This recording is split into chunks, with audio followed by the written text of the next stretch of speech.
in terms of student ages, in terms of different sexes, in terms of different studies. We have humanities, with science, myself in psychology, for instance. So we have a real broad spectrum of students, which is great. And there's a real thirst, I think, that's coming out from students I speak to and students in the group to have this free speech and academic freedom come back to universities in the UK and in Ireland.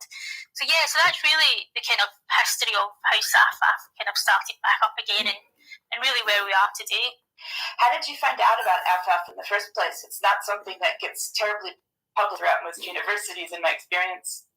No, so it was on X, it was on Twitter that I found it, because I am a free speech advocate myself. I can't remember how I stumbled across it, but I remember just following it and seeing it being spoken about. And obviously, being at university, I was quite interested in the fact that many academics, and obviously some well-known academics, were getting cancelled, or even visitors to kind of universities to speak were getting cancelled. And so it was very well known to me, the problems, if you like.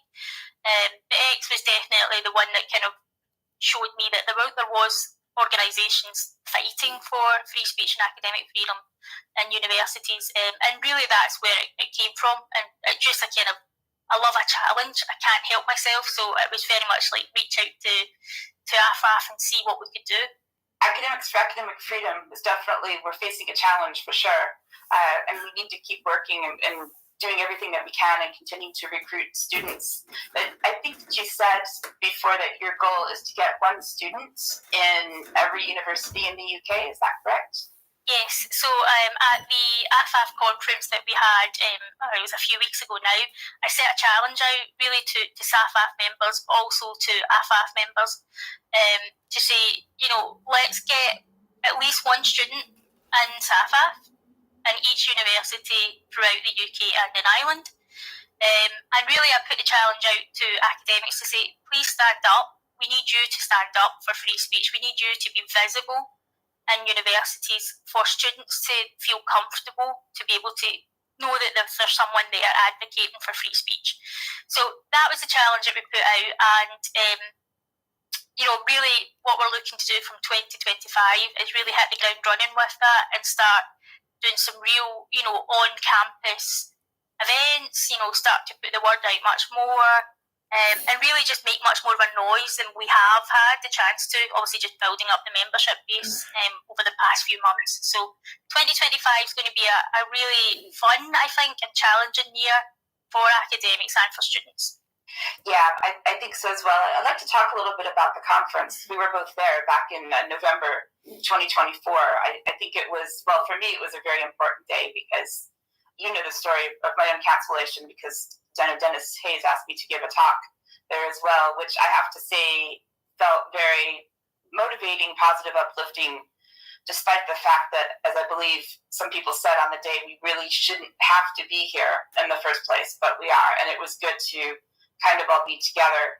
It actually, the student talk was one of the highlights of the day for me because it's so important. And I'm really happy to see that younger people are getting involved. And I think that one of the points that you made that was really essential is that academics need to be supporting the students, because that's our responsibility, because you are our responsibility as our students.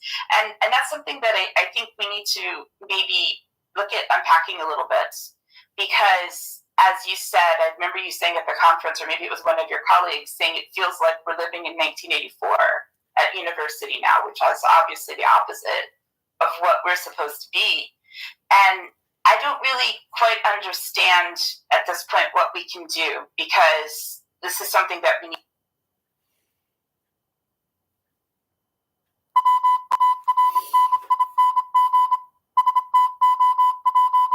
need to work out.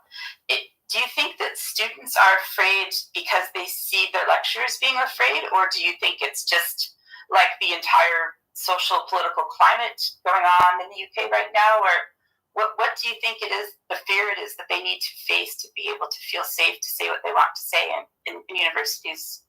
Yeah, it's a good question, and I think it's quite multifaceted, the answer. So I think from experience and having spoken to various other students, going to university is a real change for many young people, especially if you're going in, it's your first year, you're 18, 19, you're an undergrad, and you're maybe living away from home as well, so it's a very much a brand new experience for you, and you're there also to make friends and, and to meet other people.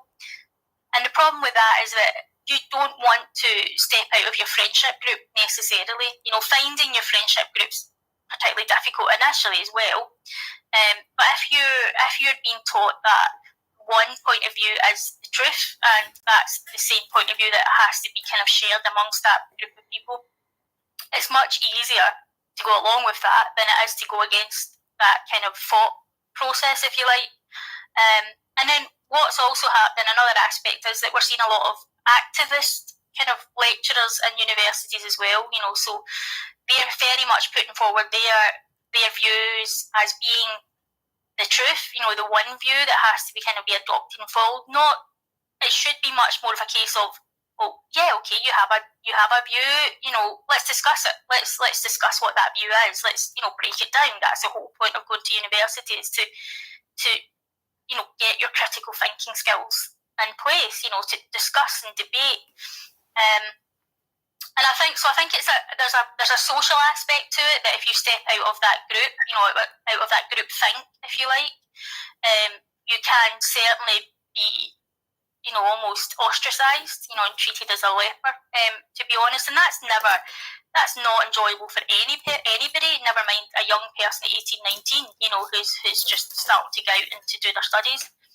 And then you've got the kind of in the seminars and in the lecture theatres where, again, if you're going against a tide of maybe 100 people in that lecture theatre, or what you think may be going against the tide, going against the thought, you feel very alone, and I think that's one thing that SAFAF is trying to do, is to create this basis of you're not alone. There are very much like-minded other students and academics who believe it doesn't matter what your view is, you should be able to voice that view, obviously within reason. There's certain laws that we have to abide by, but free expression and diversity of thought really needs to be pushed much more.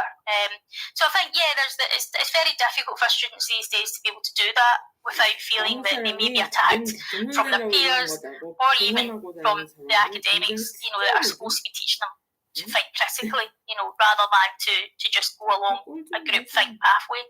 Yeah, I heard from a student someone who wanted to become a student in a UK university and do a PhD. And this was something to look at, the sort of the sexualization of children in school curriculum. And this is why I heard about it, because they've seen my coverage on UK Column about these issues in libraries and education. And this individual, it got an interview for a place for a PhD. And when they got to the interview, they were told by the potential supervisors that they were pro-trans, if you want to say that. And so if they did anything in their research, or wanted to do anything in their research that was against that particular, I'll say the trans agenda, the LGBT agenda, that they would not agree to be their supervisors, only if they would stay on the sort of the pro-trans side, and that anything else that they said or wanted to research would be considered transphobic. So as a result, this person was not able to get in to do the PhD at their chosen university.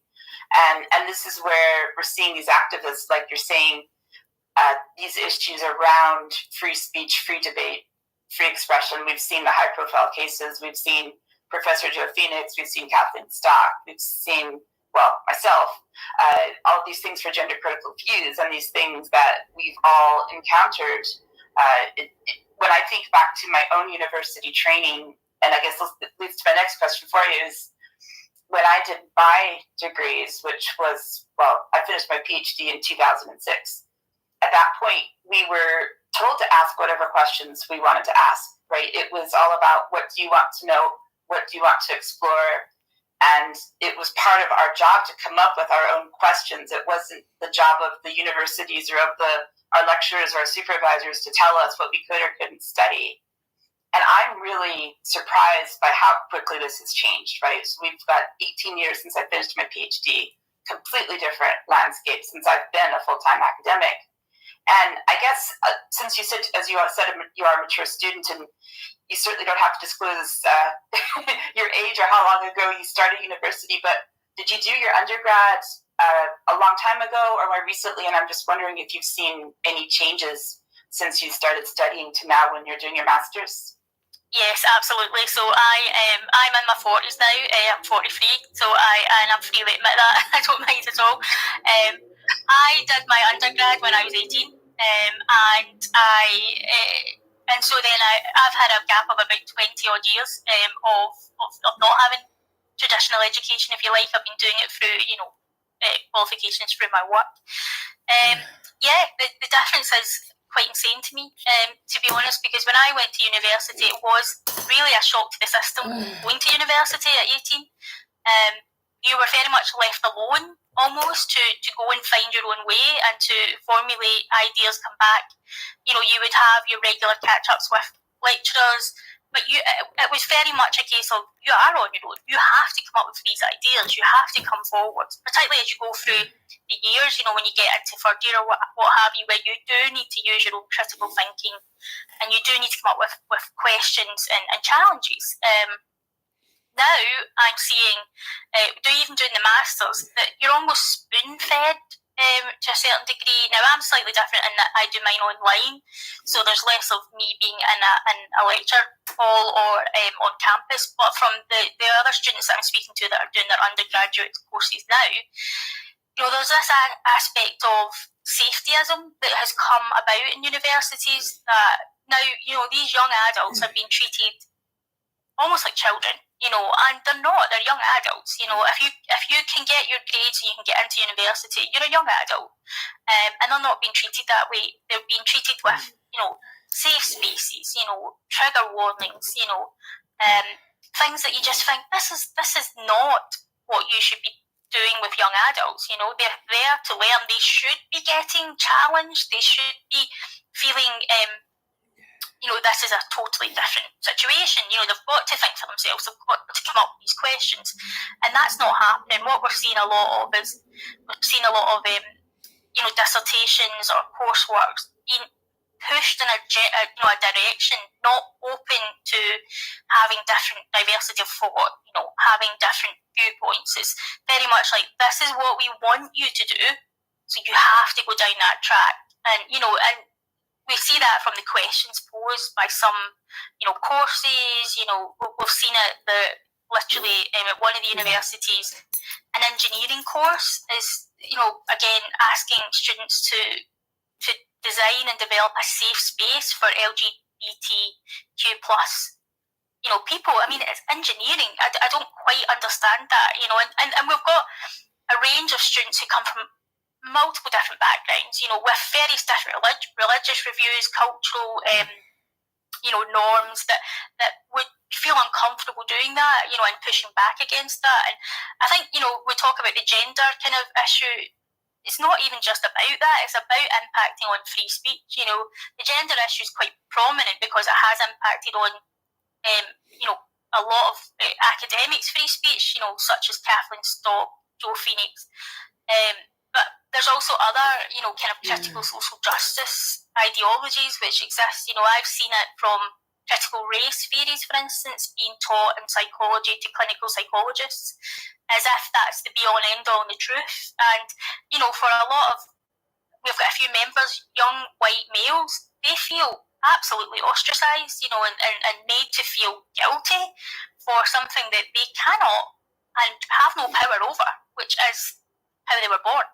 So it's kind of eked into every single kind of aspect of university life at the moment, and it's really difficult for students to hold a different view, and not feel ostracised. Yeah, I'm worried, particularly for all of you, but when I think about the 18-year-olds and what their experience has been like, first of all, they went through high school during COVID when they should have been having a little bit more normal high school life, but they were locked away in their rooms and having class on Zoom, and now they're in university, and now they can't say anything, and now they're probably still scared because I would imagine that the COVID era for young people would be particularly scary, not really understanding the world, not having lived long enough to think back what it was like to be an adult before you had to do all this ridiculous stuff that they tried to make us do. And then now they're in a place where they can't speak, they can't say anything, and sometimes I wonder about that, if that COVID period of sort of growing up and being an adolescent, and that time when the government was so-called protecting us, but really they were just controlling us. But do you think that maybe that experience now has led them to feel more like, well, this is how the world is, because they've never known anything else? I don't know how much contact you have with the younger students, but I'm just wondering if that experience has made them more accepting now of how things are. Yeah, I think so. I mean, it's definitely a different kind of world that, you know, most of these students that are now at university have gone through. They haven't had the normal course of being a teenager, I feel like, you know, and growing up. And when you go to university, you know, one of the joys of going to university is to make friends and to enjoy yourself and to say stupid things and not be fearful that what you've said in the student union the night before isn't going to come back and haunt you the next day in a lecture hall, for instance. And, you know, I think one of the key things that we are finding, and one of the things we're pushing back on is that ability to say something stupid, you know, and to say, you know, something that is not going to haunt you for the rest of your life, because it shouldn't. You know, you're at university. Student unions are a really good example of where it's become actually extremely difficult for students to go and to be able to speak and have a different opinion. You know, I remember my days going to the student union, you know, after, going maybe a few nights through that week, because that's what students do. And, you know, you might have a few drinks, you might say something stupid, you'll have a joke and a laugh, and you'll disagree with each other because, you know, inevitably politics might come up, so you have different views on politics, you know, and you have a good discussion, and it's all fine because you know that the next day, or most of it's going to be, it's nothing, it's just a discussion, it's a talking point. But what we're seeing now is that, you know, something that can happen the night before, one word slip, you know, something that's just very innocent can suddenly become such a big overblown thing, and, you know, it can really haunt a lot of students. You know, we've seen that on campuses where students are, you know, they're literally bullied into submission, you know, because they've said something off the cuff, you know, the night before in the student union. And student unions are one of the areas that I think we will kind of focus on and push on for SAFAF next year, because, you know, the Higher Education Freedom of Speech Act, which should have come into place, would have put duties on student unions to make sure they had academic freedom in those, and that's not happened. And we see student unions time and time again cancelling speakers, you know, not wanting to do events because it's not the group think, it's not the standard accepted, you know, kind of, you know, issue of the day that everybody accepts. You know, when there's ever a kind of slightly different opinion, they will shut it down. And we've seen them do that with speakers coming to events. We've seen them doing it with academics. They do it with students as well. You know, you cannot do something that they don't approve of, which is insanity to me, because student unions are for students. That's the whole point, you know, but they've been kind of captured as well. So there's a lot of students should go and have fun at university and learn, yes, absolutely. But there's this fear factor now that's crept in, which is a real sad state of affairs. Yeah, I started university in 1993, and there's lots of things that I did in 1993 and the few years after that I'm really happy that there was no social media or substantial internet at the time to record any of it, and it's in the past, which is where it needs to stay. But I think that should be true for everyone, to have those experiences when they're younger. And, you know, there's some things in particular that I remember about, especially when I'm thinking back to my undergrad years at my university, which was the University of North Texas. We had a lot of political events, but they were on sort of all sides of the political spectrum. And so even back then I was interested and active in politics. And so I would go to certain speeches whether or not I agreed with them. And that was kind of the whole point, was that, you know, then you would go for a drink after and have your discussion about what they said. But you didn't report anybody. You didn't file complaints. You didn't try to ruin somebody's education over it. You just kind of went on and said, okay, I don't agree with you. And that would be the end of it. It was never this, oh, you're going to be complained about. I'm going to file a grievance. You need to be disciplined. You need to be thrown out of your program because you don't agree with me, which is the climate we're in now. And you also have the right to be offensive. I remember we had this particular area on my campus that was called the free speech area, literally labeled that. The whole campus was free speech, but this was like if you wanted to have a sort of a demonstration or something. And so a couple of times a year, these people that were very active in pro-life, supporting pro-life activism and so on, they would bring these huge photographs of aborted fetuses, and you'd see the actual remains. They were horrible. They were disgusting. I personally avoided it because I just didn't like to see them. But they had a point they wanted to make, and that's how they were making an impact. But nowadays, everyone is so overly sensitive that you can't even have like an exhibit.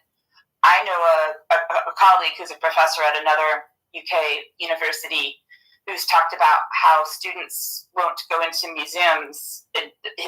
His students in particular won't go into the university's museums because there's offensive material that, because it's considered to be colonialist or anti-racist, I guess. But back, just 30 years ago or even 20 years ago when I was doing my postgraduate degrees, you would have been required to do that because you were supposed to feel uncomfortable at times. But now the sheltering of students from, what may or may not be true for them, what they may or may not believe in, is just something that they're just putting off to one side and pretending that it doesn't exist. And as you say, that's a really, really important thing in universities. I know of some particular examples from the University of Glasgow museums, but I think it's the Hunterian Museum. I don't know if you know anything about that, what they've done there with some of their agenda. If you know about that, I'd love to hear you talk about it a little bit, since that's your university. I don't know of that particular, but I certainly know of some issues around. Obviously, the Hunterian has particular exhibits which may be uncomfortable for anybody to look at, and that's a human reaction. Looking at fetuses, for instance, these are things that are not pleasant to look at, but they served a purpose because they were for science, and they were studied, and we've made so many advances off the back of these types of things.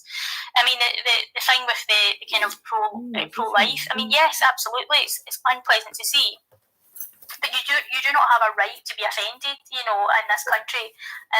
You can avoid it. You can choose not to be offended by not going to there, whereas what's happening now is that people are being offended by it, and therefore everybody must not go to it. It must be cancelled.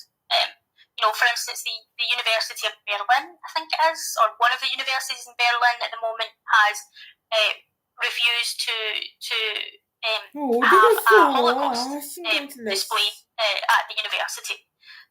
I can't think of anything more ridiculous in my life than a university in Berlin, and the reason being is that it would make some people uncomfortable. And yes, it should make you uncomfortable. The Holocaust was horrific. You should have a physical and emotional reaction to something like that. And I think that's the key bit is, again, we talk about decolonisation. University of Glasgow, for instance, is quite big on decolonisation. We cannot escape our past. We cannot escape our history. Even if we look at it now and think, that was wrong, we should never have done that. These are different times. We cannot look at what happened in history with the same classes that we have on today. That's impossible. What's happened in the past has led us to where we are today. We know that slavery is bad. We understand that these things should not have happened, but they did, and there was a different time and there was a different mentality to that. And actually what would be better, rather than decolonising the curriculum, is to learn from it. Don't hide the history. Teach the history. Teach us what was bad. Make us think, was that bad? Was that good? What has led to this now? Where are we in terms of what we do now? And there's this idea of trying to kind of rub out the history that we have had as a country, as a people, because it's uncomfortable to some who attend university or to some other people. And that's ridiculous. We cannot have an atmosphere on universities where, because some people are uncomfortable, everyone else is not allowed to go and experience the exhibit or the art gallery showing a particular type of an artist's work who's been cancelled, for instance. So yeah, I think there's that element of you do not have the right to be offended, and that needs to come across in universities much more than I think it does now. You can be offended, absolutely. You just don't have the right to say that nobody else can go and see these things. That's where I think SAFAF is pushing back. We have to say that's fine, but that doesn't impact on everything else. It can impact on everything else. Yeah, the interesting thing is decolonization is one of the things that has been part of my larger cancellation, because I spoke out against it, particularly in libraries, because that's my background is in librarianship. And the ironic thing about it is that, in particular, I spoke out against decolonization in Scotland because we are in the home of the Scottish Enlightenment, right? So many amazing things happened during that time period that contributed to human knowledge and development and civilization as we know it in so many ways.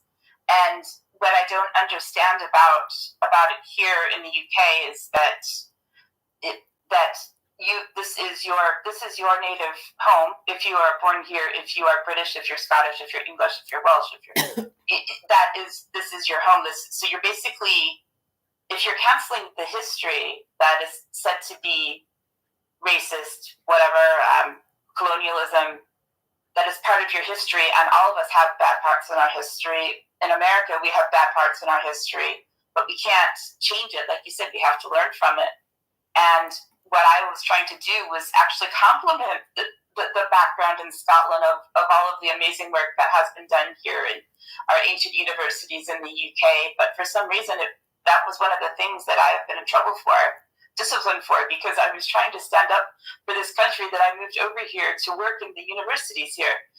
But for some reason, that led to part of my cancellation.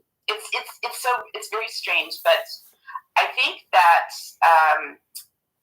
it's being taught. So this is something that students should be aware of as well, is that new lecturers are being taught decolonization in their trainings. So I'm not sure how many people are aware of this, or even students know, but when you become a lecturer or even a PhD student or a postdoc with any teaching responsibilities, you have to do basically what's called a PG cert, or in my case, I got the diploma in learning about teaching and learning in a UK system, right? And one of the things that you usually would have to do is learn how to supervise students, learn how to conduct a viva, learn how to create curriculum, learn what should be on a reading list, how can you provide support to your students, all these different practical things that you need to know.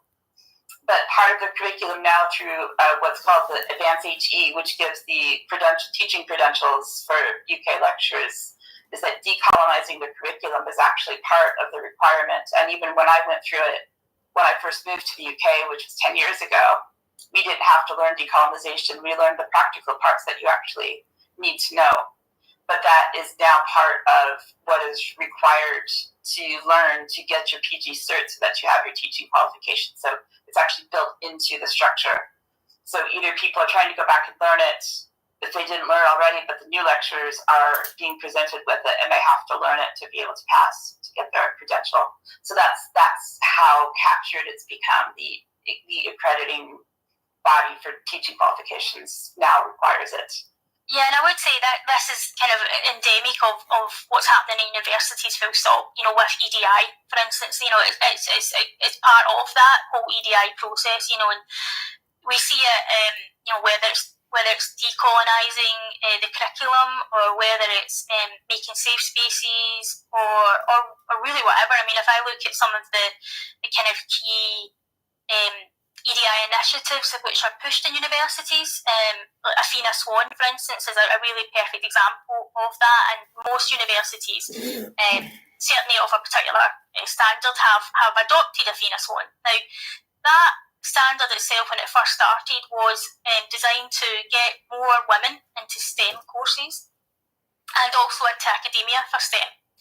So, and now we're faced with it no longer being for women, it can be for anybody who identifies as a woman, so anybody. And, you know, and for universities, it costs a lot of money to get an Athena Swan accreditation, a lot of money, and it costs a lot of time.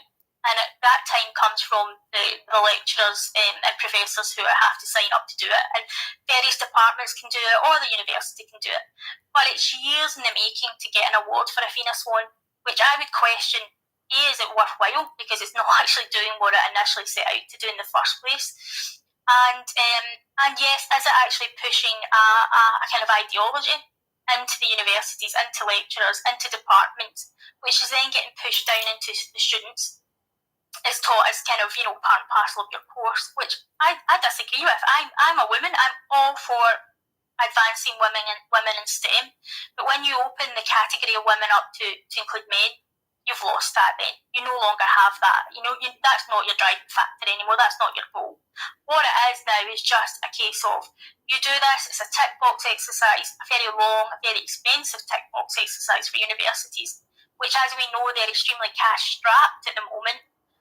I question spending tens of thousands of pounds on an award which does nothing other than add a symbol to your website, when that money could be getting better spent on students, you know, on providing the key information, even mental health services for students, improving that. We talked about COVID and how that's impacted on student mental health. You know, directing that money to where I actually think it really should be going would be much better time spent. But I think this is the problem with EDI, is that once it gets in there, it becomes standard practice, and nobody is willing to question, stand up and say, I think this is a waste of money, in all honesty. And I think the university resources could be much better spent. And we need people to start doing that. You know, we need people to push back and say, sorry, this is a waste of money. This is not going to do us any good. But until we do that, we're stuck with this EDI kind of ideology, if you like, in universities. Yeah, and you know, and it doesn't help us as women who, you know, if we think back to even just to the generation before our generation, right, where women had to work so hard to get to where they are. I heard a speech once from a woman in my field. She wrote a speech that I will link to it in the write up for this interview. Her name is Professor Marcia Bates from my field, and she was a pioneering woman and she told her story when she got this high award in one of our professional societies, and she gave a speech that brought me to tears, because she talked about how much harder she had to work as a woman when she was coming up through academia in sort of the 1970s to work twice as hard, to do twice as much teaching, to do twice as much admin, because women are expected to do those things, and how much more she had to publish. And she retired early because she got burned out because she worked so hard. And I think back to her, and I think, well, she's worked that hard to pave the way for women of my generation, and then maybe the ones after mine, to you know, may have things be a bit easier than they were back then. But all of this ideology is actually, in my opinion, rolling women's opportunities backwards a bit, right? So we now have to allow the non-binary people and those who identify as us into the place where we've worked so hard, and women before us worked so hard to get there. And people don't see it that way. It's very very regressive, very that's the right word, that basically we're saying, well, just because you believe this way, or you think this way, or you like a certain color, then you are going to change to be a woman, or whatever it is. It's very demeaning to us as women, and for the things that we still have to fight against. That when we're talking about safe spaces, it bothers me, because I'm very public about saying that I was raped at university when I was 19. And there was nothing available for me to help me. Nobody believed me. Nobody helped me. And when we talk about safe spaces, would we hear that people are filing complaints and trying to end careers and educations because someone said the wrong word, compared to the things that I actually experienced and had to fight through to get to, even to finish my degree with just a bit of my sanity left by the end of it. And then all the years it took for me to try to recover. It actually, I think, discounts the experiences of those of us who have actually been through traumatic events. That now someone can say the wrong word and that's it for that person. They need a safe space. They can't cope. It really discounts the true traumas that people go through, I think, and it's dangerous for that reason as well. Yeah, I'd agree. I mean, I think it kind of desensitizes us all to what is actually the real issues. I mean, I think rape on universities' campuses, it's never been appropriately dealt with. It's still an issue. We still hear reports every so often of young women, for instance, commit suicide. Even because of what's going on, and they haven't had any support at all. Yet, if you feel offended by someone's viewpoint, you can raise a grievance. You can be, almost wrapped in cotton wool because you've been hurt by some words, which is just, again, it beggars belief, to be fair. And when I look at some of these EDI initiatives, I mean, Avina Swan, and again, we'll provide you with a link to the SAFAF Substack. We've done, pieces on the fact that actually it has made zero difference to the amount of women in academia that's come in, over the past X amount of years it's been running for. It's actually made no material difference to the amount of women that are in STEM, in academia. The gender pay gap still exists. There's still a limited amount of senior women in those areas. So actually, what it's intended to do is actually not doing that at all. What we're doing is we're focusing on one, I think, hurt words and hurt feelings, rather than the key issues of actually, are we really doing the right things by students? Such as, are we providing support when these incidents happen on campus? Are we really making sure that they're mentally well, in terms of being able to do the course, first of all? As you say, coming from COVID, locked away for 2 years pretty much, and suddenly you're out, where's the support there? Again, I question the kind of leadership really of these universities and what VCs are doing about it. I don't think VCs are being held to account enough for what's happening on their campuses when it comes to students. Yeah, and we hear things about the gender pay gap in academia, and it's also issues of promotion as well. Because I actually have statistics that I've found that say, I achieved the title of full professor in my field, but only 10% of people who become academics get promoted to professor, and only 10% of professors are women as of right now. And so that just goes to show that despite all the hard work that baby boomers did and women before us, so that me considering myself Generation X, it's sort of the Generation F, the baby boomers, were still fighting the same things just as hard as, or it's still just difficult, maybe not as much as the first pioneers that started it for us. And you're right, the issues with the Avina Swan, I had to do a little bits and pieces of that previously.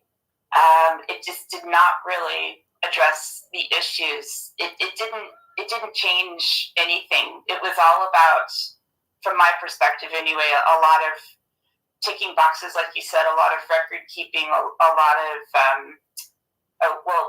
doing surveys, which were obviously, you do these staff surveys and say, well, do you feel that you're treated equally?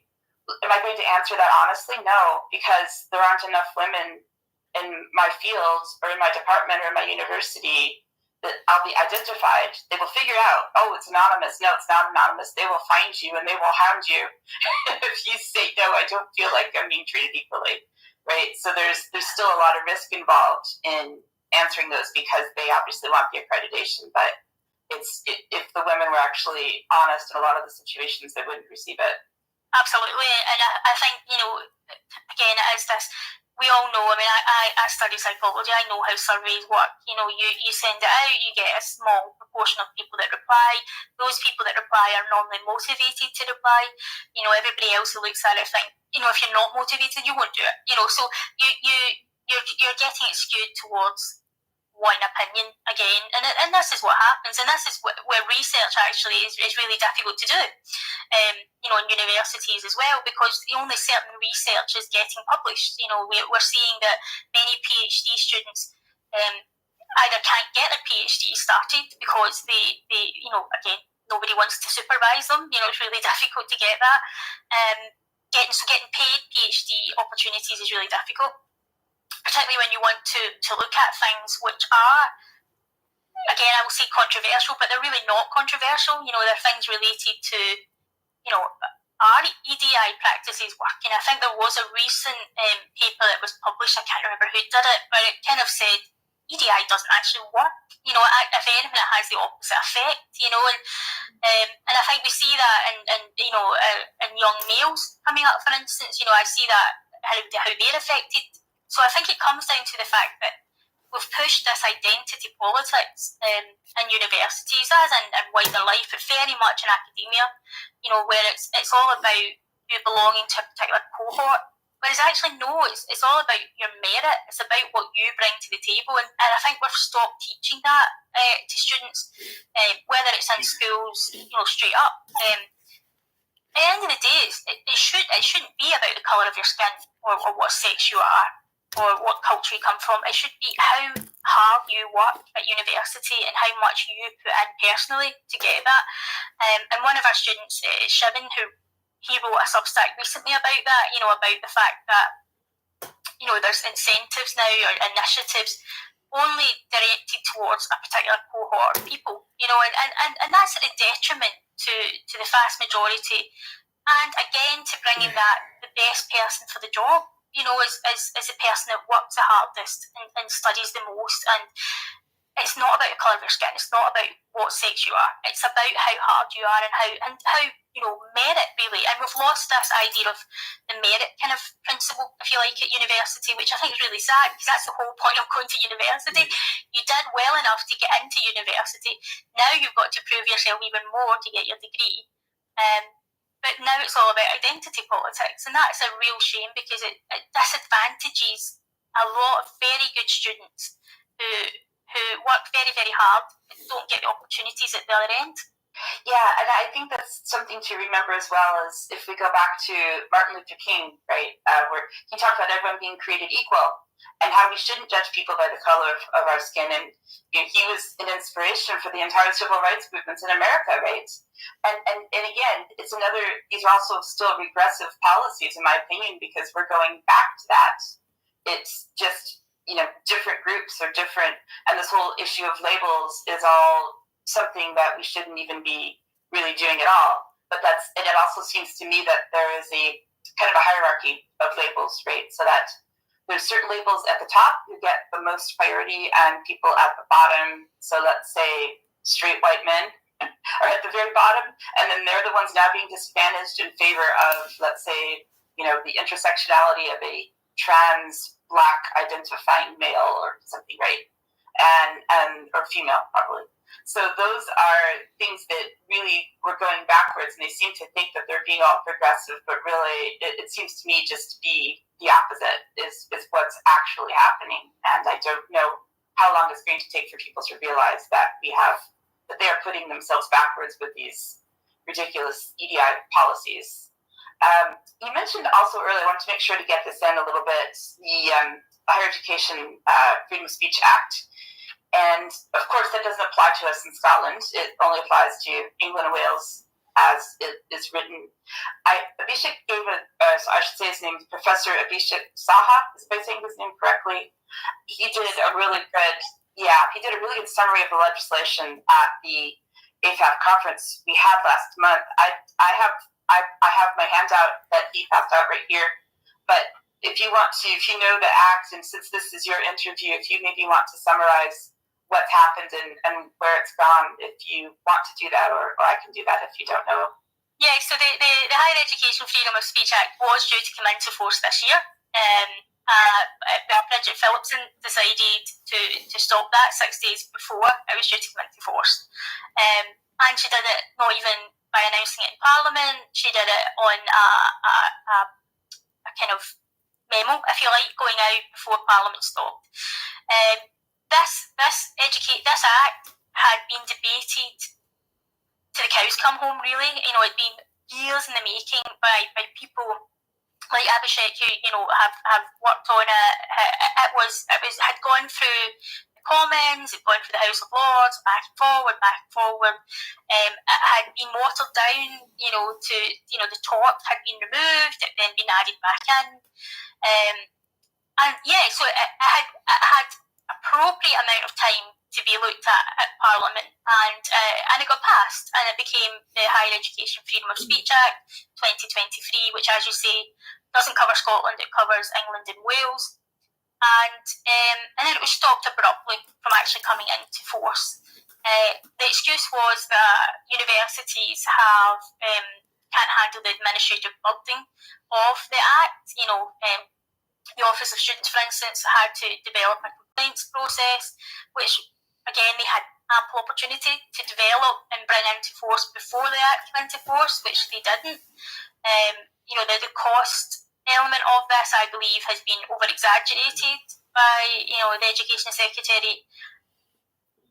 Universities are in a difficult position financially, absolutely, but that's because of their over-reliance on foreign students' fees coming in. They have got to the stage now where they got so reliant on that now that's not particularly coming in anymore, they're struggling to meet the finances. It was all very much ready to go, and I don't think the Act should be watered down in the slightest. I think any concessions given to this Act coming in would be very disappointing. I think the talk has to be brought in for absolutely sure, because it's the only mechanism that we have to really enforce and ensure that academic freedom and free speech on campus is actually happening.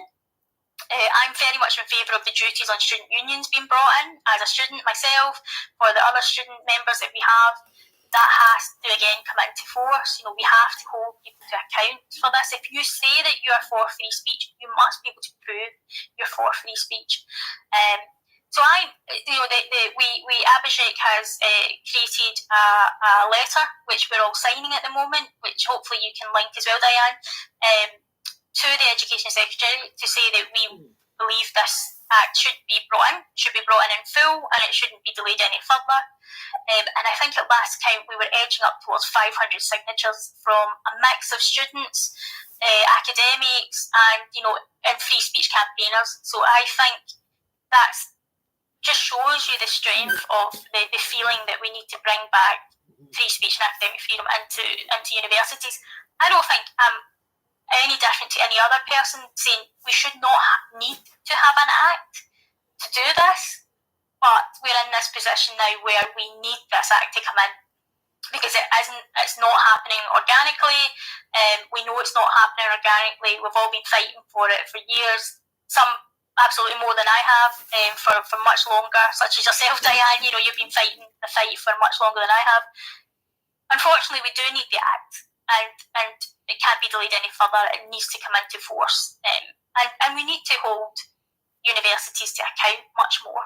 Yeah, and I will just add to that. That was a great summary. Thank you. I just want to add to that as of October 2024, the last update is that the Free Speech Union has put in an application to bring judicial review to the proceedings of this Act has been granted, and a full hearing date is currently scheduled for the 23rd of January 2025.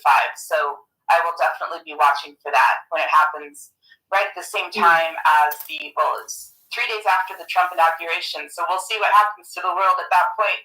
There could be a lot going on towards the end of January there. I just want to mention briefly the amazing work of your colleague, Connie Shaw. She has been quite an internet sensation recently. Do you want to say anything about her briefly? Yeah, Connie's fantastic, and and I think she's a credit to herself first and foremost. She's a strong young woman She's a credit to our university, even if they don't realise it. She's a credit to SAFAF as well, and she's fighting the good fight. And but I think also what I would say is, whilst Connie's done a fantastic job of, she's very articulate and she speaks very well. She, just as a representative of every other SAFAF member that we have, who wants to fight for free speech and academic freedom, and hold a certain viewpoint and not be penalised for that viewpoint, when she's going through university. And she's in her final year, and this is all very much quite scary as well. You're in your final year where you're looking at dissertation, you're looking at getting your degree and going out into the world, and whether that's further studies or into the workforce.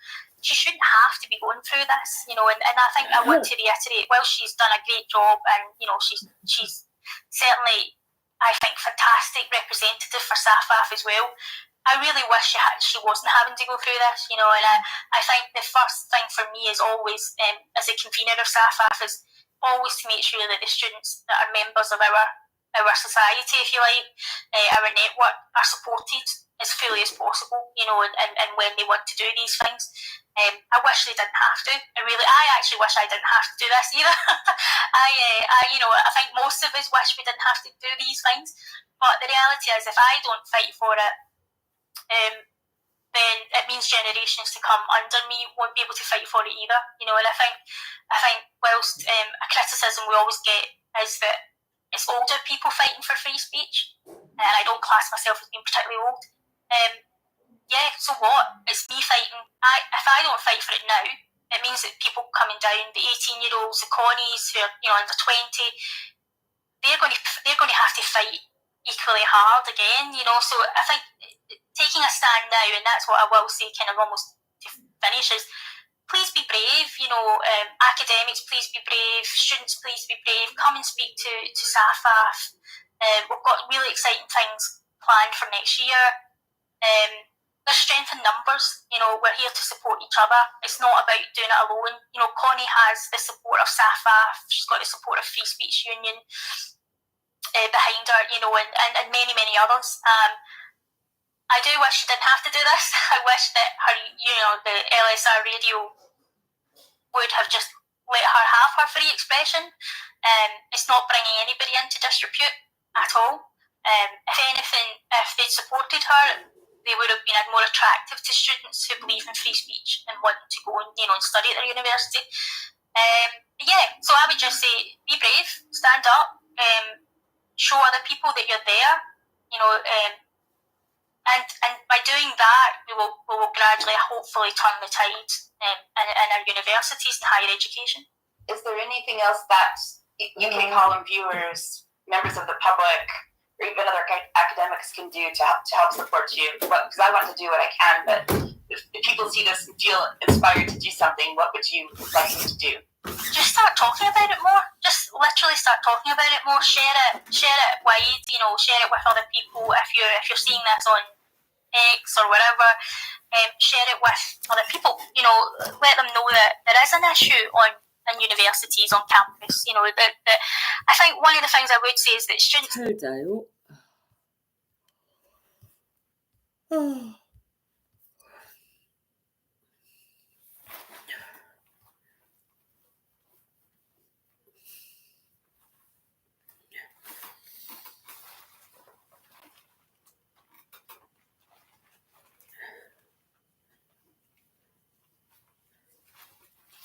베타카스. 그거를 좀 그때그때 좀 하면서 이렇게 점진적으로 분위기를 만들어 이렇게 했었어요. 갑자기 그러니까 왜 이렇게 해요? 그렇게 되잖아. 못하는 거에 대해서는 다 할 말이 없다.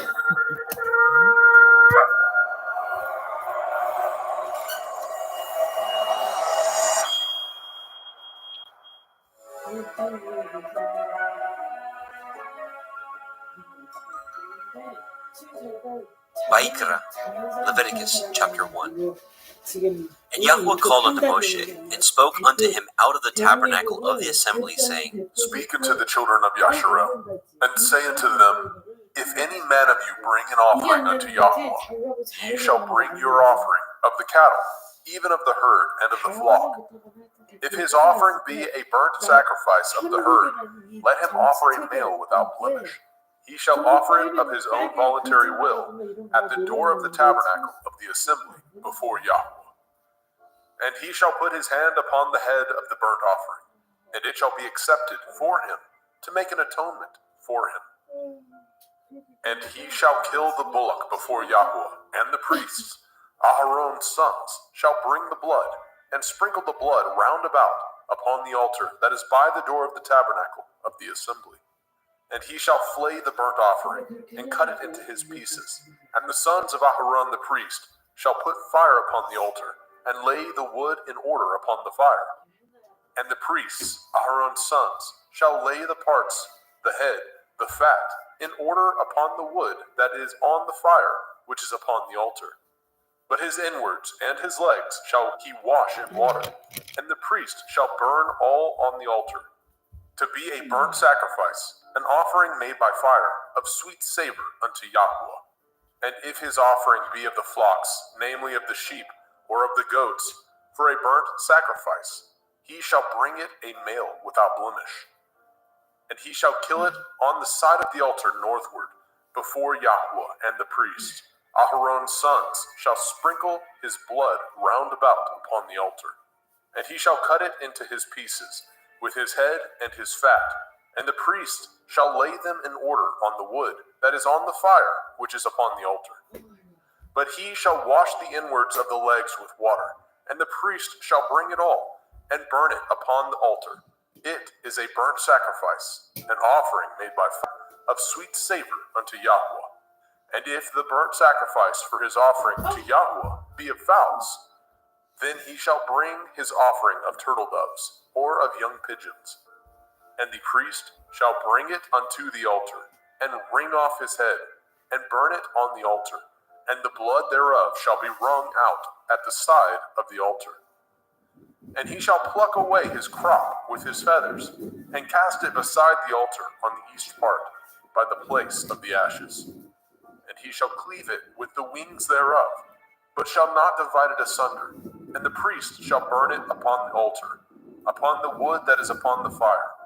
It is a burnt sacrifice, an offering made by fire, of sweet savor unto Yahweh. Vayikra, Leviticus chapter 2. And when any will offer a meat offering unto Yahweh, his offering shall be of fine flour, and he shall pour oil upon it, and put frankincense thereon. And he shall bring it to Aharon's sons, the priests, and he shall take thereout his handful of the flour thereof, and of the oil thereof, with all the frankincense thereof. And the priest shall burn the memorial of it upon the altar, to be an offering made by fire, of a sweet savor unto Yahweh. And the remnant of the meat offering shall be Aharon's and his sons. It is a thing most holy of the offerings of Yahweh, made by fire. And if you bring an oblation of meat offering, baken in the oven, it shall be matzah cakes of fine flour, mingled with oil, or matzah wafers anointed with oil. And if your oblation be a meat offering, baken in a pan, it shall be of fine flour, unleavened, mingled with oil. You shall part it in pieces, and pour oil thereon. It is a meat offering. And if your oblation be a meat offering, baken in the frying pan, it shall be made of fine flour with oil. And you shall bring the meat offering that is made of these things unto Yahweh. And when it is presented unto the priest, he shall bring it unto the altar. And the priest shall take from the meat offering a memorial thereof, and shall burn it upon the altar. It is an offering made by fire, of sweet savor unto Yahweh. And that which is left of the meat offering shall be Aharon's and his sons. It is a thing most holy of the offerings of Yahweh made by fire. No meat offering which ye shall bring unto Yahweh shall be made with leaven, for ye shall burn no leaven, nor any honey, in any offering of Yahweh made by fire. As for the oblation of the firstfruits, Ye shall offer them unto Yahweh, but they shall not be burnt on the altar for a sweet savor. And every oblation of your meat offering shall ye season with salt, neither shall ye suffer the salt of the covenant of your Elohim to be lacking from your meat offering. And all your offerings you shall offer salt. And if you offer a meat offering of your firstfruits unto Yahweh, you shall offer the meat offering of your firstfruits, green ears of grain dried by the fire, even grain beaten out of full ears. And you shall put oil upon it, and lay frankincense thereon. It is a meat offering. And the priest shall burn the memorial of it, part of the beaten grain thereof, and part of the oil thereof, with all the frankincense thereof. It is an offering made by fire unto Yahweh. Vayikra, Leviticus chapter 3. And if his oblation be a sacrifice of peace offering, if he offer it of the herd, whether it be a male or a female, he shall offer it without blemish before Yahweh. And he shall lay his hand upon the head of his offering, and kill it at the door of the tabernacle of the assembly. And Aharon's sons, the priests, shall sprinkle the blood upon the altar round about. And he shall offer of the sacrifice of the peace offering an offering made by fire unto Yahweh, the fat that covers the inwards, and all the fat that is upon the inwards, and the 2 kidneys, and the fat that is on them, which is by the flanks, and the caul above the liver, with the kidneys, it shall he take away. And Aharon's sons shall burn it on the altar upon the burnt sacrifice, which is upon the wood that is on the fire. It is an offering made by fire, of sweet savor unto Yahweh. And if his offering for a sacrifice of peace offering unto Yahweh be of the flock, male or female, he shall offer it without blemish. If he offer a lamb for his offering, then shall he offer before Yahweh. And he shall lay his hand upon the head of his offering, and kill it before the tabernacle of the assembly. And Aharon's sons shall sprinkle the blood thereof round about upon the altar. And he shall offer of the sacrifice of the peace offering an offering made by fire unto Yahweh, the fat thereof, and the whole rump. It shall he take off hard by the backbone, and the fat that covers the inwards, and all the fat that is upon the inwards, and the 2 kidneys, and the fat that is upon them, which is by the flanks, and the caul above the liver, and the kidneys, it shall he take away. And the priest shall burn it upon the altar. It is the food of the offering made by fire unto Yahweh. And if his offering be a goat, then he shall offer it before Yahweh. And he shall lay his hand upon the head of it, and kill it before the tabernacle of the assembly. And the sons of Aharon shall sprinkle the blood thereof upon the altar round about.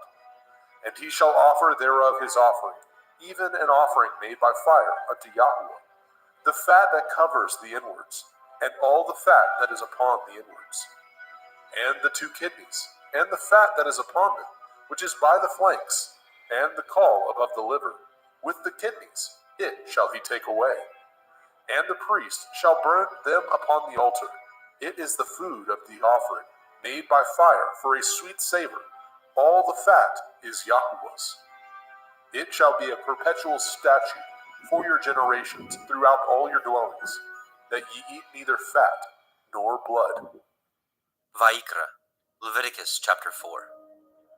And Yahweh spoke unto Moshe, saying, Speak unto the children of Yasharel, saying, If a soul shall sin through ignorance against any of the commandments of Yahweh concerning things which ought not to be done, and shall do against any of them, if the priest that is anointed do sin according to the sin of the people, then let him bring for his sin, which he has sinned, a young bullock, without blemish unto Yahweh, for a sin offering. And he shall bring the bullock unto the door of the tabernacle of the assembly before Yahweh, and shall lay his hands upon the bullock's head, and kill the bullock before Yahweh.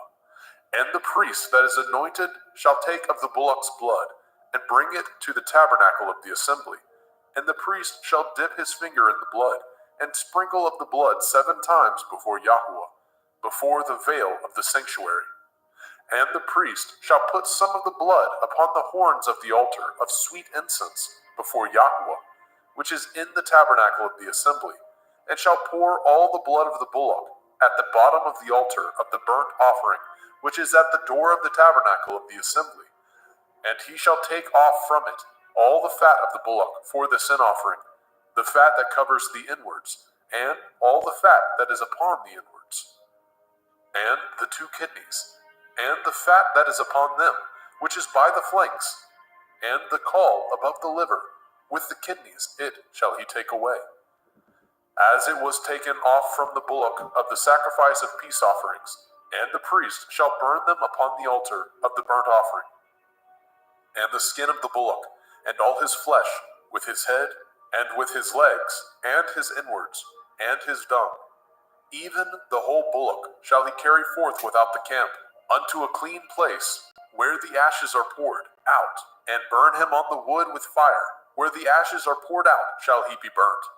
And if the whole assembly of Yasharel sin through ignorance, and the thing be hid from the eyes of the assembly, and they have done somewhat against any of the commandments of Yahweh, concerning things which should not be done, and are guilty, when the sin which they have sinned against it is known, then the assembly shall offer a young bullock for the sin, and bring him before the tabernacle of the assembly. And the elders of the assembly shall lay their hands upon the head of the bullock before Yahweh, and the bullock shall be killed before Yahweh. And the priest that is anointed shall bring of the bullock's blood to the tabernacle of the assembly. And the priest shall dip his finger in some of the blood, and sprinkle it 7 times before Yahweh, even before the veil. And he shall put some of the blood upon the horns of the altar, which is set before Yahweh, that is in the tabernacle of the assembly, and shall pour out all the blood at the bottom of the altar of the burnt offering, which is at the door of the tabernacle of the assembly. And he shall take all his fat from him, and burn it upon the altar. And he shall do with the bullock as he did with the bullock for a sin offering, so shall he do with this. And the priest shall make an atonement for them, and it shall be forgiven them. And he shall carry forth the bullock without the camp, and burn him as he burned the first bullock.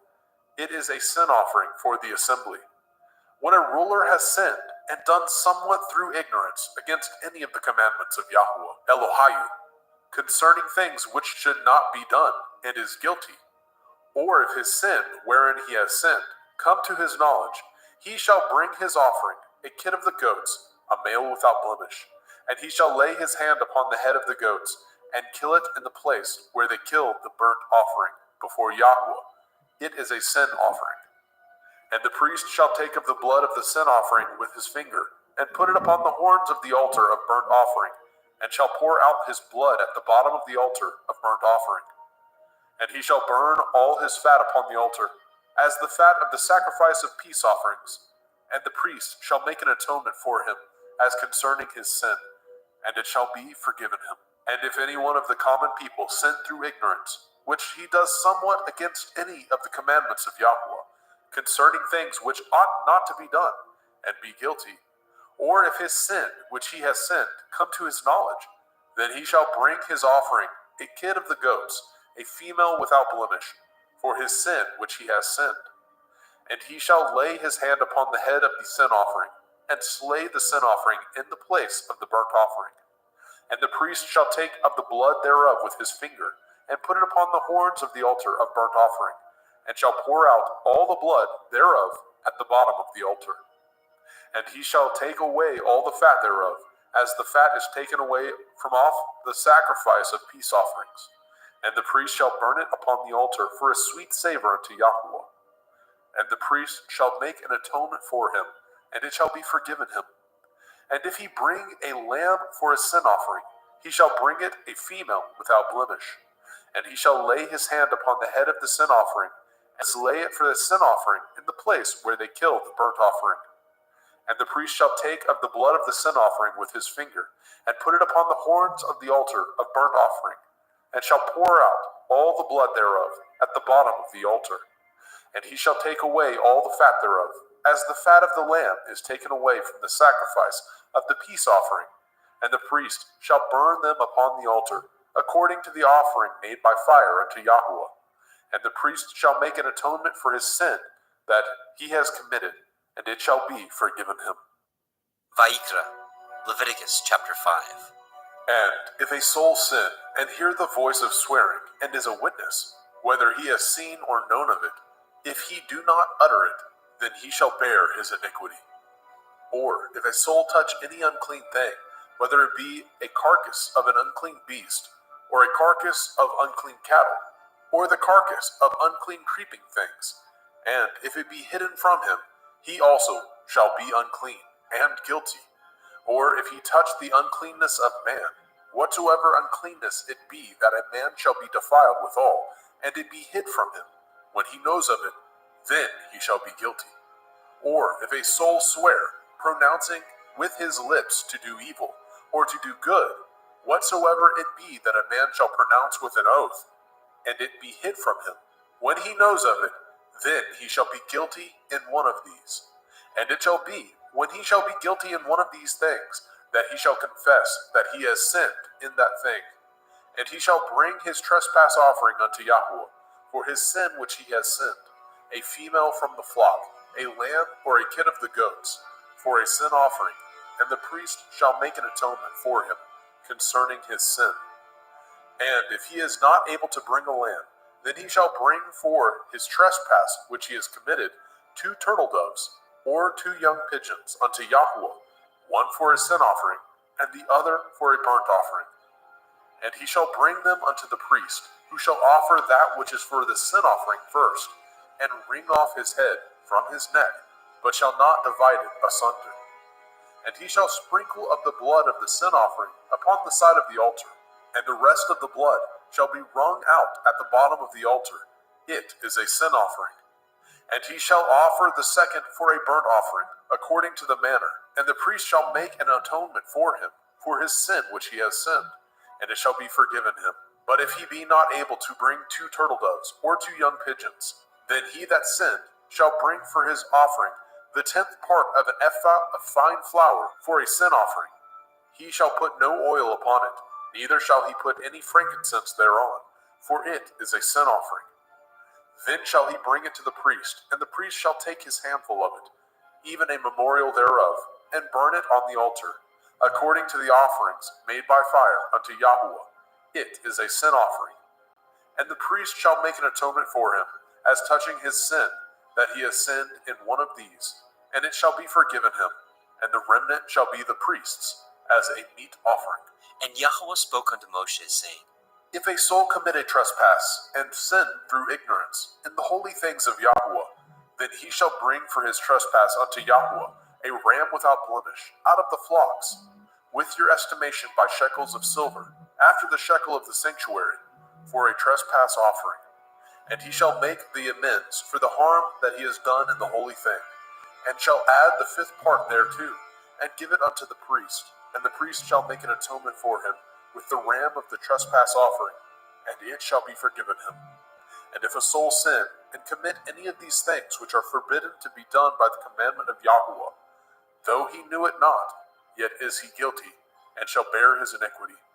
And he shall bring a ram without blemish out of the flock, with your estimation, for a trespass offering, unto the priest. And the priest shall make an atonement for him concerning his ignorance, wherein he erred, and knew it not, and it shall be forgiven him. It is a trespass offering. He has certainly trespassed against Yahweh. Vayikra, Leviticus chapter 6.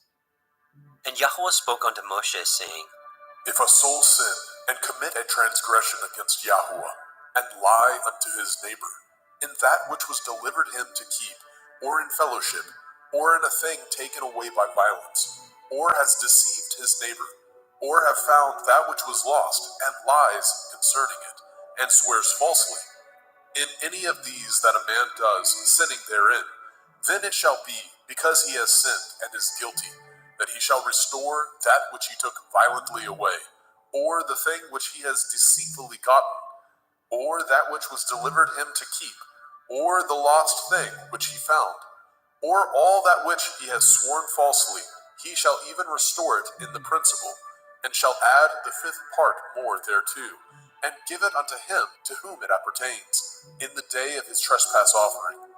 And he shall bring his trespass offering unto Yahweh, a ram without blemish out of the flock, with your estimation for a trespass offering unto the priest. And the priest shall make an atonement for him before Yahweh, and it shall be forgiven him for anything of all that he has done in trespass therein. And Yahweh spoke unto Moshe, saying, Command Aharon and his sons, saying, This is the Torah of the burnt offering. It is the burnt offering because of the burning upon the altar all night unto the morning, and the fire of the altar shall be burning in it. And the priest shall put on his linen garment, and his linen breeches shall he put upon his flesh, and take up the ashes which the fire has consumed with the burnt offering on the altar, and he shall put them beside the altar. And he shall put off his garments, and put on other garments, and carry forth the ashes without the camp unto a clean place. And the fire upon the altar shall be burning in it. It shall not be put out. And the priest shall burn wood on it every morning, and lay the burnt offering in order upon it, and he shall burn thereon the fat of the peace offerings. The fire shall ever be burning upon the altar. It shall never go out. And this is the Torah of the meat offering. The sons of Aharon shall offer it before Yahweh, before the altar. And he shall take of it his handful of the flour of the meat offering, and of the oil thereof, and all the frankincense which is upon the meat offering, and shall burn it upon the altar for a sweet savor, even the memorial of it unto Yahweh. And the remainder thereof shall Aharon and his sons eat, with matzah, unleavened bread, shall it be eaten in the holy place, in the court of the tabernacle of the assembly, they shall eat it. It shall not be baken with leaven. I have given it unto them for their portion of my offering made by fire. It is most holy, as is the sin offering, and as the trespass offering. All the males among the children of Aharon shall eat of it.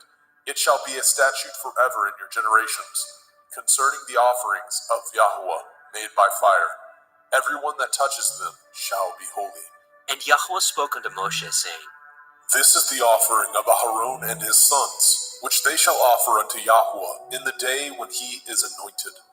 The 10th part of an ephah of fine flour for a meat offering perpetual, half of it in the morning, and half thereof at night. In a pan it shall be made with oil, and when it is baken, you shall bring it in, and the baken pieces of the meat offering shall you offer for a sweet savor unto Yahweh. And the priest of his sons, that is anointed in his stead, shall offer it. It is a statute forever unto Yahweh. It shall be wholly burnt. For every meat offering for the priest shall be wholly burnt. It shall not be eaten. And Yahweh spoke unto Moshe, saying, Speak unto El Aharon and to his sons, saying, This is the Torah of the sin offering.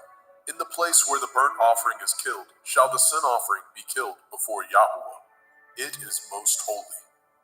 The priest that offers it for sin shall eat it. In the holy place shall it be eaten, in the court of the tabernacle of the assembly. Whatsoever shall touch the flesh thereof shall be holy. And when there is sprinkled of the blood thereof upon any garment, you shall wash that whereon it was sprinkled in the holy place. But the earthen vessel wherein it was sodden shall be broken. And if it be sodden in a brazen pot, it shall be both scoured and rinsed in water. All the males among the priests shall eat thereof.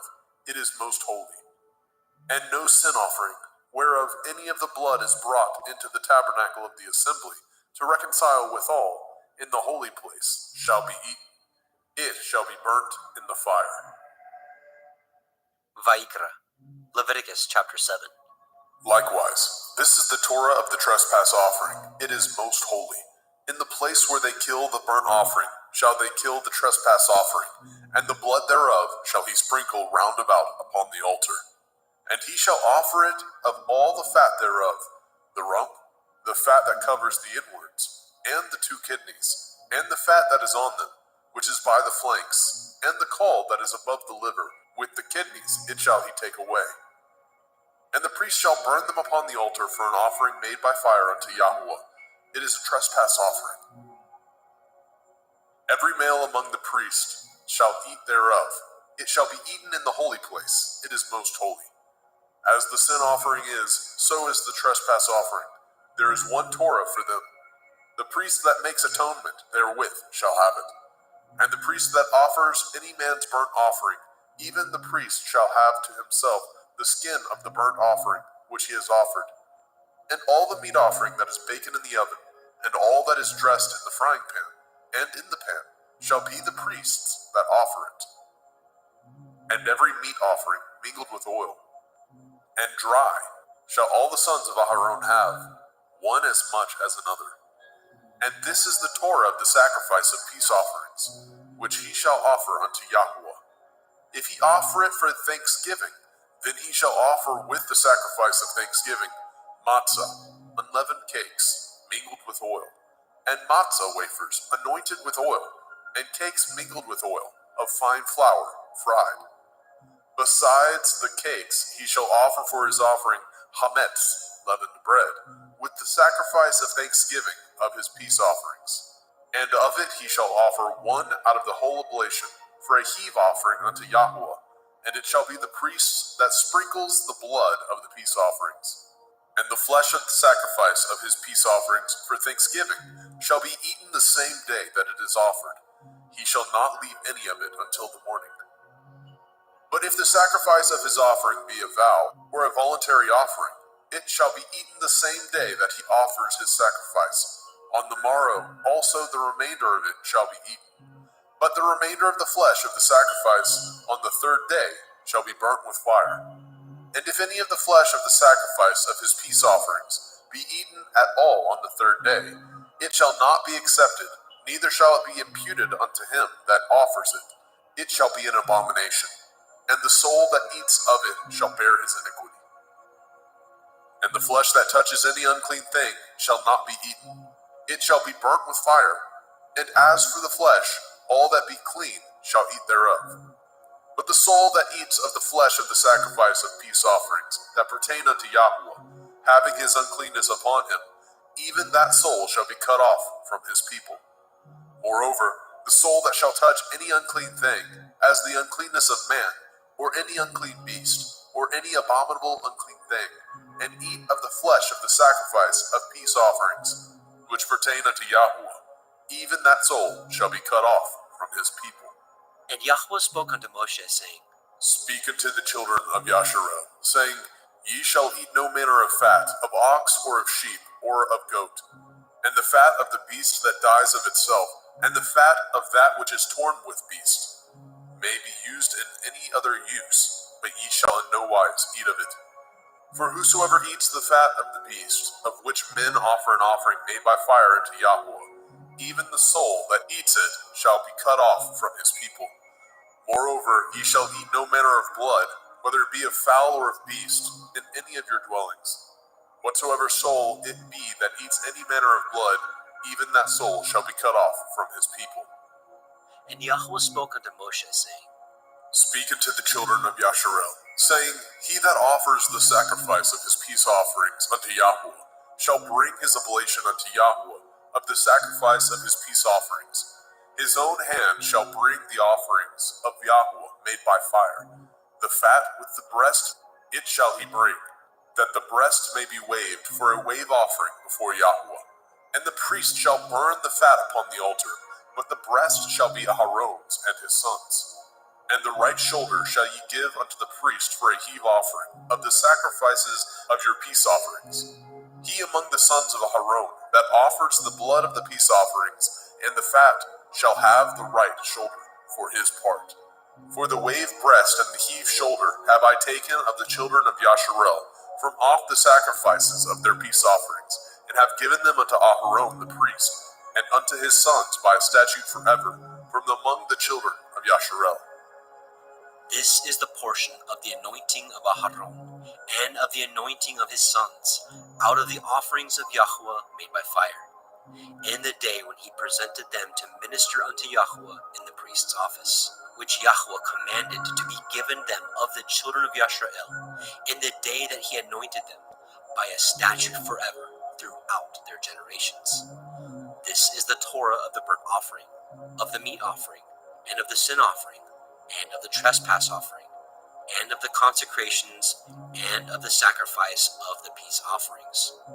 which Yahweh commanded Moshe in Mount Sinai in the day that he commanded the children of Yisrael to offer their oblations unto Yahweh in the wilderness of Sinai.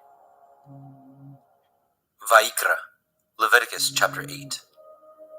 And Yahweh spoke unto El Moshe, saying, Take Aharon and his sons with him, and the garments, and the anointing oil, and a bullock for the sin offering, and 2 rams, and a basket of matzah, unleavened bread, and gather all the assembly together unto the door of the tabernacle of the assembly.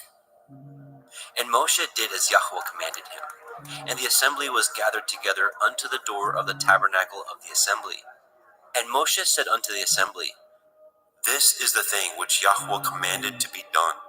And Moshe brought Aharon and his sons, and washed them with water. And he put upon him the coat, and girded him with the belt, and clothed him with the robe, and put the ephod upon him. And he girded him with the belt of the ephod, and bound it unto him therewith. And he put the breastplate upon him. Also he put in the breastplate the Urim and the Tumim. And he put the turban upon his head. Also upon the turban, even upon his forefront, did he put the golden plate, the holy crown, as Yahweh commanded Moshe. And Moshe took the anointing oil, and anointed the tabernacle, and all that was therein, and sanctified them. And he sprinkled thereof upon the altar 7 times, and anointed the altar and all his vessels, both the laver and his foot, to sanctify them. And he poured of the anointing oil upon Aharon's head, and anointed him, to sanctify him. And Moshe brought Aharon's sons, and put coats upon them, and girded them with belts, and put bonnets upon them, as Yahweh commanded Moshe. And he brought the bullock for the sin offering, and Aharon and his sons laid their hands upon the head of the bullock for the sin offering, and he slew it. And Moshe took the blood, and put it upon the horns of the altar round about with his finger, and purified the altar, and poured the blood at the bottom of the altar, and sanctified it, to make reconciliation upon it. And he took all the fat that was upon the inwards, and the caul above the liver, and the 2 kidneys, and their fat, and Moshe burned it upon the altar. But the bullock, and his hide, and his flesh, and his dung, he burnt with fire without the camp, as Yahweh commanded Moshe. And he brought the ram for the burnt offering, and Aharon and his sons laid their hands upon the head of the ram, and he killed it. And Moshe sprinkled the blood upon the altar round about. And he cut the ram into pieces, and Moshe burnt the head, and the pieces, and the fat. And he washed the inwards and the legs in water, and Moshe burnt the whole ram upon the altar. It was a burnt sacrifice for a sweet savor, and an offering made by fire unto Yahweh, as Yahweh commanded Moshe. And he brought the other ram, the ram of consecration, and Aharon and his sons laid their hands upon the head of the ram, and he slew it. And Moshe took of the blood of it, and put it upon the tip of Aharon's right ear, and upon the thumb of his right hand, and upon the great toe of his right foot. And he brought Aharon's sons, and Moshe put of the blood upon the tip of their right ear, and upon the thumbs of their right hands, and upon the great toes of their right feet. And Moshe sprinkled the blood upon the altar round about. And he took the fat, and the rump, and the fat that was upon the inwards, and the caul above the liver, and the 2 kidneys, and their fat, and the right shoulder.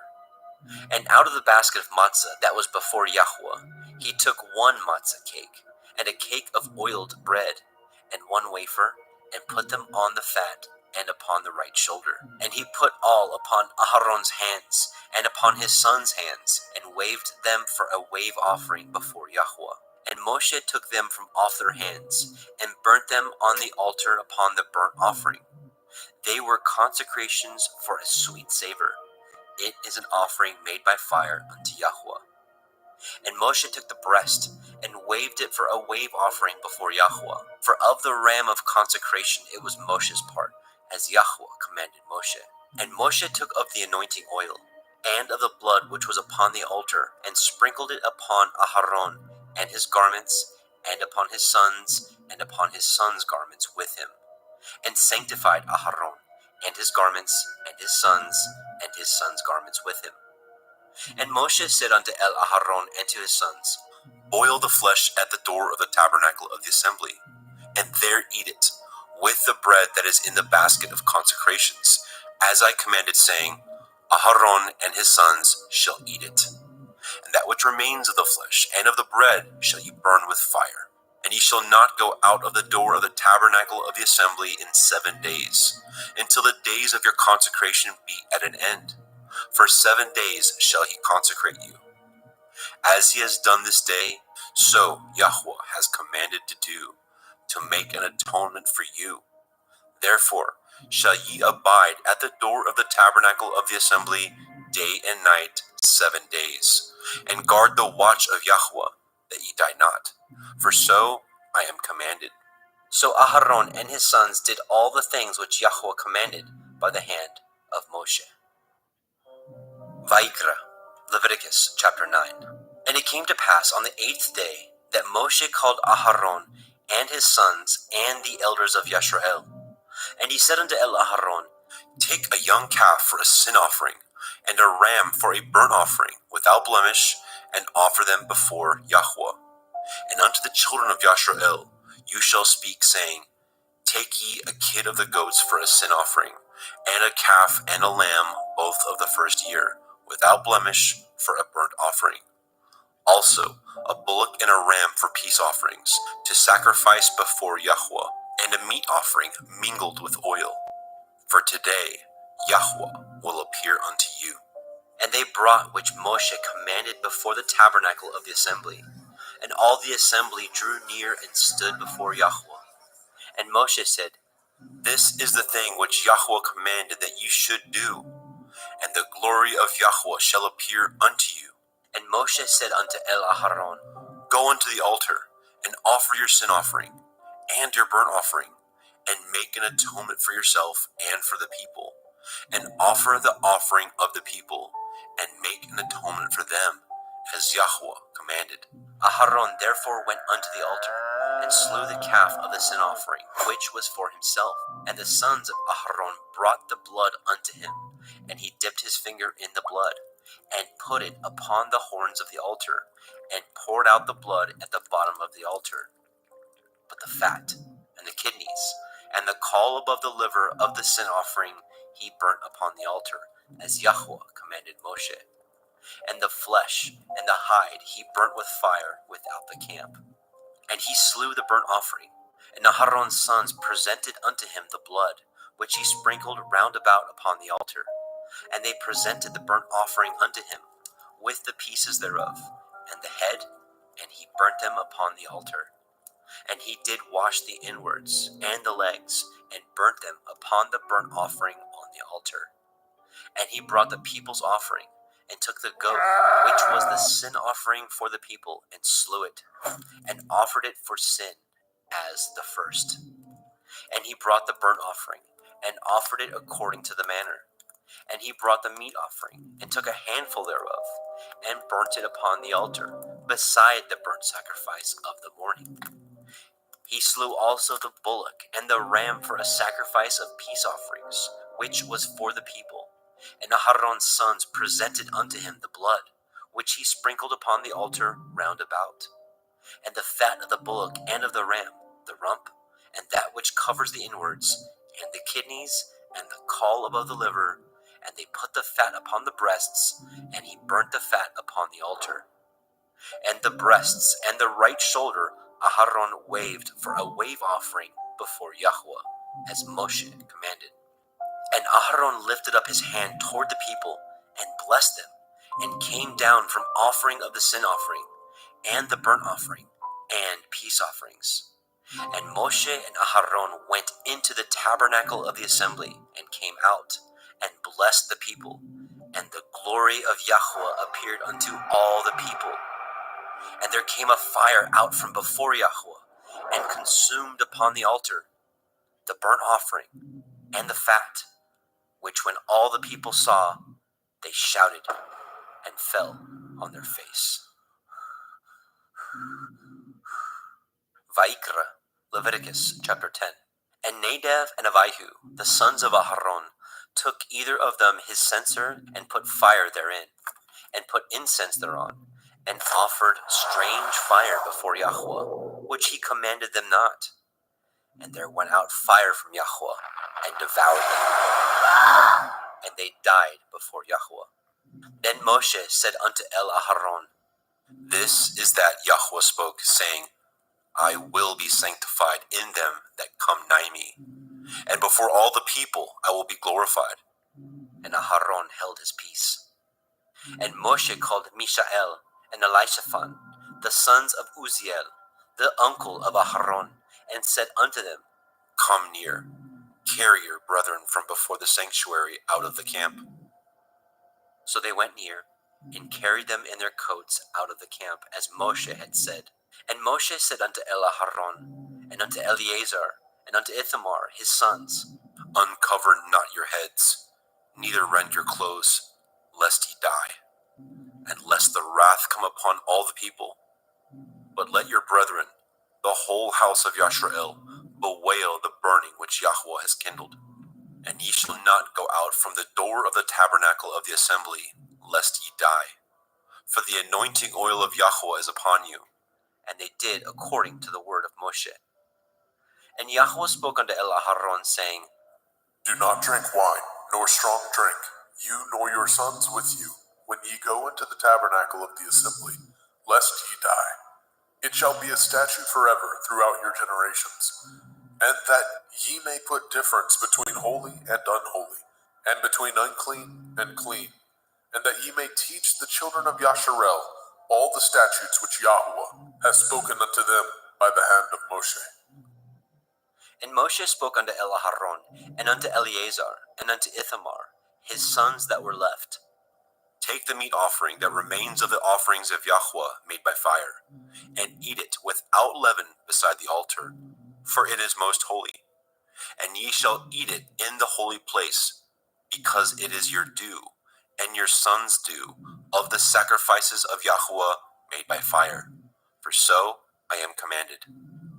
And the wave breast and the heave shoulder shall ye eat in a clean place, you and your sons and your daughters with you, for they be your due, and your sons' due, which are given out of the sacrifices of peace offerings of the children of Yashrael. The heave shoulder and the wave breast shall they bring with the offerings made by fire of the fat, to wave it for a wave offering before Yahweh. And it shall be yours, and your sons with you, by a statute forever, as Yahweh has commanded. And Moshe diligently sought the goat of the sin offering, and behold, it was burnt. And he was angry with Eleazar and Ithamar, the sons of Aharon, which were left alive, saying, Wherefore have ye not eaten the sin offering in the holy place, seeing it is most holy? And Elohim has given it to you to bear the iniquity of the assembly, to make an atonement for them before Yahweh?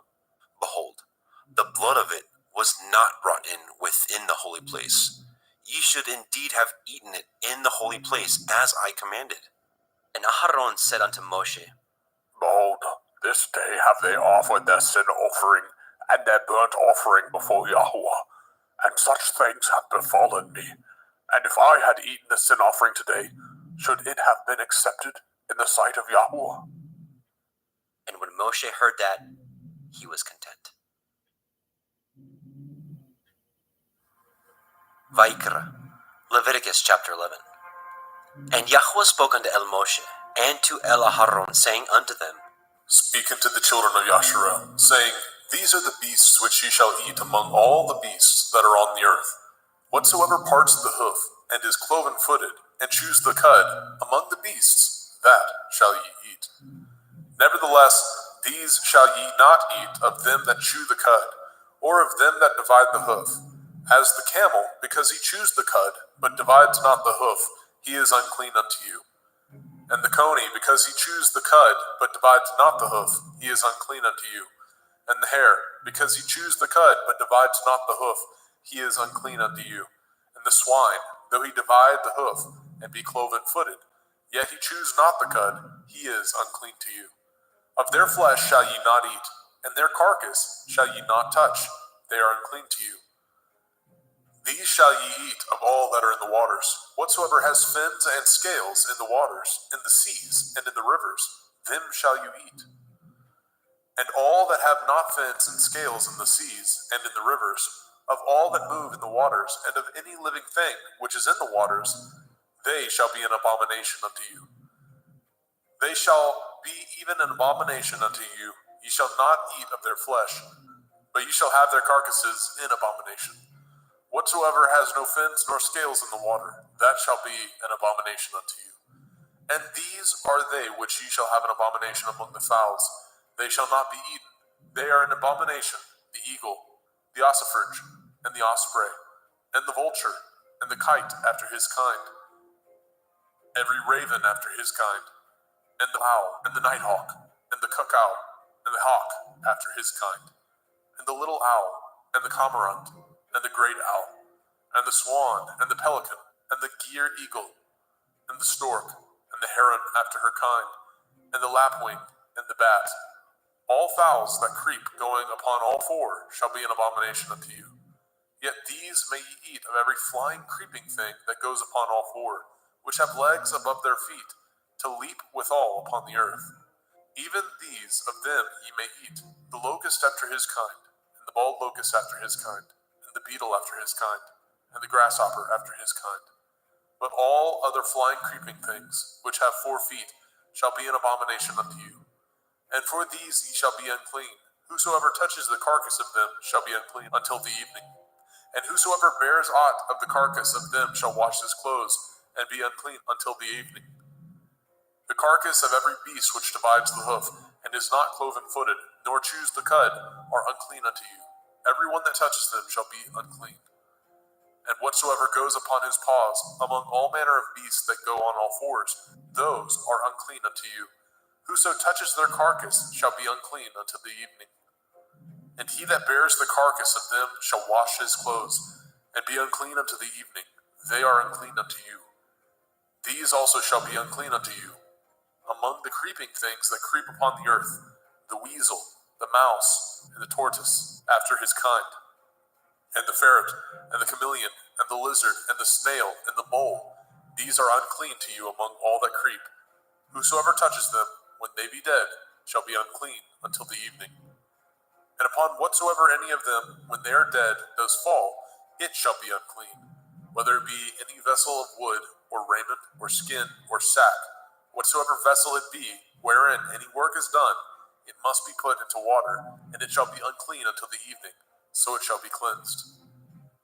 And every earthen vessel, where into any of them that falls, whatsoever is in it shall be unclean, and ye shall break it. Of all meat which may be eaten, that on which such water comes shall be unclean, and all drink that may be drunk in every vessel shall be unclean. And everything whereupon any part of their carcass falls shall be unclean, whether it be oven or range for pots, they shall be broken down, for they are unclean, and shall be unclean unto you. Nevertheless, a fountain or pit, wherein there is plenty of water, shall be clean, but that which touches their carcass shall be unclean. And if any part of their carcass falls upon any sowing seed which is to be sown, it shall be clean. But if any water be put upon the seed, and any part of their carcass fall thereon, it shall be unclean unto you. And if any beast of which ye may eat die, he that touches the carcass thereof shall be unclean until the evening. And he that eats of the carcass of it shall wash his clothes, and be unclean until the evening. He also that bears the carcass of it shall wash his clothes, and be unclean until the evening. And every creeping thing that creeps upon the earth shall be an abomination. It shall not be eaten.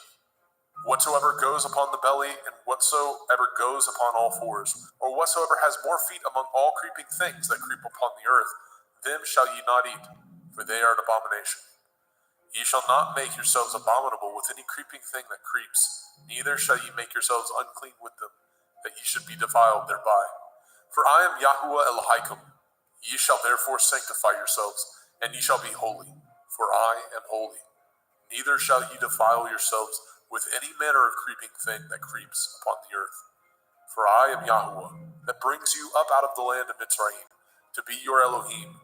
Ye shall therefore be holy, for I am holy. This is the Torah of the beasts and of the fowl, and of every living creature that moves in the waters, and of every creature that creeps upon the earth, to make a difference between the unclean and the clean, and between the beast that may be eaten and the beast that may not be eaten. Vaikra, Leviticus chapter 12. And Yahweh spoke unto Moshe, saying, Speak unto the children of Yasharel, saying, If a woman have conceived seed, and born a male child, then she shall be unclean 7 days. According to the days of the separation for her infirmity, shall she be unclean. And in the 8th day, the flesh of his foreskin shall be circumcised. And she shall then continue in the blood of her purifying 33 days. She shall touch no hallowed thing, nor come into the sanctuary, until the days of her purifying be fulfilled. But if she bear a female child, then she shall be unclean 2 weeks, as in her separation, and she shall continue in the blood of her purifying 66 days. And when the days of her purifying are fulfilled, for a son or for a daughter, she shall bring a lamb of the first year for a burnt offering, and a young pigeon or a turtle dove for a sin offering, unto the door of the tabernacle of the assembly, unto the priest, who shall offer it before Yahweh, and make an atonement for her, and she shall be cleansed from the issue of her blood. This is the Torah for her that has borne a male or a female. And if she be not able to bring a lamb, then she shall bring 2 turtle doves or 2 young pigeons, the one for the burnt offering, and the other for a sin offering. And the priest shall make an atonement for her, and she shall be clean. Vaikra, Leviticus chapter 13. And Yahweh spoke unto El Moshe and El Aharon, saying, When a man shall have in the skin of his flesh a rising, a scab, or a bright spot, and it be in the skin of his flesh, like the plague of leprosy, then he shall be brought unto El Aharon the priest, or unto one of his sons the priests. And the priest shall look on the plague in the skin of the flesh, and when the hair in the plague is turned white, and the plague in sight be deeper than the skin of his flesh, it is a plague of leprosy, and the priest shall look on him and pronounce him unclean. If the bright spot be white in the skin of his flesh, and in sight be not deeper than the skin, and the hair thereof be not turned white, then the priest shall shut up him that has the plague 7 days. And the priest shall look on him the 7th day, and behold, if the plague in his sight be at a stay, and the plague spread not in the skin, then the priest shall shut him up 7 days more. And the priest shall look on him again the 7th day, and behold, if the plague be somewhat dark, and the plague spread not in the skin, the priest shall pronounce him clean. It is but a scab, and he shall wash his clothes and be clean. But if the scab spread much abroad in the skin, after that he has been seen of the priest for his cleansing, he shall be seen of the priest again. And if the priest see that, behold, the scab spreads in the skin, then the priest shall pronounce him unclean. It is a leprosy. When the plague of leprosy is in a man, then he shall be brought unto the priest. And the priest shall see him, and behold, if the rising be white in the skin, and it have turned the hair white, and there be quick raw flesh in the rising, it is an old leprosy in the skin of his flesh, and the priest shall pronounce him unclean, and shall not shut him up, for he is unclean. And if a leprosy break out abroad in the skin, and the leprosy cover all the skin of him that has the plague from his head even to his foot, wheresoever the priest looks, then the priest shall consider, and behold, if the leprosy have covered all his flesh, he shall pronounce him clean that has the plague. It is all turned white, he is clean. But when raw flesh appears in him, he shall be unclean. And the priest shall see the raw flesh and pronounce him to be unclean. For the raw flesh is unclean, it is a leprosy. Or if the raw flesh turn again, and be changed unto white, he shall come unto the priest. And the priest shall see him, and behold, if the plague be turned unto white, then the priest shall pronounce him clean that has the plague, he is clean. The flesh also, in which even in the skin thereof was a boil, and is healed. And in the place of the boil, where there be a white rising, or a bright spot, white, and somewhat reddish, and it be showed to the priest. And if, when the priest sees it, behold, it be in sight lower than the skin, and the hair thereof be turned white, the priest shall pronounce him unclean. It is a plague of leprosy, broken out of the boil. But if the priest look on it, and behold, there be no white hairs therein, and if it be not lower than the skin, but be somewhat dark, then the priest shall shut him up 7 days. And if it spread much abroad in the skin, then the priest shall pronounce him unclean. It is a plague. But if the bright spot stay in his place and spread not, it is a burning boil, and the priest shall pronounce him clean. Or if there be any flesh in the skin whereof there is a hot burning, and the quick flesh that burns have a white bright spot, somewhat reddish or white, then the priest shall look upon it, and behold, if the hair in the bright spot be turned white, and it be in sight deeper than the skin, it is a leprosy broken out of the burning, wherefore the priest shall pronounce him unclean. It is the plague of leprosy. But if the priest look on it, and behold, there be no white hair in the bright spot, and it be no lower than the other skin, but be somewhat dark, then the priest shall shut him up 7 days. And the priest shall look upon him the 7th day, and if it be spread much abroad in the skin, then the priest shall pronounce him unclean. It is the plague of leprosy.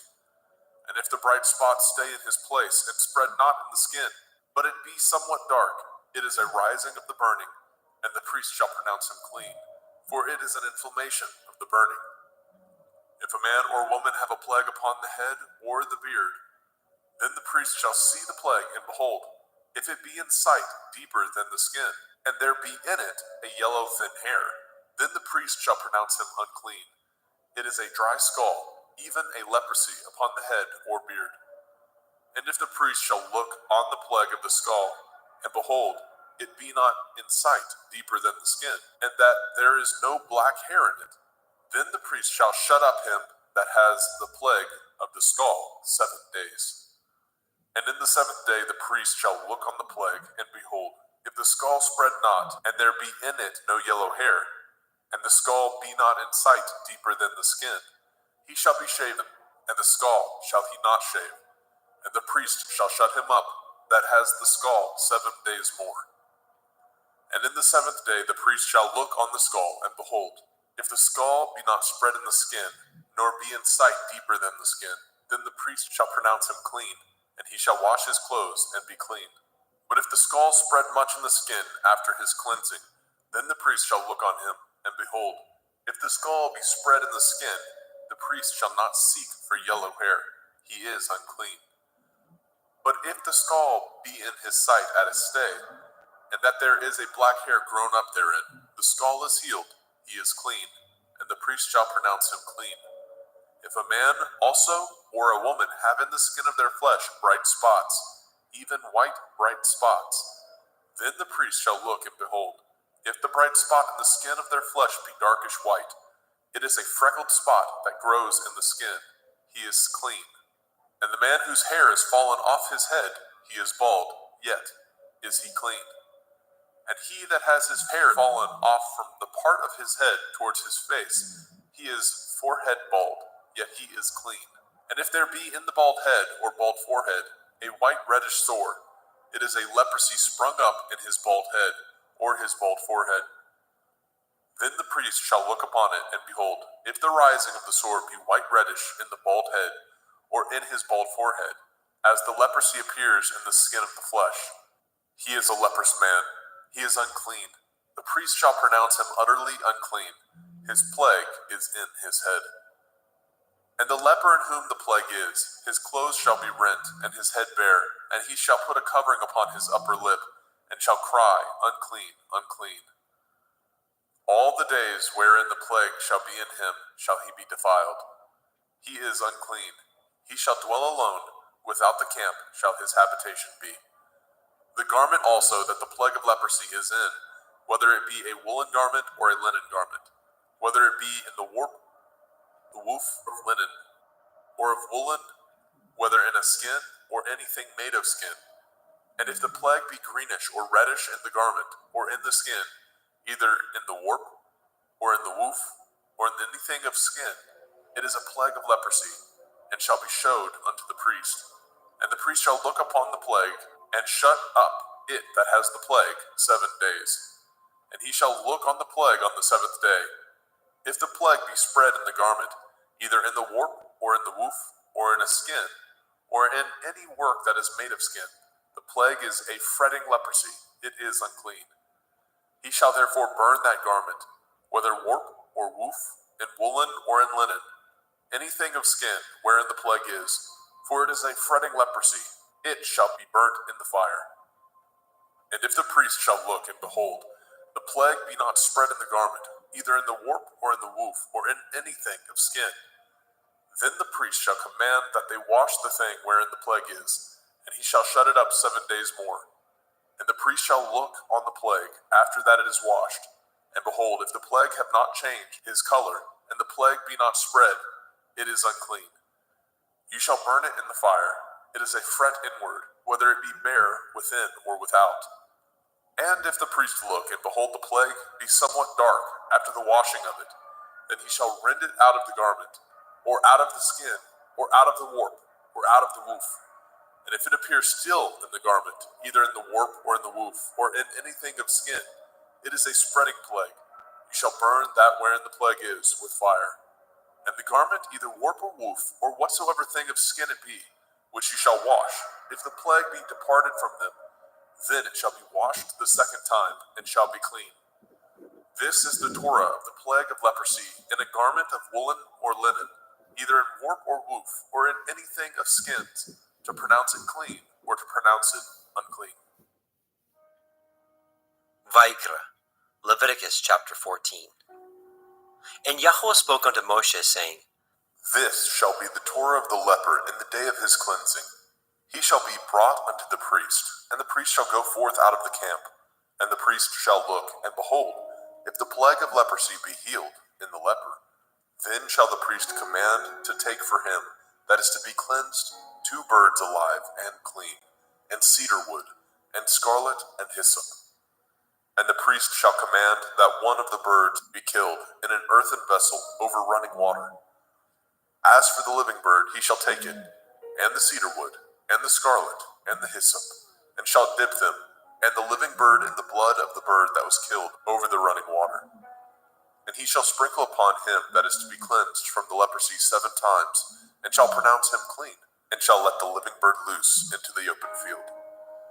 And he that is to be cleansed shall wash his clothes, and shave off all his hair, and wash himself in water, that he may be clean. And after that he shall come into the camp, and shall tarry abroad out of his tent 7 days. But it shall be on the 7th day that he shall shave all his hair off his head, and his beard, and his eyebrows, even all his hair he shall shave off, and shall wash his clothes. Also shall he wash his flesh in water, and shall be clean. And on the 8th day he shall take 2 he-lambs without blemish, and 1 ewe-lamb of the first year without blemish, and 3/10 deal of fine flour for a meat offering, mingled with oil, and 1 log of oil. And the priest that makes him clean shall present the man that is to be made clean, and those things before Yahweh at the door of the tabernacle of the assembly.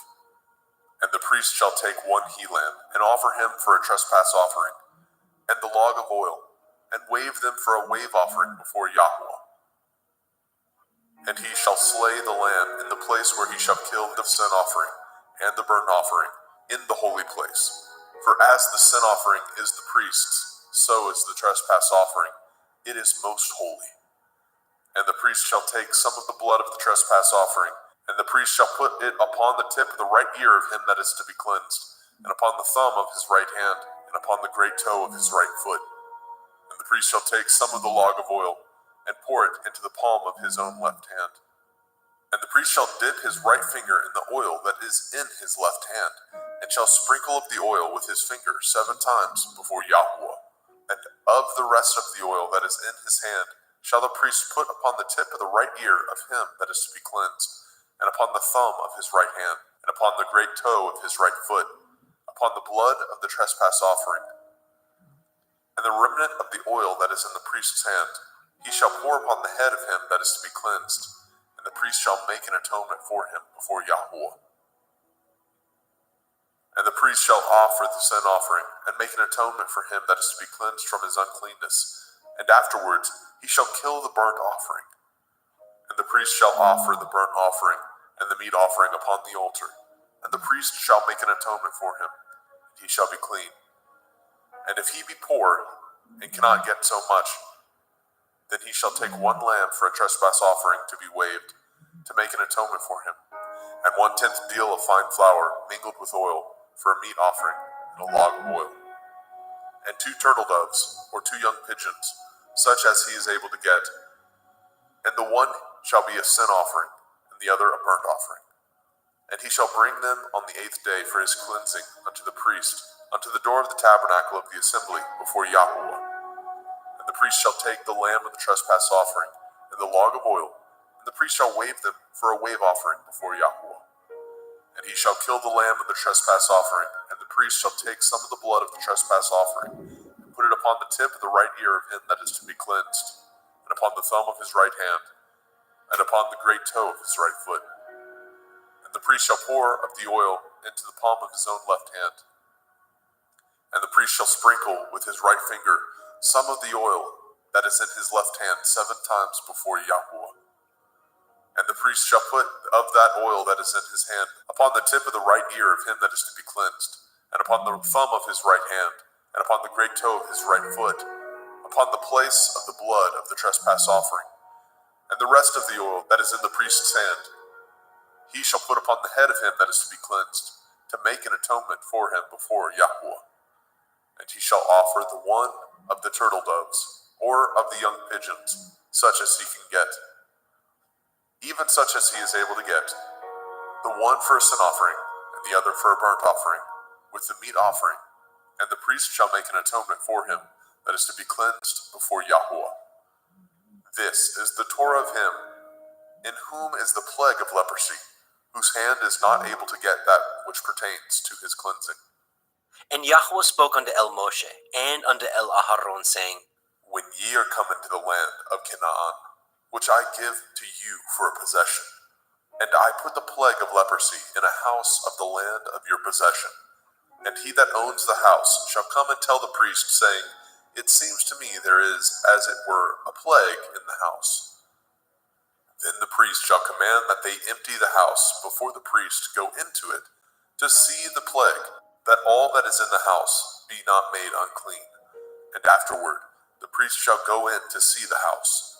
And he shall look on the plague, and behold, if the plague be in the walls of the house, with hollow strakes, greenish or reddish, which in sight are lower than the wall, then the priest shall go out of the house to the door of the house, and shut up the house 7 days. And the priest shall come again the 7th day, and shall look, and behold, if the plague be spread in the walls of the house, then the priest shall command that they take away the stones in which the plague is, and they shall cast them into an unclean place without the city. And he shall cause the house to be scraped within round about, and they shall pour out the dust that they scrape off without the city into an unclean place. And they shall take other stones, and put them in the place of those stones, and he shall take other mortar, and shall plaster the house. And if the plague come again, and break out in the house, after that he has taken away the stones, and after he has scraped the house, and after it is plastered, then the priest shall come and look, and behold, if the plague be spread in the house, it is a fretting leprosy in the house, it is unclean. And he shall break down the house, the stones of it, and the timber thereof, and all the mortar of the house, and he shall carry them forth out of the city into an unclean place. Moreover, he that goes into the house all the while that it is shut up shall be unclean until the evening. And he that lies in the house shall wash his clothes, and he that eats in the house shall wash his clothes. And if the priest shall come in and look upon it, and behold, the plague has not spread in the house, after the house was plastered, then the priest shall pronounce the house clean, because the plague is healed. And he shall take to cleanse the house 2 birds, and cedar wood, and scarlet, and hyssop. And he shall kill the one of the birds in an earthen vessel over running water.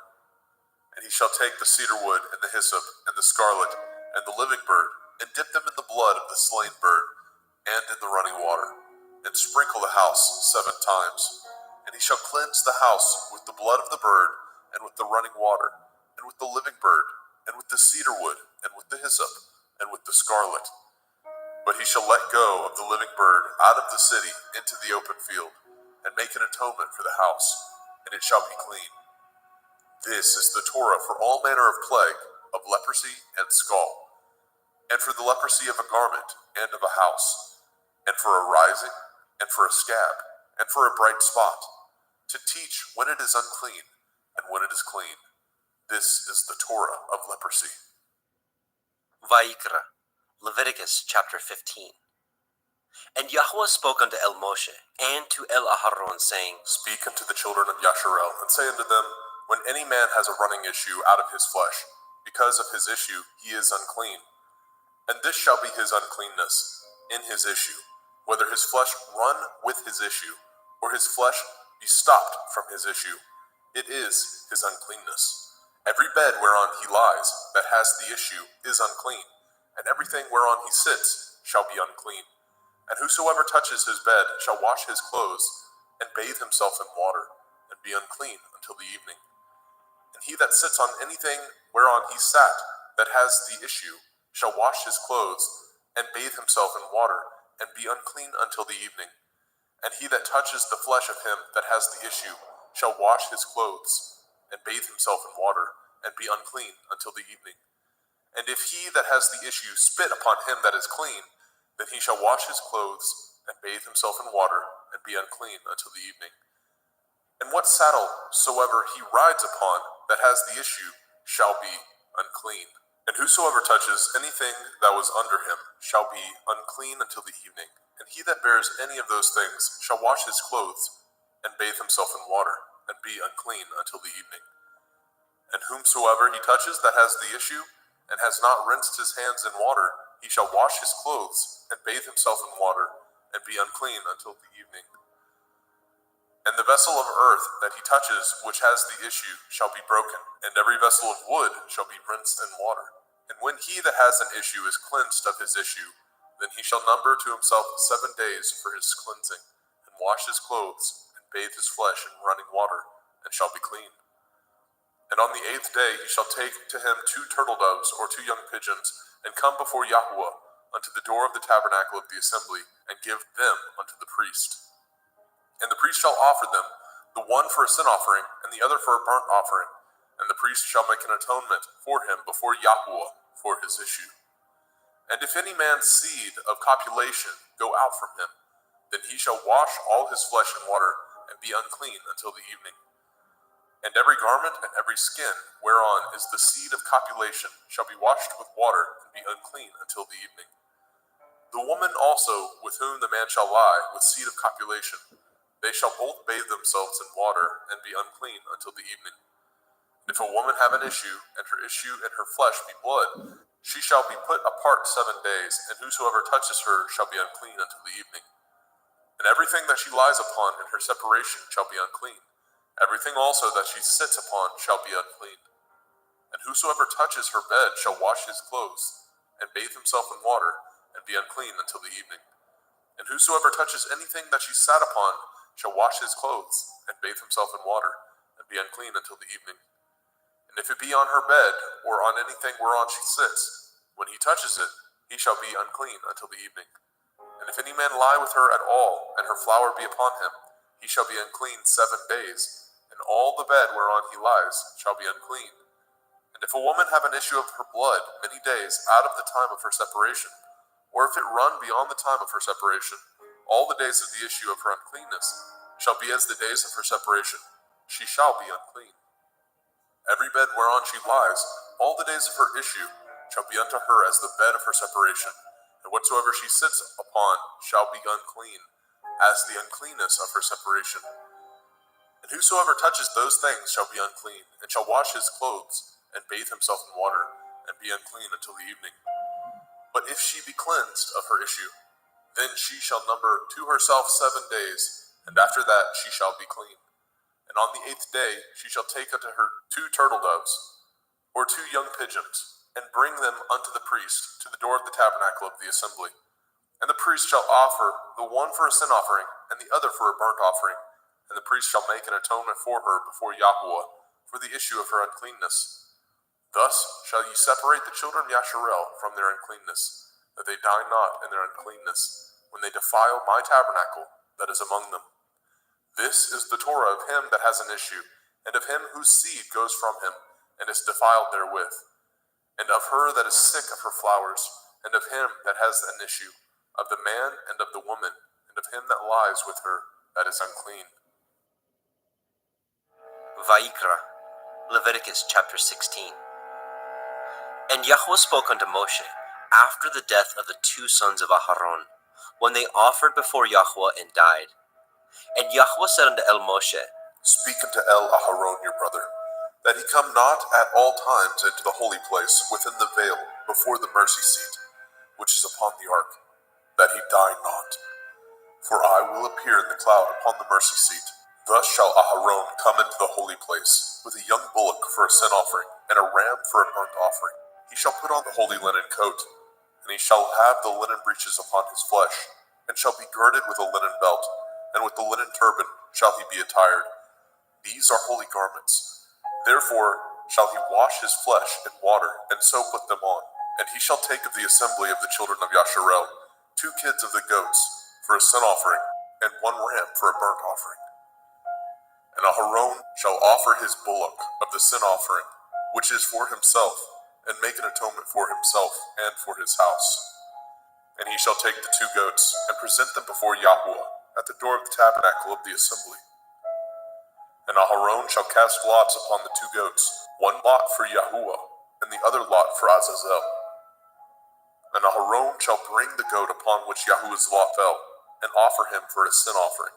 But the goat on which the lot fell to be for Azazel shall be presented alive before Yahuwah, to make an atonement with him, and to let him go for Azazel into the wilderness. And Aharon shall bring the bullock of the sin offering, which is for himself, and shall make an atonement for himself and for his house, and shall kill the bullock of the sin offering, which is for himself. And he shall take a censer full of burning coals of fire from off the altar before Yahuwah, and his hands full of sweet incense beaten small, and bring it within the veil. And he shall put the incense upon the fire before Yahuwah, that the cloud of the incense may cover the mercy seat that is upon the testimony, that he die not. And he shall take of the blood of the bullock, and sprinkle it with his finger upon the mercy seat eastward. And before the mercy seat shall he sprinkle of the blood with his finger 7 times. Then shall he kill the goat of the sin offering that is for the people, and bring his blood within the veil, and do with that blood as he did with the blood of the bullock, and sprinkle it upon the mercy seat, and before the mercy seat. And he shall make an atonement for the holy place, because of the uncleanness of the children of Yasharel, and because of their transgressions, in all their sins. And so shall he do for the tabernacle of the assembly, that remains among them in the midst of their uncleanness. And there shall be no man in the tabernacle of the assembly, when he goes to make an atonement in the holy place, until he comes out, and have made an atonement for himself, and for his household, and for all the assembly of Yasharel. And he shall go out unto the altar that is before Yahuwah, and make an atonement for it, and shall take of the blood of the bullock, and of the blood of the goat, and put it upon the horns of the altar round about. And he shall sprinkle the blood upon it with his finger 7 times, and cleanse it, and hallow it from the uncleanness of the children of Yasharel. And when he has made an end of reconciling the holy place, and the tabernacle of the assembly, and the altar, he shall bring the live goat. And Aharon shall lay both his hands upon the head of the live goat, and confess over him all the iniquities of the children of Yasharel, and all their transgression in all their sins, putting them upon the head of the goat, and shall send him away by the hand of a fit man into the wilderness. And the goat shall bear upon him all their iniquities, unto a land not inhabited, and he shall let go the goat in the wilderness. And Aharon shall come into the tabernacle of the assembly, and shall put off the linen garments which he put on when he went into the holy place, and shall leave them there. And he shall wash his flesh with water in the holy place, and put on his garments, and come forth, and offer his burnt offering, and the burnt offering of the people, and make an atonement for himself and for the people. And the fat of the sin offering shall he burn upon the altar. And he that let go the goat for Azazel shall wash his clothes, and bathe his flesh in water, and afterwards come into the camp.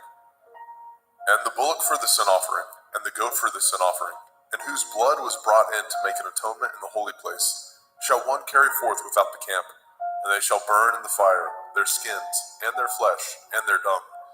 And he that burns them shall wash his clothes, and bathe his flesh in water, and afterwards he shall come into the camp.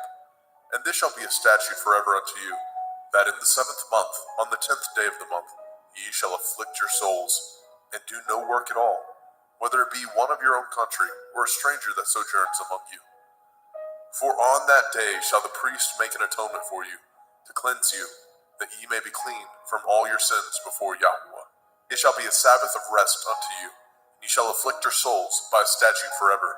And the priest, whom he shall anoint, and whom he shall consecrate to minister in the priest's office in his father's stead, shall make the atonement, and shall put on the linen clothes, even the holy garments.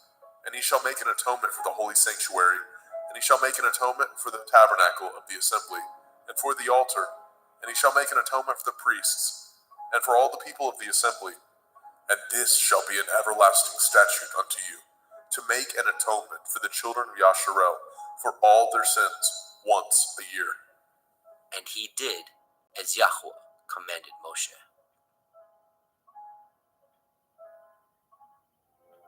Vayikra, Leviticus chapter 17. And Yahweh spoke unto Moshe, saying, Speak unto El-Aharon and unto his sons, and unto all the children of Yasharel, and say unto them, This is the thing which Yahweh has commanded, saying, What man soever there be of the house of Yasharel, that kills an ox, or lamb, or goat, in the camp, or that kills it out of the camp, and brings it not unto the door of the tabernacle of the assembly, to offer an offering unto Yahweh before the tabernacle of Yahweh, blood shall be imputed unto that man.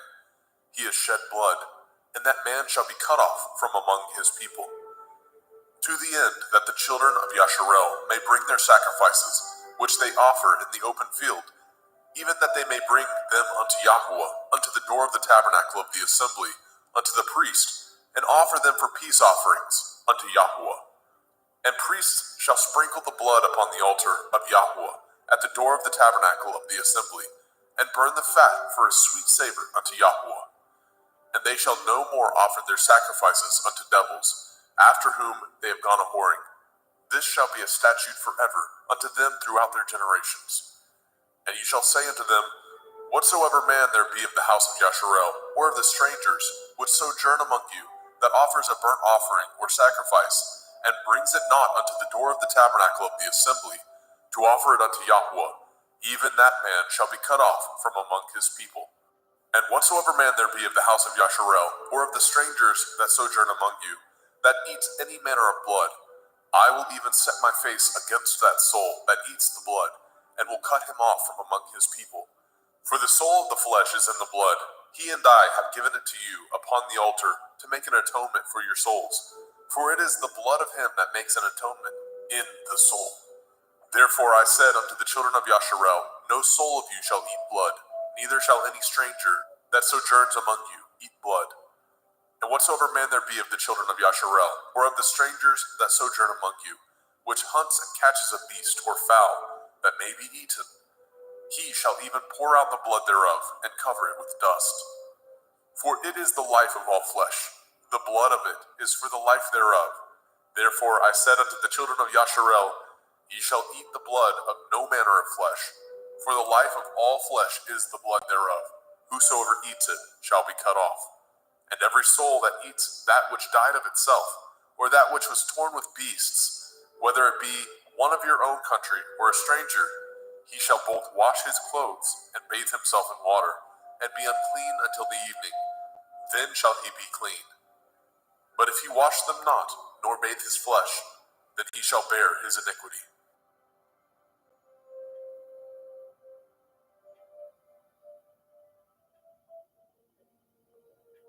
Vayikra, Leviticus chapter 18.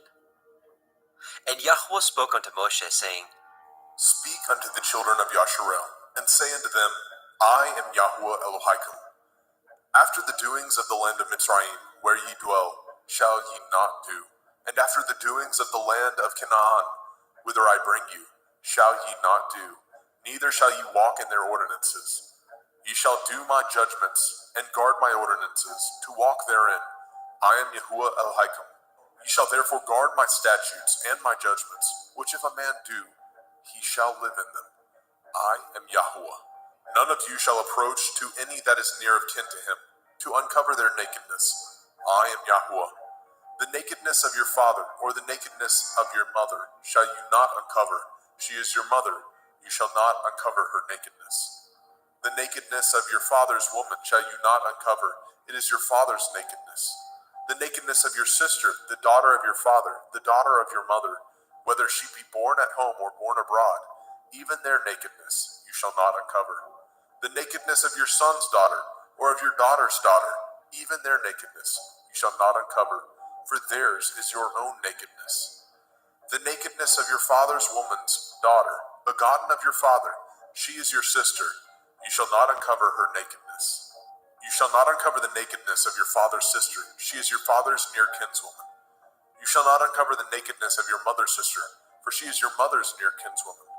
You shall not uncover the nakedness of your father's brother. You shall not approach to his woman, she is your aunt. You shall not uncover the nakedness of your daughter-in-law, she is your son's woman. You shall not uncover her nakedness. You shall not uncover the nakedness of your brother's woman, it is your brother's nakedness. You shall not uncover the nakedness of a woman and her daughter, neither shall you take her son's daughter, or her daughter's daughter, to uncover her nakedness, for they are your near kinswoman. It is wickedness. Neither shall you take a woman to her sister, to vex her, to uncover her nakedness, beside the other in her lifetime. Also you shall not approach unto a woman to uncover her nakedness, as long as she is put apart for her uncleanness. Moreover, you shall not lie carnally with your neighbor's woman, to defile yourself with her. And you shall not let any of your seed pass through the fire to Molech, neither shall you profane the name of your Elohim. I am Yahuwah. You shall not lie with mankind, as with womankind. It is an abomination. Neither shall you lie with any beast, to defile yourself therewith.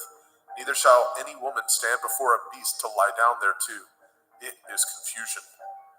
Defile not ye yourselves in any of these things, for in all these the nations are defiled, which I cast out before you. And the land is defiled, therefore I do visit the iniquity thereof upon it, and the land itself vomits out her inhabitants. Ye shall therefore guard my statutes and my judgments, and shall not commit any of these abominations, neither any of your own nation, nor any stranger that sojourns among you. For all these abominations have the men of the land done, which were before you, and the land is defiled, that the land spew not you out also, when ye defile it, as it spewed out the nations that were before you. For whosoever shall commit any of these abominations, even the souls that commit them shall be cut off from among their people. Therefore shall ye guard my ordinance, that ye commit not any of these abominable customs, which were committed before you, and that ye defile not yourselves therein. I am Yahuwah Elohim.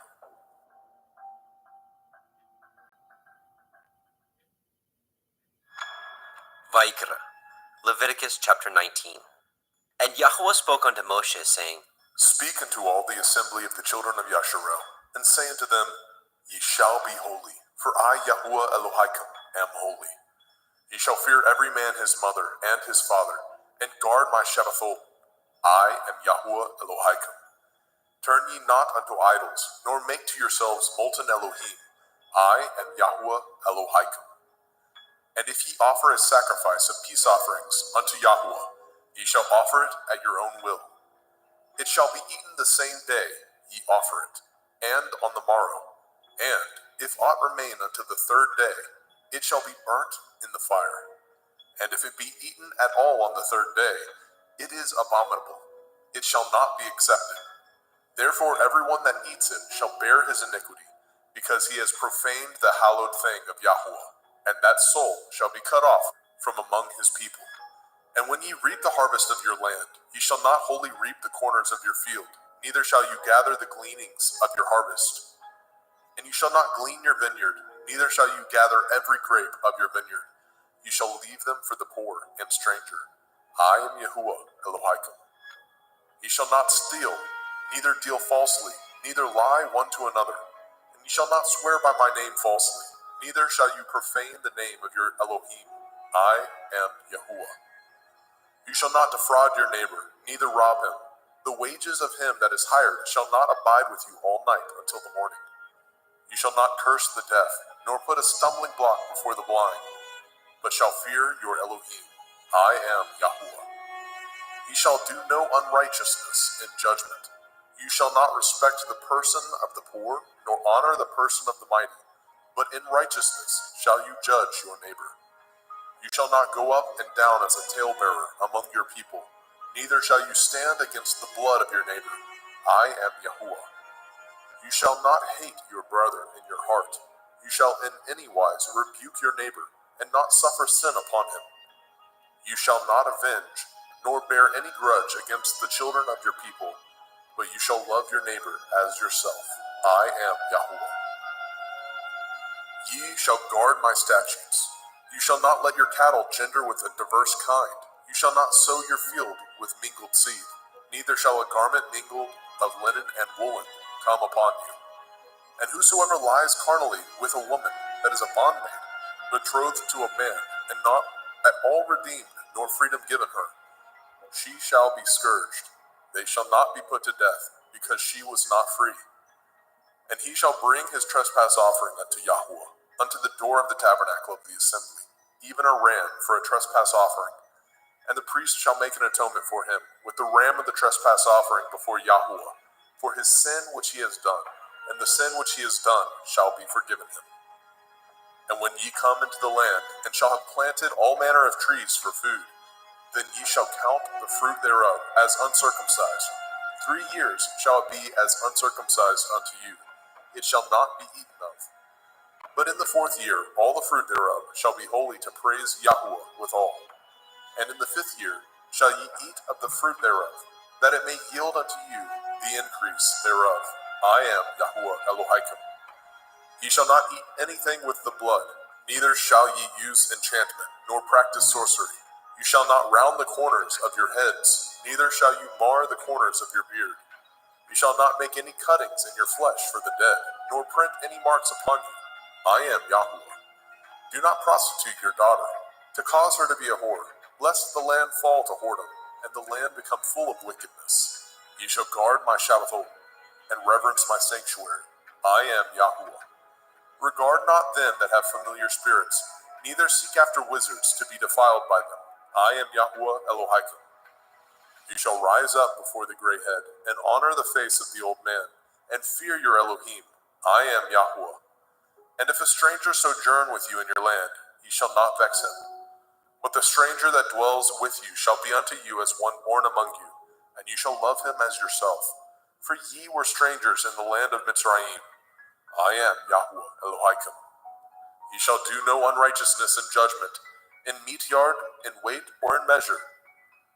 Just balances, just weights, a just ephah, and a just hin shall ye have. I am Yahuwah Elohim, which brought you out of the land of Mitzrayim. Therefore shall ye guard all my statutes, and all my judgments, and do them. I am Yahuwah.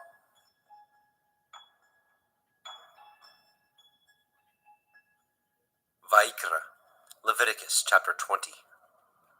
And Yahuwah spoke unto Moshe, saying, Again you shall say to the children of Yasharel, whosoever he be of the children of Yasharel, or of the strangers that sojourn in Yasharel, that gives any of his seed unto Molech, he shall surely be put to death. The people of the land shall stone him with stones. And I will set my face against that man, and I will cut him off from among his people, because he has given of his seed unto Molech, to defile my sanctuary, and to profane my holy name. And if the people of the land do any ways hide their eyes from the man, when he gives of his seed unto Molech, and kill him not, then I will set my face against that man, and against his family, and will cut him off, and all that go a-whoring after him, to commit whoredom with Molech, from among their people. And the soul that turns after such as have familiar spirits, and after wizards, to go a-whoring after them, I will even set my face against that soul, and will cut him off from among his people. Sanctify yourselves, therefore, and be ye holy, for I am Yahuwah Elohim, and ye shall guard my statutes, and do them. I am Yahuwah Mekodishkim. For everyone that curses his father or his mother shall surely be put to death. He has cursed his father or his mother. His blood shall be upon him. And the man that breaks wedlock with another man's woman, even he that breaks wedlock with his neighbor's woman, the man and the woman that breaks wedlock shall surely be put to death. And the man that lies with his father's woman has uncovered his father's nakedness. Both of them shall surely be put to death. Their blood shall be upon them. And if a man lie with his daughter-in-law, both of them shall surely be put to death. They have wrought confusion. Their blood shall be upon them. If a man also lie with mankind, as he lies with a woman, both of them have committed an abomination. They shall surely be put to death. Their blood shall be upon them.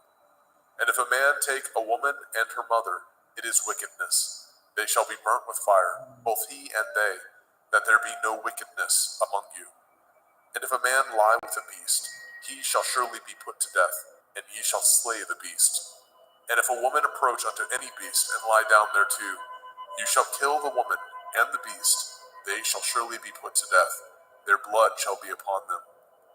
And if a man shall take his sister, his father's daughter, or his mother's daughter, and see her nakedness, and she see his nakedness, it is a wicked thing, and they shall be cut off in the sight of their people. He has uncovered his sister's nakedness. He shall bear his iniquity. And if a man shall lie with a woman having her sickness, and shall uncover her nakedness, he has discovered her fountain, and she has uncovered the fountain of her blood, and both of them shall be cut off from among their people. And you shall not uncover the nakedness of your mother's sister, nor of your father's sister, for he uncovers his near kin. They shall bear their iniquity. And if a man shall lie with his uncle's woman, he has uncovered his uncle's nakedness. They shall bear their sin. They shall die childless. And if a man shall take his brother's woman, it is an unclean thing. He has uncovered his brother's nakedness. They shall be childless. Ye shall therefore guard all my statutes and all my judgments, and do them, that the land whither I bring you to dwell therein spew you not out. And ye shall not walk in the manner of the nation which I cast out before you, for they committed all these things, and therefore I abhorred them. But I have said unto you, ye shall inherit their land, and I will give unto you to possess it, a land that flows with milk and honey. I am Yahweh Elohim, which have separated you from other people.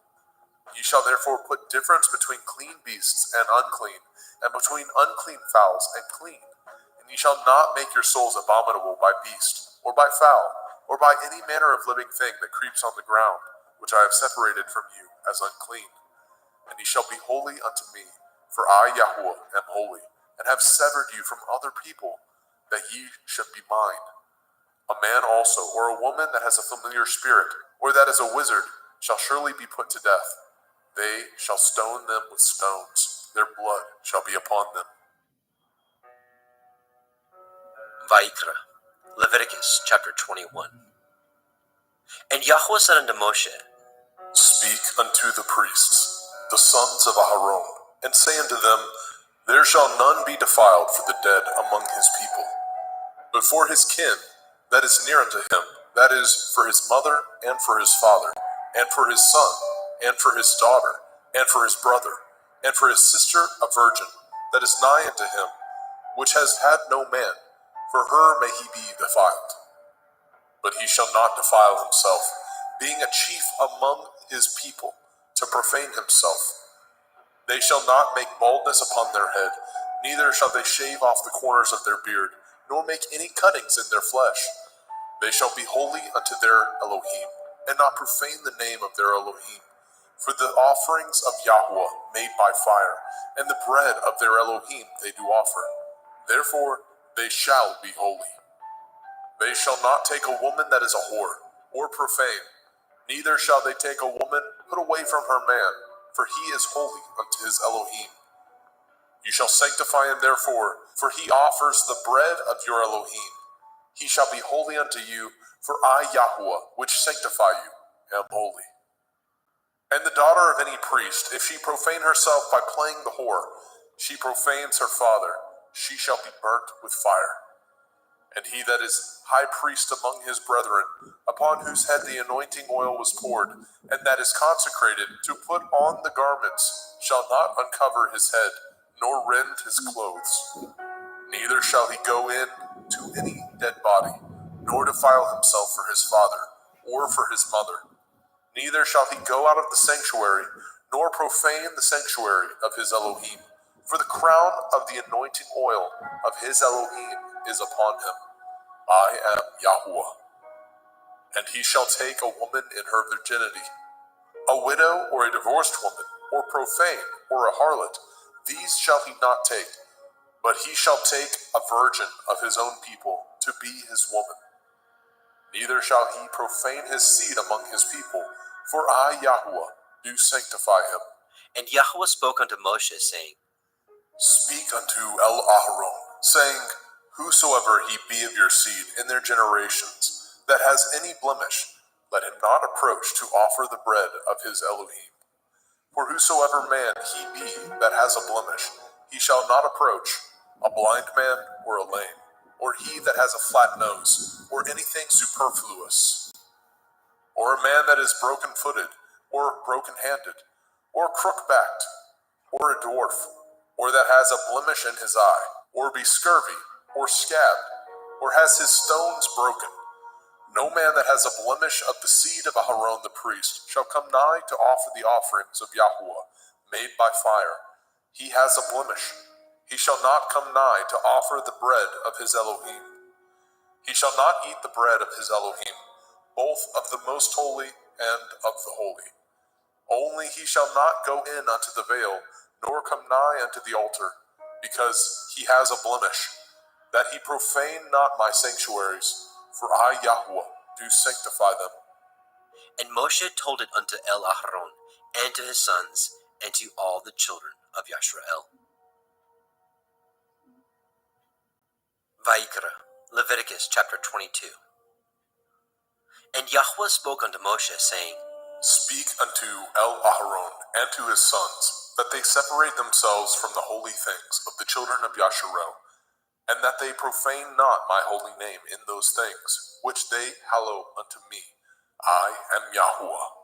Say unto them, Whosoever he be of all your seed among your generations, that goes unto the holy things, which the children of Yasharel hallow unto Yahuwah, having his uncleanness upon him, that soul shall be cut off from my presence. I am Yahuwah. What man soever of the seed of Aharon is a leper, or has a running issue, he shall not eat of the holy things until he be clean. And whoso touches anything that is unclean by the dead, or a man whose seed goes from him, or whosoever touches any creeping thing whereby he may be made unclean, or a man of whom he may take uncleanness, whatsoever uncleanness he has, the soul which has touched any such thing shall be unclean until evening, and shall not eat of the holy things, unless he wash his flesh with water. And when the sun is down, he shall be clean, and shall afterward eat of the holy things, because it is his food. That which dies of itself, or is torn with beasts, he shall not eat, to defile himself therewith. I am Yahuwah. They shall therefore guard my ordinance, lest they bear sin for it, and die therefore. If they profane it, I, Yahuwah, do sanctify them. There shall no stranger eat of the holy thing. A sojourner of the priest, or a hired servant, shall not eat of the holy thing. But if the priest buy any soul with his money, he shall eat of it, and he that is born in his house, they shall eat of his meat. If the priest's daughter also be married unto a stranger, she may not eat of an offering of the holy things. But if the priest's daughter be a widow, or divorced, and have no child, and is returned unto her father's house, as in her youth, she shall eat of her father's meat, but there shall no stranger eat thereof.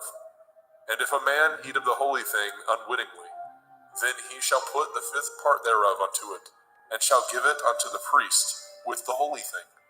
And they shall not profane the holy things of the children of Yasharel, which they offer unto Yahuwah, or suffer them to bear the iniquity of trespass when they eat their holy things. For I, Yahuwah, do sanctify them. And Yahweh spoke unto El-Moshe, saying, Speak unto El-Aharon, and to his sons, and unto all the children of Yasharel, and say unto them, Whatsoever he be of the house of Yasharel, or of the strangers in Yasharel, that will offer his oblation for all his vows, and for all his freewill offerings, which they will offer unto Yahweh for a burnt offering. Ye shall offer at your own will a male without blemish, of the cattle, of the sheep, or of the goats. But whatsoever has a blemish, that shall ye not offer, for it shall not be acceptable for you. And whosoever offers a sacrifice of peace offerings unto Yahweh to accomplish his vow, or a freewill offering in cattle or sheep, it shall be perfect to be accepted. There shall be no blemish therein. Blind or broken or maimed, or having a running sore, or scurvy, or scabbed, ye shall not offer these unto Yahweh, nor make an offering by fire of them upon the altar unto Yahweh. Either a bullock or a lamb that has anything superfluous or lacking in his parts, that may you offer for a freewill offering, but for a vow it shall not be accepted. Ye shall not offer unto Yahweh that which is bruised, or crushed, or broken, or cut, neither shall ye make any offerings thereof in your land. Neither from a stranger's hand shall ye offer the bread of your Elohim of any of these, because their corruption is in them, and blemishes be in them. They shall not be accepted for you. And Yahweh spoke unto Moshe, saying, When a bullock or a sheep or a goat is brought forth, then it shall be 7 days under the dam, and from the 8th day and thenceforth it shall be accepted for an offering made by fire unto Yahweh. And whether it be cow or ewe, ye shall not kill it, and her young, both in 1 day. And when ye offer a sacrifice of thanksgiving unto Yahweh, offer it at your own will. On the same day it shall be eaten up. Ye shall leave none of it until the morrow. I am Yahweh. Therefore shall ye guard my commandments, and do them. I am Yahweh. Neither shall ye profane my holy name, but I will be hallowed among the children of Yasharel. I am Yahweh, which hallow you, that brought you out of the land of Mizraim, to be your Elohim. I am Yahweh.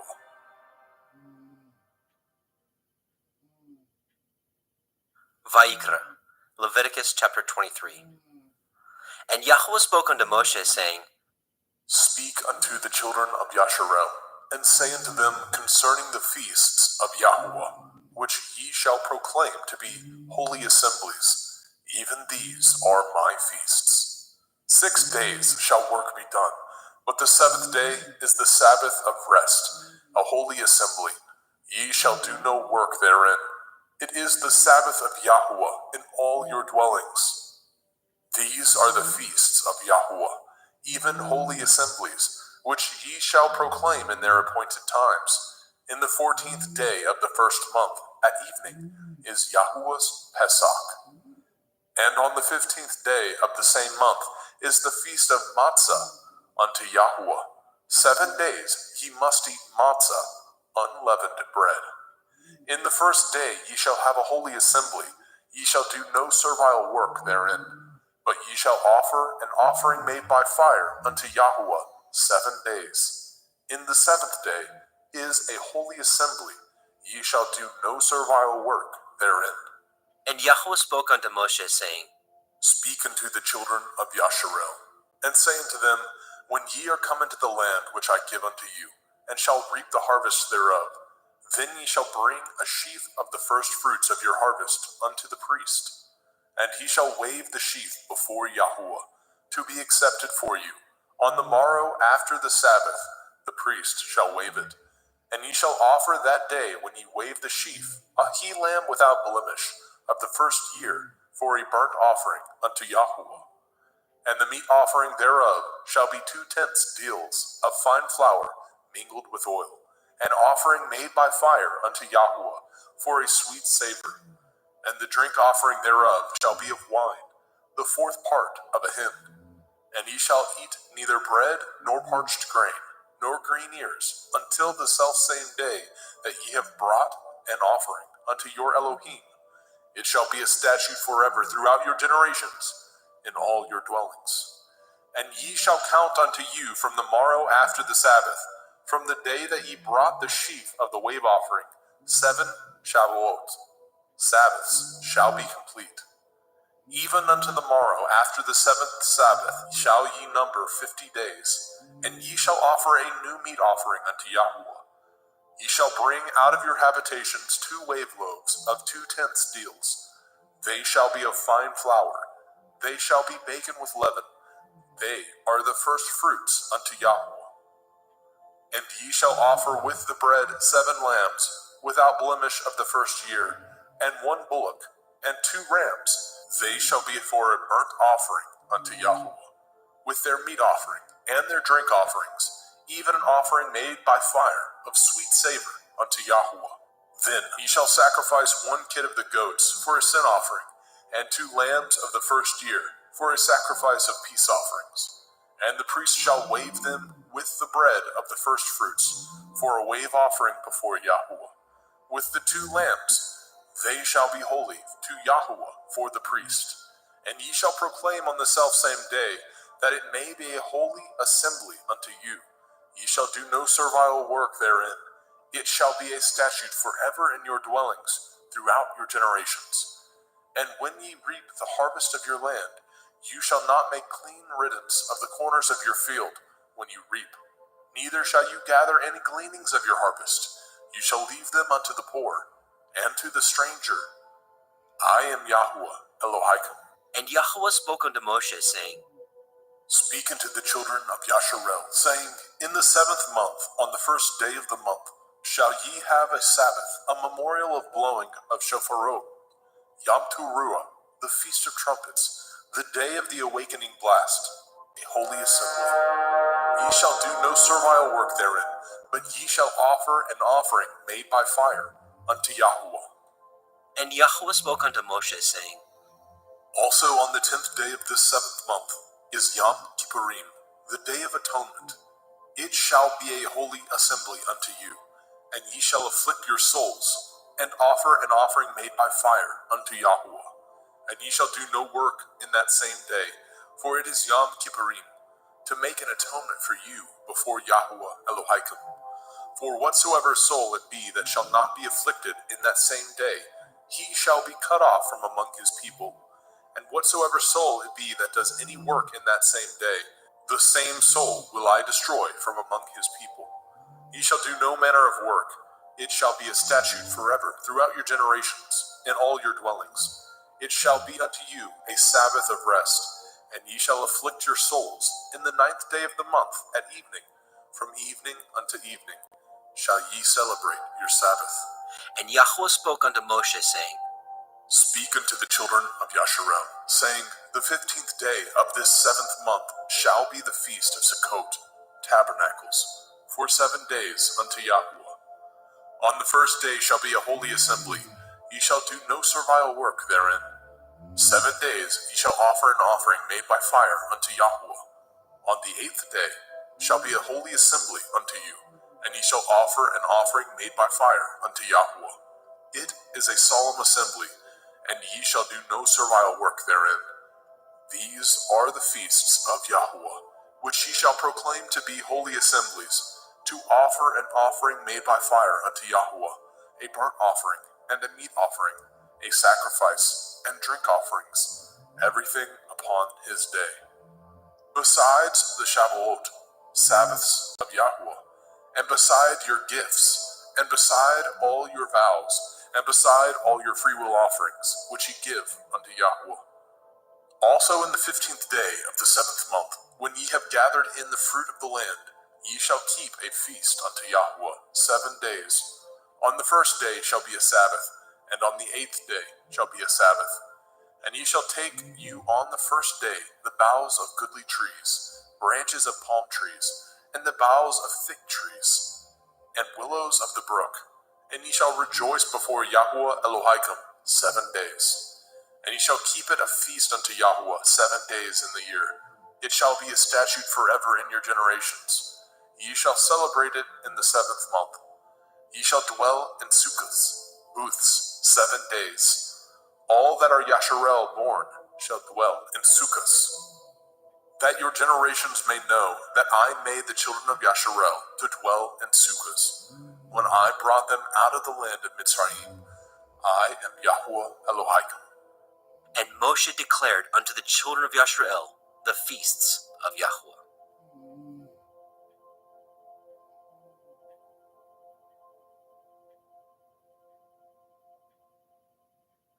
Vaikra, Leviticus chapter 24. And Yahweh spoke unto Moshe, saying, Command the children of Yasharel that they bring unto you pure olive oil, beaten for the light, to cause the lamps to burn continually, without the veil of the testimony. In the tabernacle of the assembly shall Aharon order it from the evening unto the morning before Yahweh continually. It shall be a statute forever in your generations.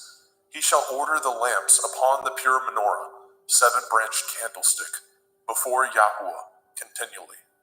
And you shall take fine flour, and bake 12 cakes thereof. 2/10 deals shall be in 1 cake. And you shall set them in 2 rows, 6 on a row, upon the pure table before Yahweh. And you shall put pure frankincense upon each row, that it may be on the bread for a memorial, even a memorial made by fire unto Yahweh. Every Sabbath he shall set it in order before Yahweh continually, being taken from the children of Yasharel by an everlasting covenant. And it shall be Aharon and his sons, and they shall eat it in the holy place, for it is most holy unto him of the offerings of Yahweh made by fire, by a perpetual statute. And the son of a Yashraeliteth woman, whose father was a Mitzri, went out among the children of Yashrael. And this son of the Yashraeliteth woman and a man of Yashrael strove together in the camp. And the Yashraeliteth woman's son blasphemed the name of Yahweh, and cursed. And they brought him unto Moshe, and his mother's name was Shelomith, the daughter of Divri, of the tribe of Dan. And they put him in ward, that the mind of Yahweh might be showed them. And Yahweh spoke unto Moshe, saying, Bring forth him that has cursed without the camp, and let all that heard him lay their hands upon his head, and let all the assembly stone him. And you shall speak unto the children of Yasharel, saying, Whosoever curses his Elohim shall bear his sin. And he that blasphemes the name of Yahweh, he shall surely be put to death.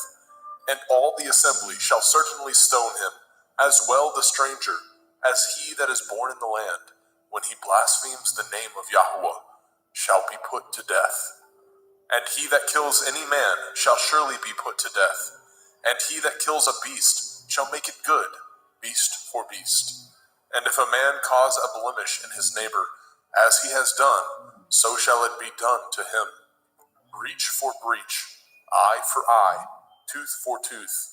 As he has caused a blemish in a man, so shall it be done to him again. And he that kills a beast, he shall restore it. And he that kills a man, he shall be put to death. Ye shall have one manner of law, as well for the stranger, as for one of your own country. For I am Yahweh Elohim. And Moshe spoke to the children of Yashrael, that they should bring forth him that had cursed out of the camp, and stone him with stones. And the children of Yashrael did as Yahweh commanded Moshe.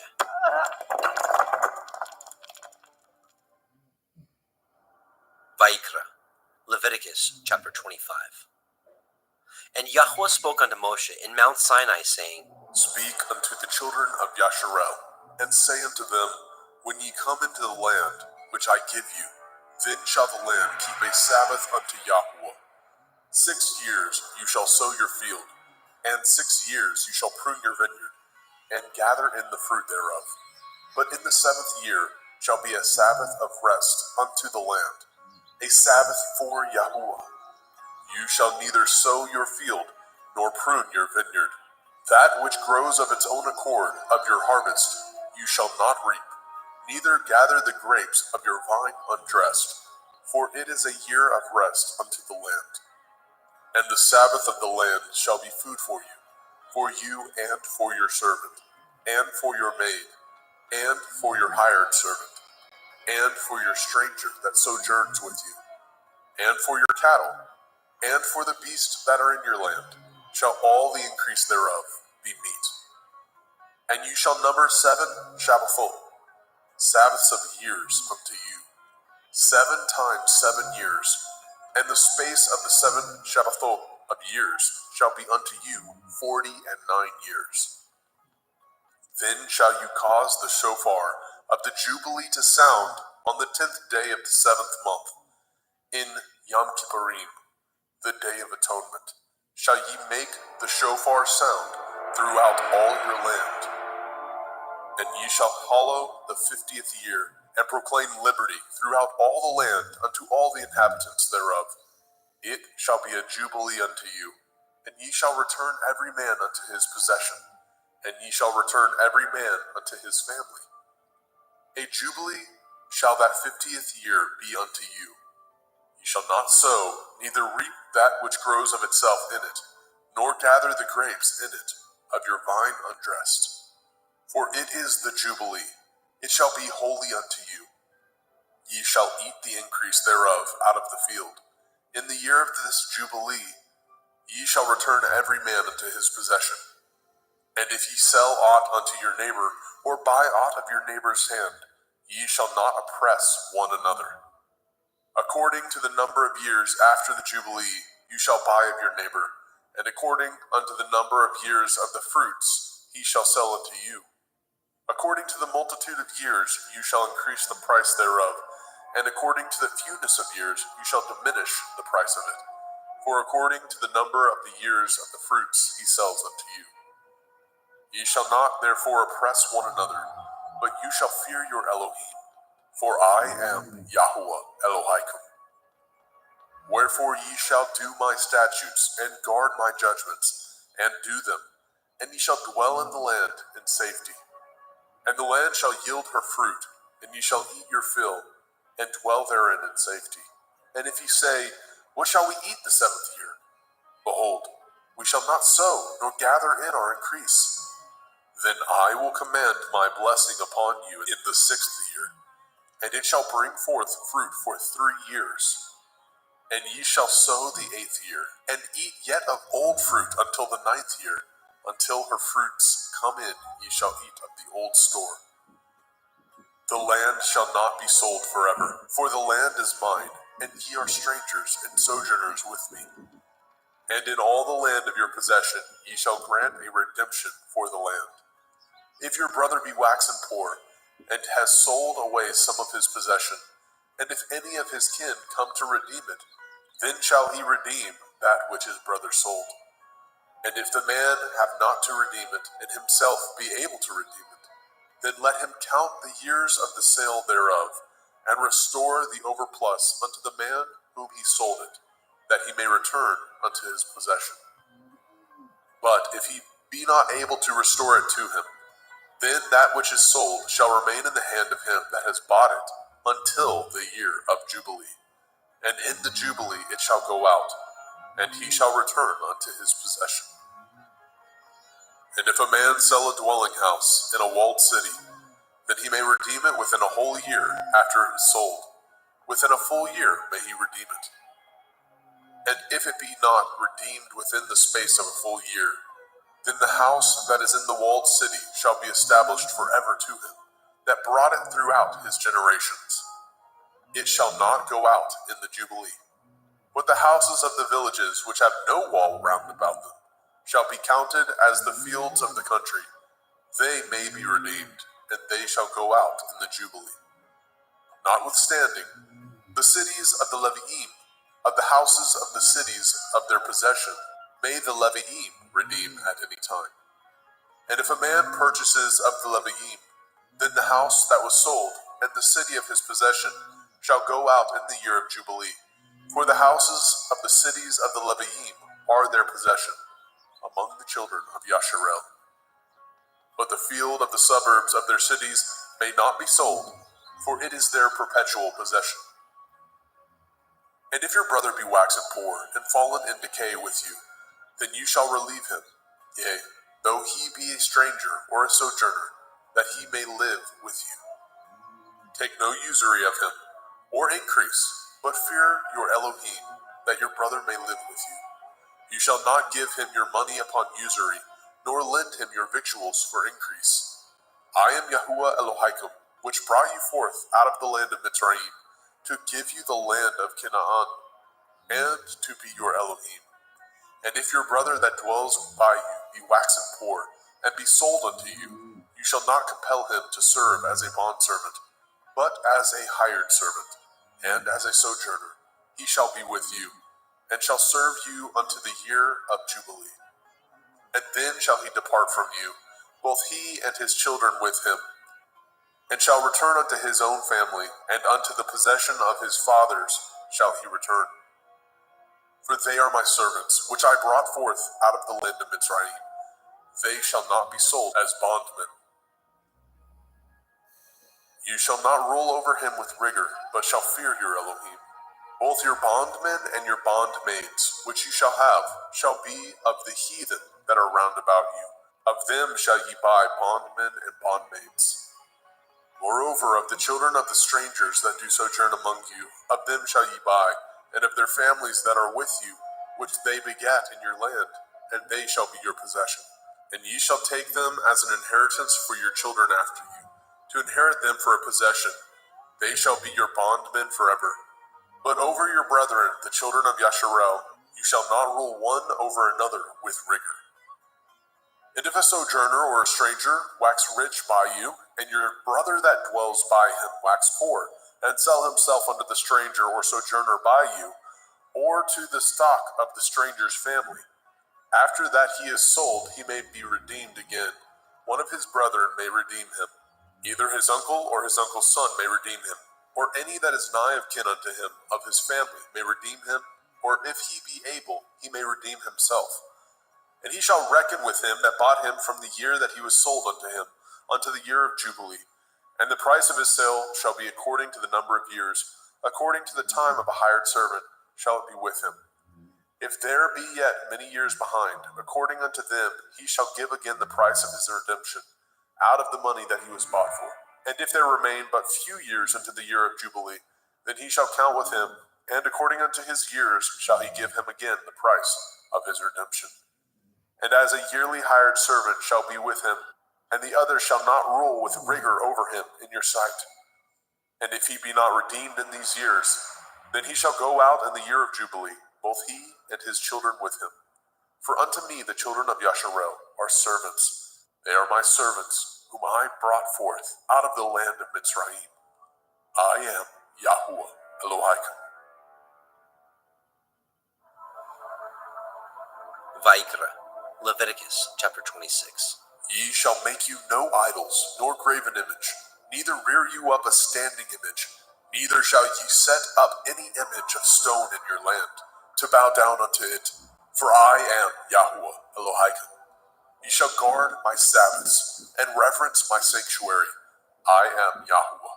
If ye walk in my statutes, and guard my commandments, and do them, then I will give you rain in due season, and the land shall yield her increase, and the trees of the field shall yield their fruit.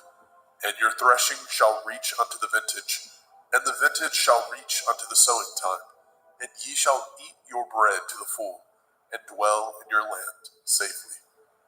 And I will give peace in the land, lying down with nothing to fear, and the Sabbath of life. Though evil be part of the land, there is no sword to bring in the land. And ye shall chase your enemies, and they shall fall before you by the sword.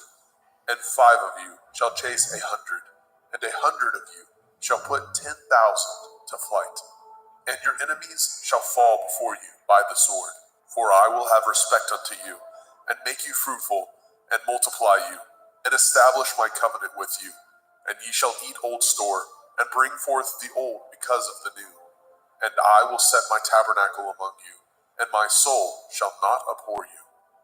And I will walk among you, and will be your Elohim, and ye shall be my people. I am Yahuwah Elohim, which brought you forth out of the land of Mitzrayim, that ye should not be their bondmen. And I have broken the bands of your yoke, and made you go upright. But if ye will not hearken unto me, and will not do all these commandments, and if ye shall despise my statutes, or if your soul abhor my judgments, so that ye will not do all my commandments, but that ye break my covenant, I also will do this unto you. I will even appoint over you terror, consumption, and the burning ague, that shall consume the eyes, and cause sorrow of heart, and ye shall sow your seed in vain, for your enemies shall eat it. And I will set my face against you, and ye shall be slain before your enemies. They that hate you shall reign over you, and ye shall flee when none pursues you. And if ye will not yet for all this hearken unto me, then I will punish you 7 times more for your sins. And I will break the pride of your power, and I will make your heaven as iron, and your earth as brass. And your strength shall be spent in vain, for your land shall not yield her increase, neither shall the trees of the land yield their fruits. And if ye walk contrary unto me, and will not hearken unto me, I will bring 7 times more plagues upon you according to your sins. I will also send wild beasts among you, which shall rob you of your children, and destroy your cattle, and make you few in number, and your highways shall be desolate. And if ye will not be reformed by me by these things, but will walk contrary unto me, then will I walk contrary unto you, and will punish you yet 7 times for your sins. And I will bring a sword upon you, that shall avenge the quarrel of my covenant. And when ye are gathered together within your cities, I will send the pestilence among you, and ye shall be delivered into the hand of the enemy. And when I have broken the staff of your bread, 10 women shall bake your bread in one oven, and they shall deliver you your bread again by weight, and ye shall eat, and not be satisfied. And if ye will not for all this hearken unto me, but walk contrary unto me, then I will walk contrary unto you also in fury, and I, even I, will chastise you 7 times for your sins. And ye shall eat the flesh of your sons, and the flesh of your daughters shall ye eat. And I will destroy your high places, and cut down your images, and cast your carcasses upon the carcasses of your idols, and my soul shall abhor you. And I will make your cities waste, and bring your sanctuaries unto desolation. And I will not smell the savor of your sweet odors. And I will bring the land unto desolation, and your enemies which dwell therein shall be astonished at it. And I will scatter you among the heathen, and will draw out my sword after you, and your land shall be desolate, and your cities waste. Then shall the land enjoy her Shabbathot, as long as it lies desolate, and ye be in your enemy's land. Even then shall the land rest, and enjoy her Shabbathot. As long as it lies desolate, it shall rest, because it did not rest in your Shabbathot, when ye dwelt upon it. And upon them that are left alive of you, I will send a faintness into their hearts, in the land of their enemies, and the sound of a shaken leaf shall chase them, and they shall flee, as fleeing from a sword, and they shall fall when none pursues. And they shall fall one upon another, as it were before a sword, when none pursues. And ye have no power to stand before your enemies. And ye shall perish among the heathen, and the land of your enemies shall eat you up. And they that are left of you shall pine away in their iniquity, in your enemies' lands, and also in the iniquities of their fathers shall they pine away with them. If they shall confess their iniquity, and the iniquity of their fathers, with their transgressions which they transgressed against me, and that also they have walked contrary unto me, and that I also have walked contrary unto them, and have brought them into the land of their enemies, if then their uncircumcised heart be humbled, and they then accept of the punishment of their iniquity, then I will remember my covenant with Yaakov, and also my covenant with Yitzhak, and also my covenant with Abraham will I remember, and I will remember the land. The land also shall be left of them, and shall enjoy her Sabbathot, while she lies desolate without them. And they shall accept of the punishment of their iniquity, because they despised my judgments, and because their soul abhorred my statutes. And yet, for all that, when they be in the land of their enemies, I will not cast them away, neither will I abhor them, to destroy them utterly, and to break my covenant with them. For I am Yahweh Elohim.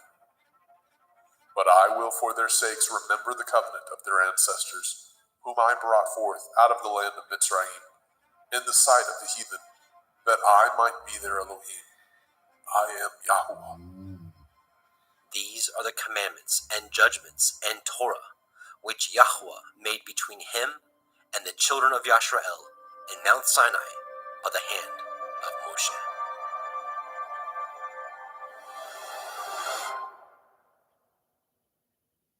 Vayikra, Leviticus chapter 27.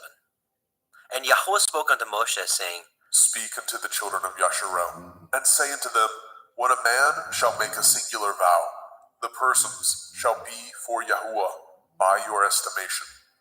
And your estimation shall be of the male from 20 years old, even unto 60 years old. Even your estimation shall be 50 shekels of silver, after the shekel of the sanctuary. And if it be a female, then your estimation shall be 30 shekels. And if it be from 5 years old, even unto 20 years old, then your estimation shall be of the male 20 shekels, and for the female 10 shekels. And if it be from a month old, even unto 5 years old, then your estimation shall be of the male 5 shekels of silver, and for the female your estimation shall be 3 shekels of silver. And if it be from 60 years old and above, if it be a male, then your estimation shall be 15 shekels, and for the female 10 shekels. But if he be poorer than your estimation, then he shall present himself before the priest, and the priest shall value him according to his ability. That vowed shall the priest value him. And if it be a beast, whereof men bring an offering unto Yahuwah, all that any man gives of such unto Yahuwah shall be holy. He shall not alter it, nor change it, a good for a bad, or a bad for a good. And if he shall at all change beast for beast, then it and the exchange thereof shall be holy. And if it be any unclean beast, of which they do not offer a sacrifice unto Yahuwah, then he shall present the beast before the priest. And the priest shall value it, whether it be good or bad, as you value it.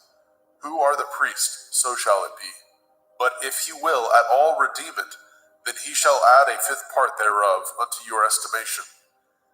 And when a man shall sanctify his house to be holy unto Yahuwah, then the priest shall estimate it, whether it be good or bad.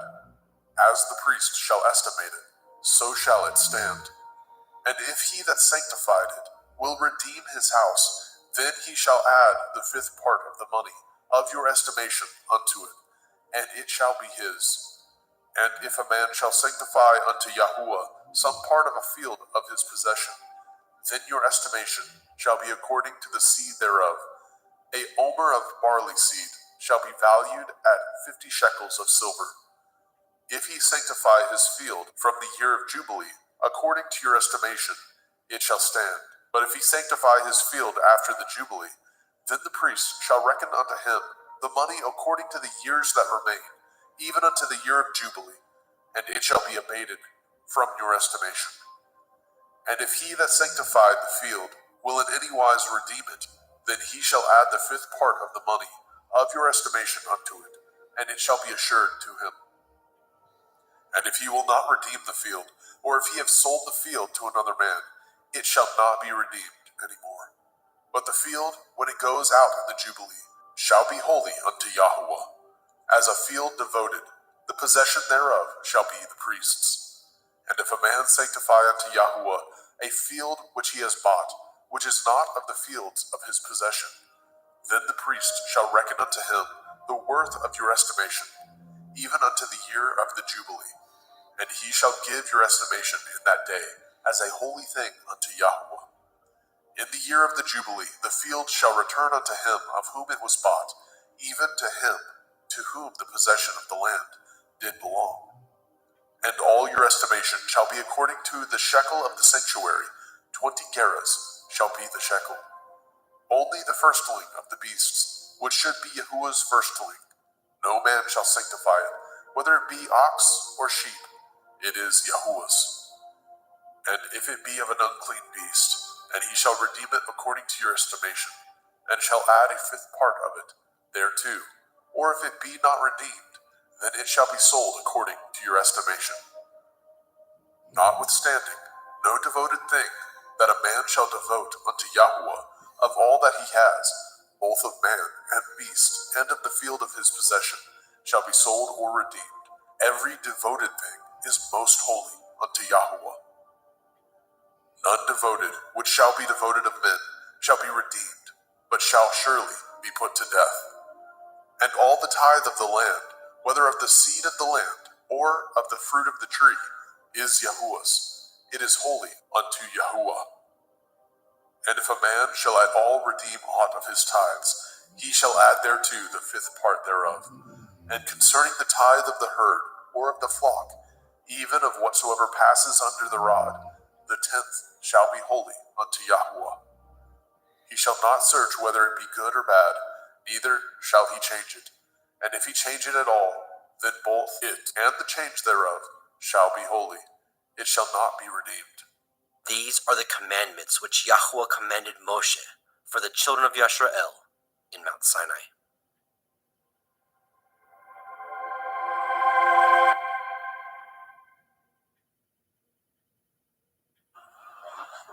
Go ahead and mute. And welcome, brothers and sisters. Welcome to the Parable of the Vineyard YouTube channel. Today we will be reading the whole book of the law, the Torah, Yahuwah's instructions for life.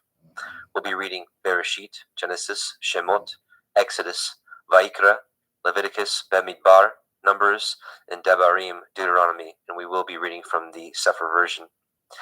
Our desire is that this blesses you and your family in the midst of our changing world and during the week of unleavened bread. While the world is currently in fear and has cast off the yoke of the Torah, we know there is a group of peculiar people that Yahuwah is waking up and bringing back to his ways and giving us peace within these dark final hours. Hallelujah. Let's take a moment and bow our heads and bow our hearts to Yahuwah as we petition him to bless this meeting, bless this reading. Yahuwah Sebaoth, we come to you in Yahusha's name, the Elohim of Abraham, Yitzchak, and Yaakov. We thank you, Abba, for waking us up in these dark times, waking us up to belief in your true Son, Yahusha HaMashiach, who gave himself, offered himself for us, and his blood cleanses us. We thank you. We also thank you for waking us up to your marvelous Torah, Abba, and we pray that this is a sweet savor before you, and we pray that the words of this Torah penetrate the hearts of anyone that may hear it. We thank you, we honor you, and we bless you. In Yahusha's mighty name, amen. So let us take a moment, brothers and sisters, to bless Yahuwah for his goodness, for Yahusha, who has cleansed us and redeemed us by his blood, and for his set-apart spirit he has given to us to lead us into all truth. O Yahuwah, open our eyes and ears to behold the wondrous things in your Torah, and to cultivate in our hearts seed that we may produce the fruit that you desire from man, to sing praises unto you for your mighty works, to bless you and our obedience to your eternal Torah. So, before we get started, Yevarechecha Yahuwah ve'yishmerecha, Ya'er Yahuwah panav elecha ve'chnuneka, Yisa Yahuwah panav elecha ve'yashem lecha shalom. Yahuwah bless you and keep you. Yahuwah make his face shine upon you and be gracious unto you. Yahuwah lift up his countenance upon you and give you peace. All right, brothers and sisters, here we go. We're going to read the entire Torah. So I pray that you're ready, and I pray that these words penetrate your heart today. We'll be myself, Adam Fink. We'll have two Adams, myself. We'll have Adam Roberge. We'll have two Justins as well. We have Justin McRoberts, who's with me now. Justin Best from Christian Truthers will be joining us in a little bit. And Jeremy Fox. So two Adams, two Justins, and a Jeremy. So I'm going to do a screen share, and we will get started.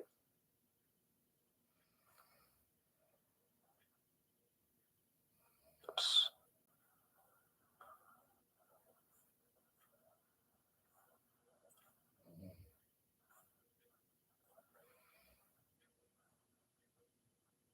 Okay.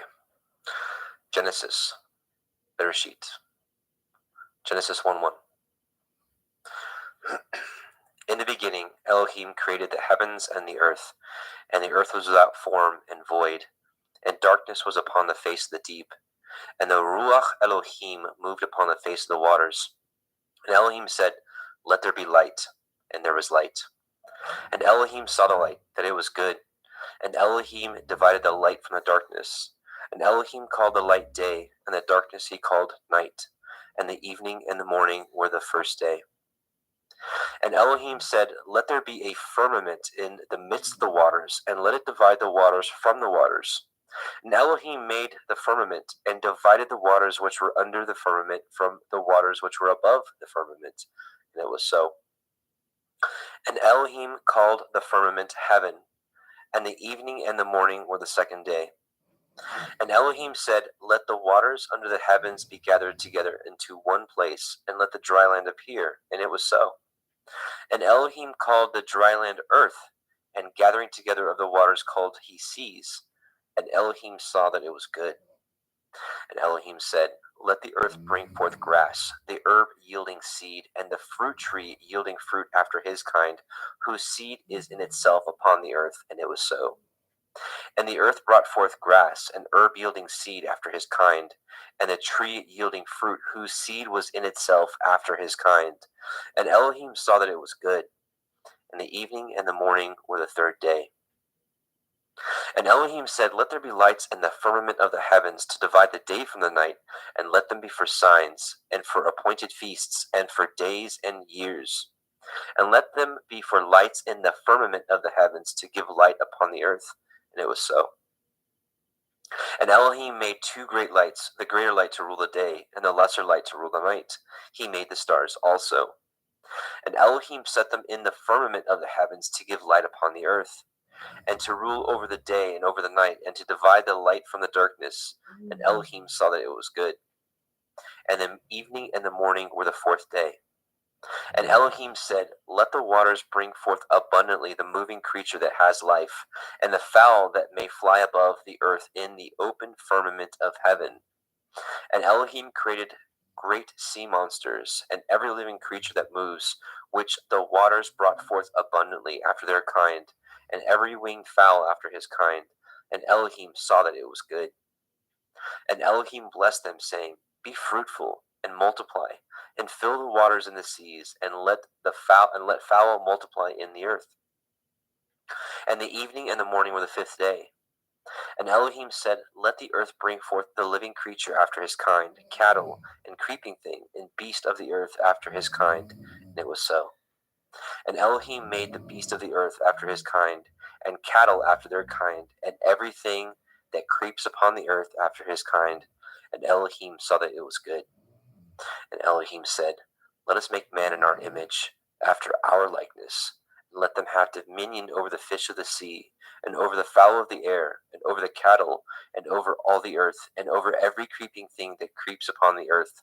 So Elohim created man in his own image. In the image of Elohim created he him. Male and female created he them. And Elohim blessed them. And Elohim said unto them, "Be fruitful, and multiply, and replenish the earth, and subdue it, and have dominion over the fish of the sea, and over the fowl of the air, and over every living thing that moves upon the earth." And Elohim said, "Behold, I have given you every herb bearing seed which is upon the face of all the earth, and every tree which is in the fruit of a tree yielding seed. To you it shall be for food. And to every beast of the earth, and to every fowl of the air, and to everything that creeps upon the earth wherein there is life, I have given every green herb for food." And it was so. And Elohim saw everything that he had made, and behold, it was very good. And the evening and the morning were the sixth day. Genesis 2. Thus the heavens and the earth were finished, and all the host of them. And on the seventh day Elohim ended his work which he had made, and he rested on the seventh day from all his work which he had made. And Elohim blessed the seventh day, and sanctified it, because in it he had rested from all his work which Elohim created and made. These are the generations of the heavens and the earth when they were created, in the day that Yahweh Elohim made the earth and the heavens. and every plant of the field before it was in the earth, and every herb of the field before it grew. For Yahweh Elohim had not caused it to rain upon the earth, and there was not a man to till the ground. But there went up a mist from the earth, and watered the whole face of the ground. And Yahweh Elohim formed the man of the dust of the ground, and breathed into his nostrils the breath of life, and man became a living soul. And Yahweh Elohim planted a garden eastward in Eden, and there he put the man whom he had formed. And out of the ground made Yahweh Elohim to grow every tree that is pleasant to the sight and good for food, the tree of life also in the midst of the garden, and the tree of knowledge of good and evil. And a river went out of Eden to water the garden, and from thence it was parted and became into 4 heads. The name of the first is Pishon, that is, which compasses the whole land of Havilah, where there is gold. And the gold of that land is good, and there is Delim and the onyx stone. And the name of the second river is Gihon, the same it is that compasseth the whole land of Cush. And the name of the third river is Hiddekel, that is, which goes toward the east of Ashur. And the fourth river is Perath. And Yahweh Elohim took the man and put him into the garden of Eden to dress it and to guard it. And Yahweh Elohim commanded man, saying, Of every tree of the garden you may freely eat, but of the tree of the knowledge of good and evil you shall not eat of it. For in the day that you eat thereof you shall surely die. Yahweh Elohim said, It is not good that the man should be alone. I will make him a helpmeet for him. And out of the ground Yahweh Elohim formed every beast of the field, and every fowl of the air, and brought them unto the man to see what he would call them. And whatsoever the man called every living creature, that was the name thereof. And the man gave names to all cattle, and to the fowl of the air, and to every beast of the field. But for the man there is not found a helpmeet for him. And Yahweh Elohim caused a deep sleep to fall upon the man, and he slept. And he took one of his ribs, and closed up the flesh instead thereof. And the rib which Yahweh Elohim had taken from man made he a woman, and brought her unto the man. And the man said, This is now bone of my bones, and flesh of my flesh. She shall be called woman, because she was taken out of man. Therefore shall a man leave his father and his mother, and shall cleave unto his woman, and they shall be one flesh. And they were both naked, and the man and his woman were not ashamed. Genesis 3. Now the serpent was more subtle than any beast of the field which Yahweh Elohim had made. And he said unto the woman, Yea, as Elohim said, Ye shall not eat of every tree of the garden. And the woman said unto the serpent, We may eat of the fruit of the trees of the garden, but of the fruit of the tree which is in the midst of the garden, Elohim has said, Ye shall not eat of it, neither shall ye touch it, lest ye die. And the serpent said unto the woman, Ye shall not surely die. For Elohim knows that in the day that you eat thereof, then your eyes shall be opened, and you shall be as Elohim, knowing good and evil. And when the woman saw that the tree was good for food, and that it was pleasant to the eyes, and a tree to be desired to make one wise, she took of the fruit thereof, and did eat, and gave also unto her man with her, and he did eat. And the eyes of them were both were opened, and they knew that they were naked, and they sewed fig leaves together, and made themselves aprons.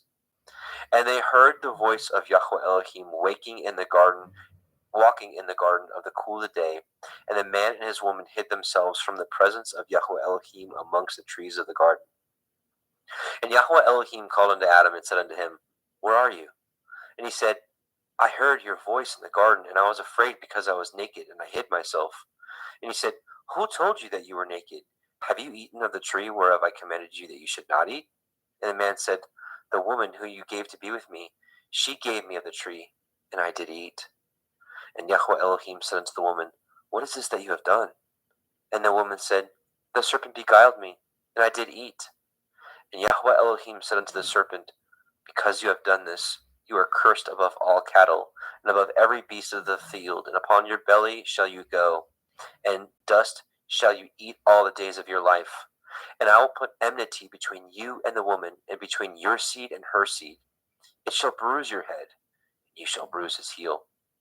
Unto the woman he said, I will greatly multiply your sorrow and your conception. In sorrow shall you bring forth children, and your desire shall be to your man, and he shall rule over you. But unto Adam he said, Because you have hearkened unto the voice of your woman, and have eaten of the tree which of I commanded you, saying, Ye shall not eat of it, cursed is the ground for your sake. In sorrow shall you eat of it all the days of your life. Thorns also, and thistles shall it bring forth to you, and ye shall eat the herb of the field. And the sweat of your face shall you eat bread, till you return unto the ground. For out of it you were taken, for dust you are, and unto dust shall you return. And Adam called his woman's name Hua, because she was the mother of all living. And unto Adam also and to his woman did Yahweh Elohim make coats of skins, and clothe them. And Yahweh Elohim said, Behold, the man is become as one of us, to know good and evil. And now, lest he put forth his hand, and take also of the tree of life, and eat, and live forever. Therefore Yahweh Elohim sent him forth from the Garden of Eden to till the ground from whence he was taken. So he drove out the man, and he placed at the east of the Garden of Eden cherubim, and a flaming sword with which turned every way to guard the way of the tree of life. Genesis 4. And Adam knew Hua his woman, and she conceived and bore Cain, and said, I have gotten a man from Yahweh. And she again bore his brother Havel, and Havel was a keeper of sheep, but Cain was a tiller of the ground. And in process of time it came to pass that Cain brought of the fruit of the ground an offering unto Yahweh. And Havel also brought of the firstlings of his flock and the fat thereof. Yahweh had respect unto Havel and to his offering. But unto Cain and his offering he had not respect. And Cain was very wroth, and his countenance fell. And Yahweh said unto Cain, Why are you wroth? And why is your countenance fallen? If you do well, shall you not be accepted? And if you do not well, sin lies at the door. And unto you shall be his desire, and you shall rule over him. And Cain talked with Havel his brother. And it came to pass, when they were in the field, that Cain rose up against Havel his brother, and slew him.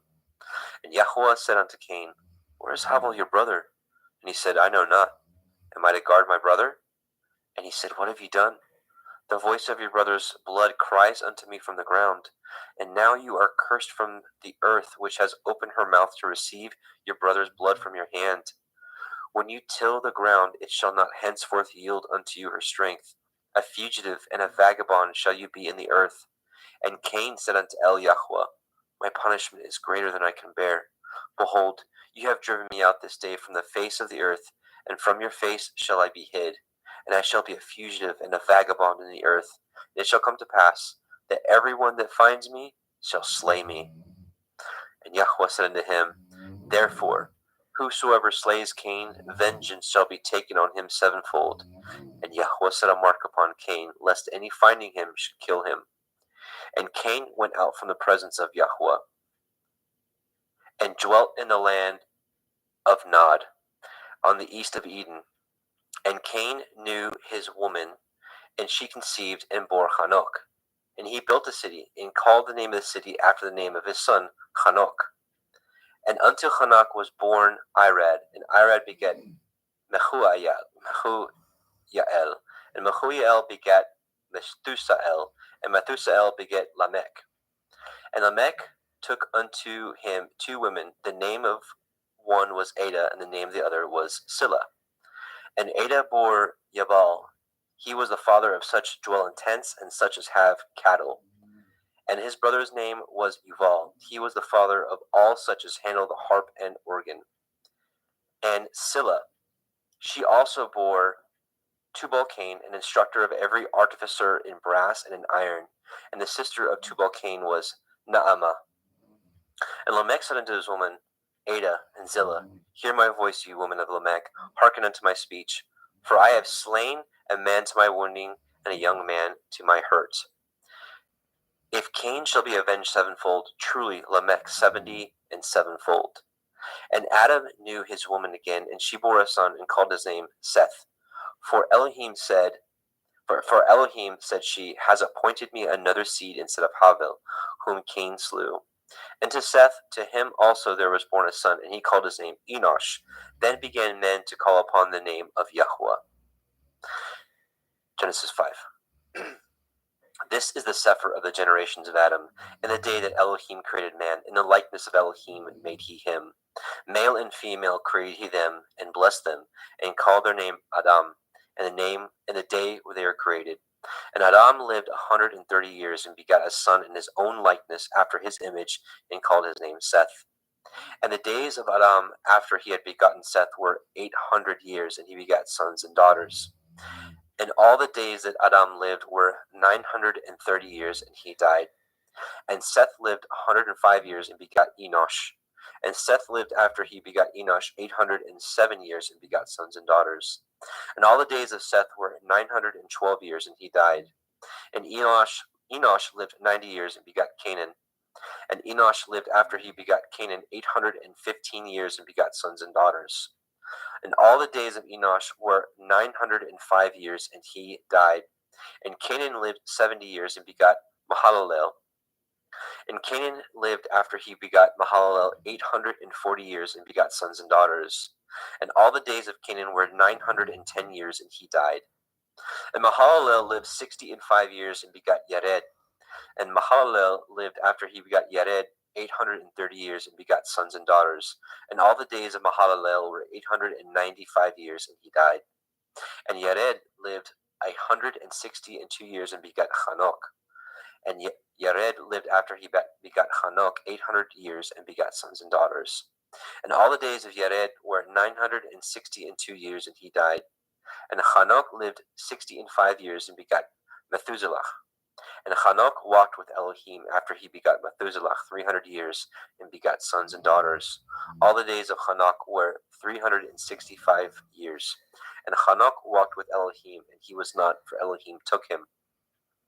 And Methuselah lived 807 years and begot Lamech. And Methuselah lived after he begot Lamech 782 years and begot sons and daughters. And all the days of Methuselah were 969 years, and he died. And Lamech lived 182 years and begot a son. And he called his name Noah, saying, the same shall comfort us concerning our work and toil of our hands, because of the ground which Yahweh has cursed. And Lamech lived after he begot Noah 595 years and begot sons and daughters. And all the days of Lamech were 777 years, and he died. And Noah was 500 years old, and Noah begot Shem, Ham, and Japheth. All right, Genesis 6. And it came to pass, when men began to multiply on the face of the earth, and daughters were born unto them, that the sons of Elohim saw the daughters of men, that they were fair, and they took them women of all which they chose. And Yahweh said, my ruach shall not always strive with man, for that he also is flesh, yet his days shall be 120 years. There were Nephilim in the earth in those days, and also after that, when the sons of Elohim came in unto the daughters of men, and they bore children to them, the same became warriors and tyrants, which were of ancient times, men of infamy. And Yahweh saw that the wickedness of man was great in the earth, and that every imagination of the thoughts of his heart was only evil continually. And Yahweh repented that he had made man on the earth, and it grieved him at his heart. And Yahweh said, I will destroy man whom I have created from the face of the earth, both man and beast, and the creeping thing, and the fowls of the air, for I repent that I have made them. But Noah found grace in the eyes of Yahweh. These are the generations of Noah. Noah was a just man and perfect in his generations, and Noah walked with Elohim. And Noah begot 3 sons, Shem, Ham, and Japheth. The earth also was corrupt before Elohim, and the earth was filled with violence. And Elohim looked upon the earth, and behold, it was corrupt, for all flesh had corrupted his way upon the earth. And Elohim said unto Noah, the end of all flesh is come before me, for the earth is filled with violence through them, and behold, I will destroy them with the earth. Make you an ark of gopher wood. Rooms shall you make in the ark, and shall pitch it within and without pitch. Within and without with pitch. And this is the fashion which you shall make of it. The length of the ark shall be 300 cubits, the breadth of it 50 cubits, and the height of it 30 cubits. A window shall you make to the ark, and in a cubit shall you finish it above. And the door of the ark you shall set in the side thereof, with lower, second, and third stories shall you make it. And behold, I, even I, do bring a flood of waters upon the earth to destroy all flesh, wherein is the breath of life.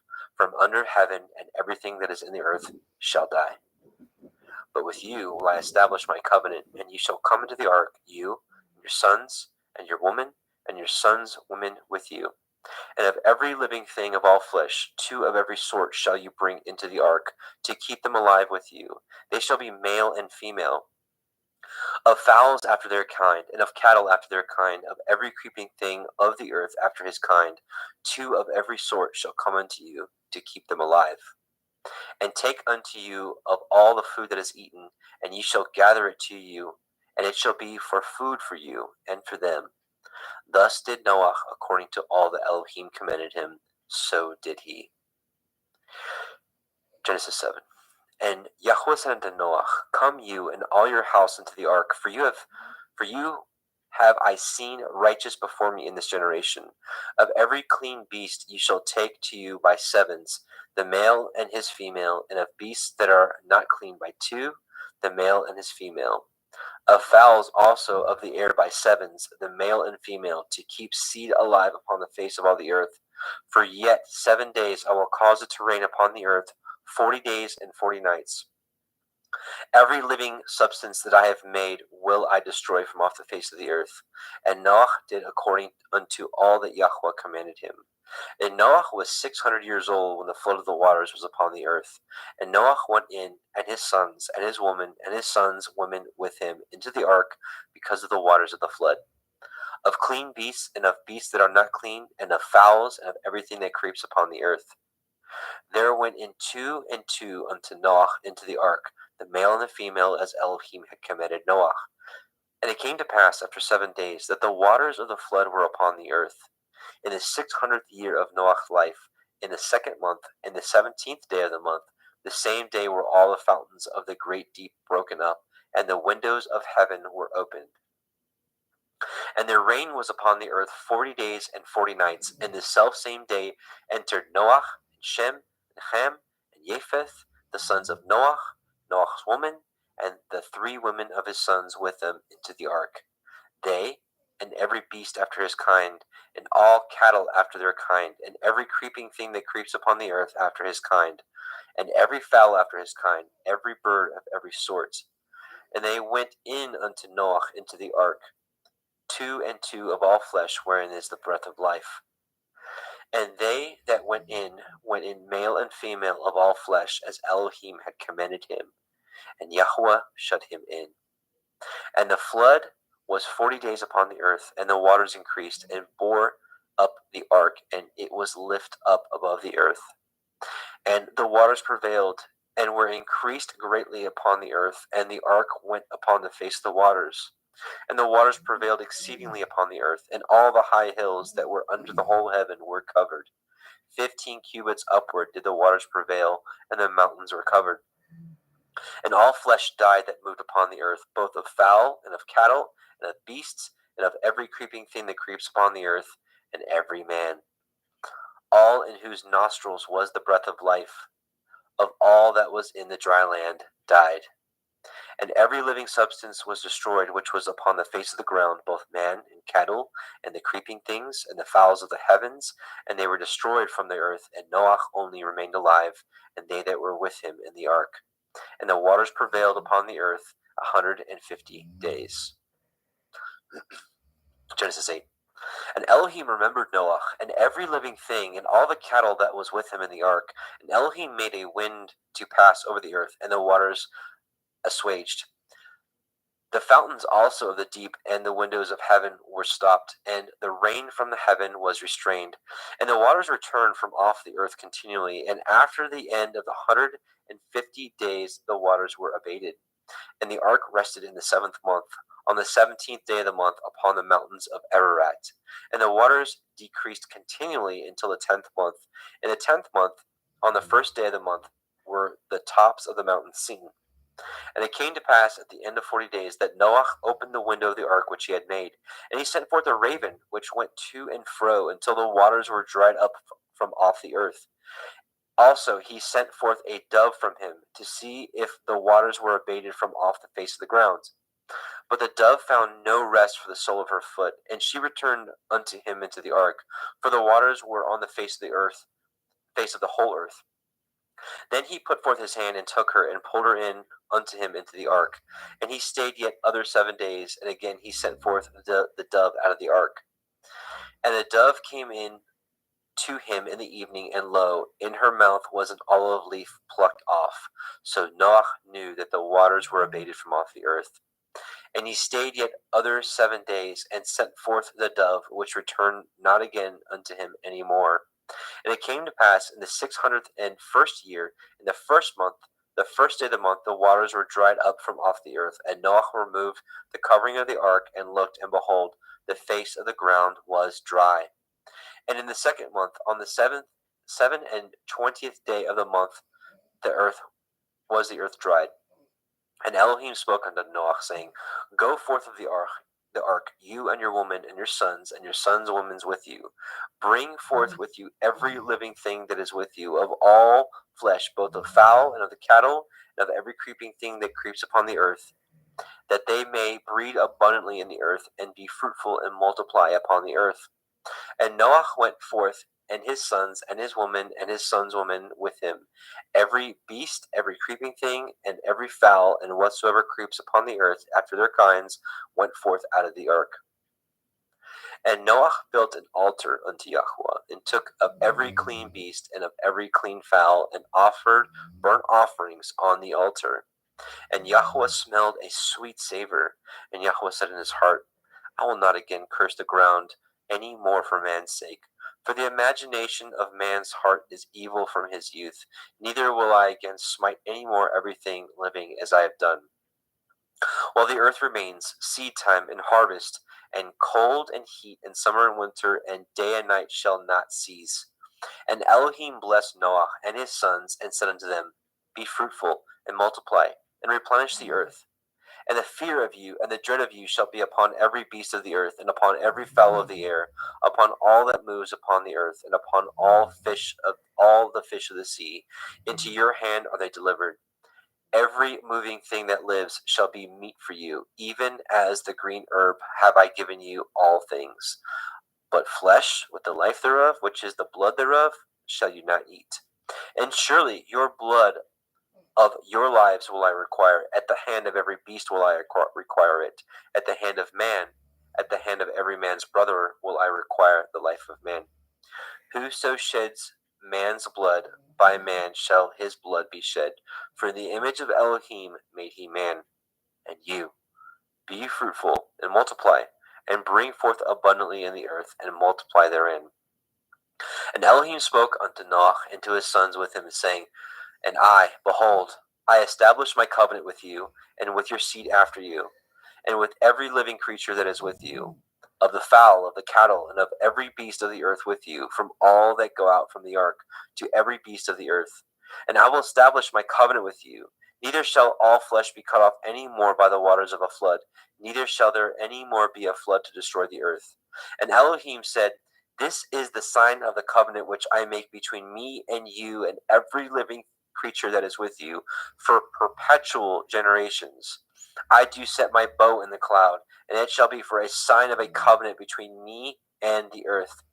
And it shall come to pass, when I bring a cloud over the earth, that the bow shall be seen in the cloud.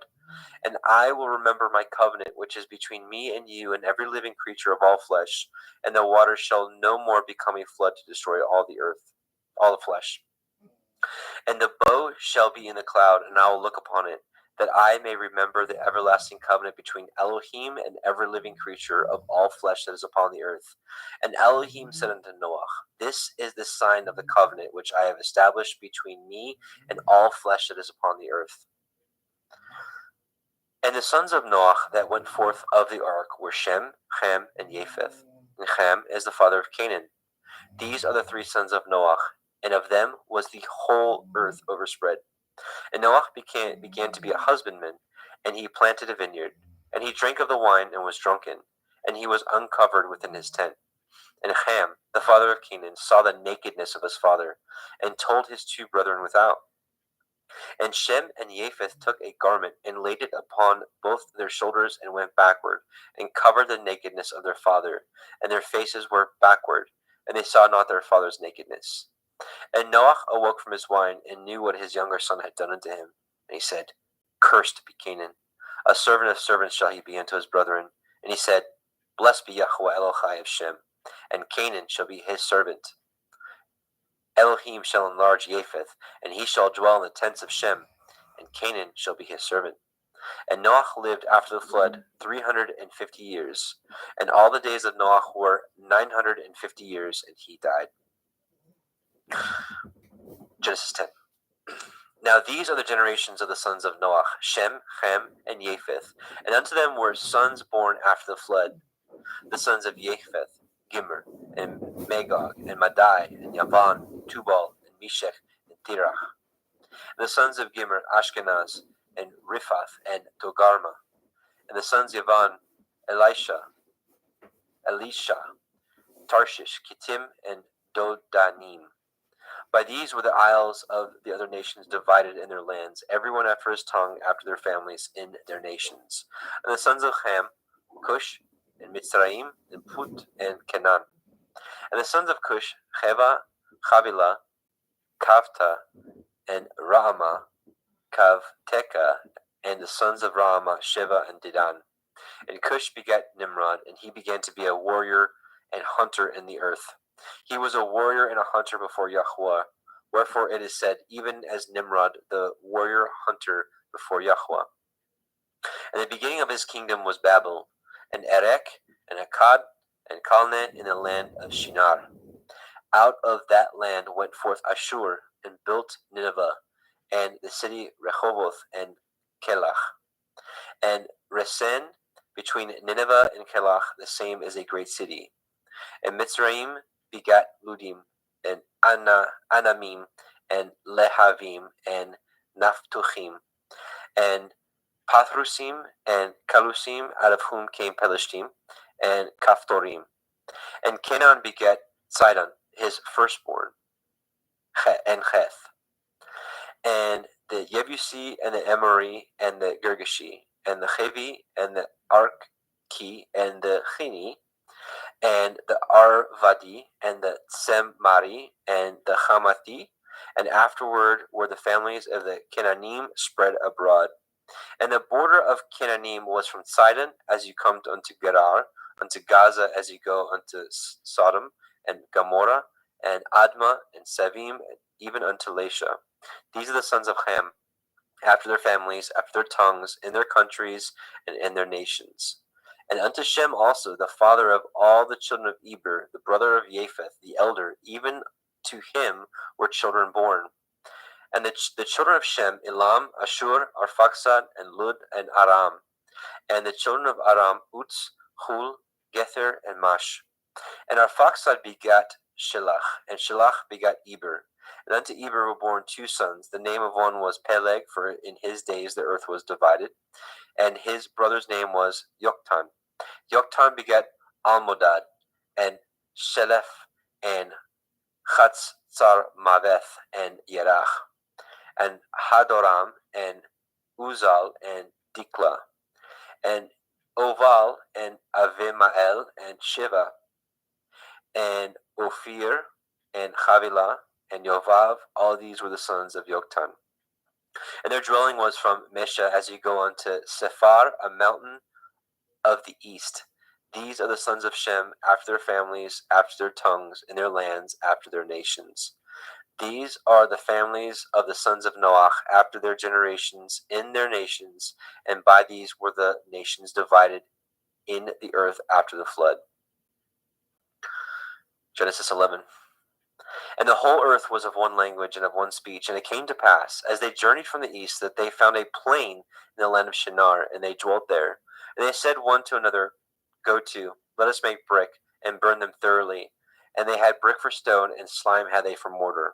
And they said, Go to, let us build a city and a tower, whose top may reach unto the heavens, and let us make a name, lest we be scattered abroad upon the face of the whole earth.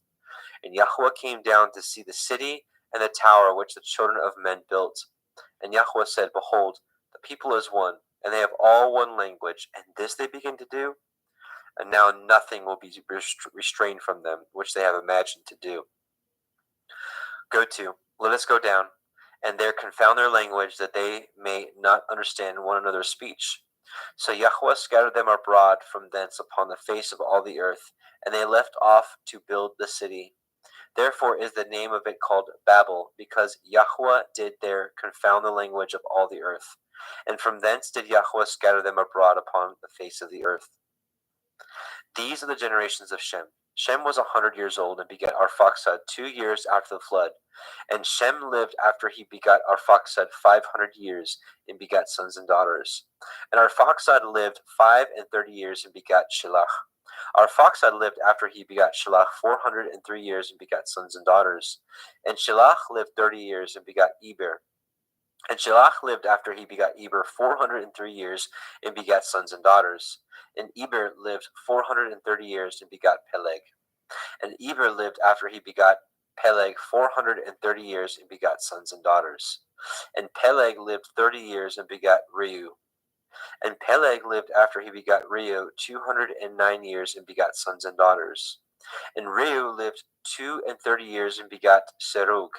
And Reu lived after he begat Serug 207 years and begat sons and daughters. And Serug lived 30 years and begat Nahor. And Serug lived after he begat Nahor 200 years and begat sons and daughters. And Nahor lived 920 years and begat Terach. And Nahor lived after he begat Terach 119 years and begat sons and daughters. And Terach lived 70 years and begat Avram, Nahor, and Haran. Now these are the generations of Terach. Terach begat Avram, Nahor, and Haran. And Haran begat Lot. And Haran died before his father Terach in the land of his nativity in Ur of the Kasdim. And Avram and Nahor took them women. The name of Avram's woman was Sarai, and the name of Nahor's woman Milcah.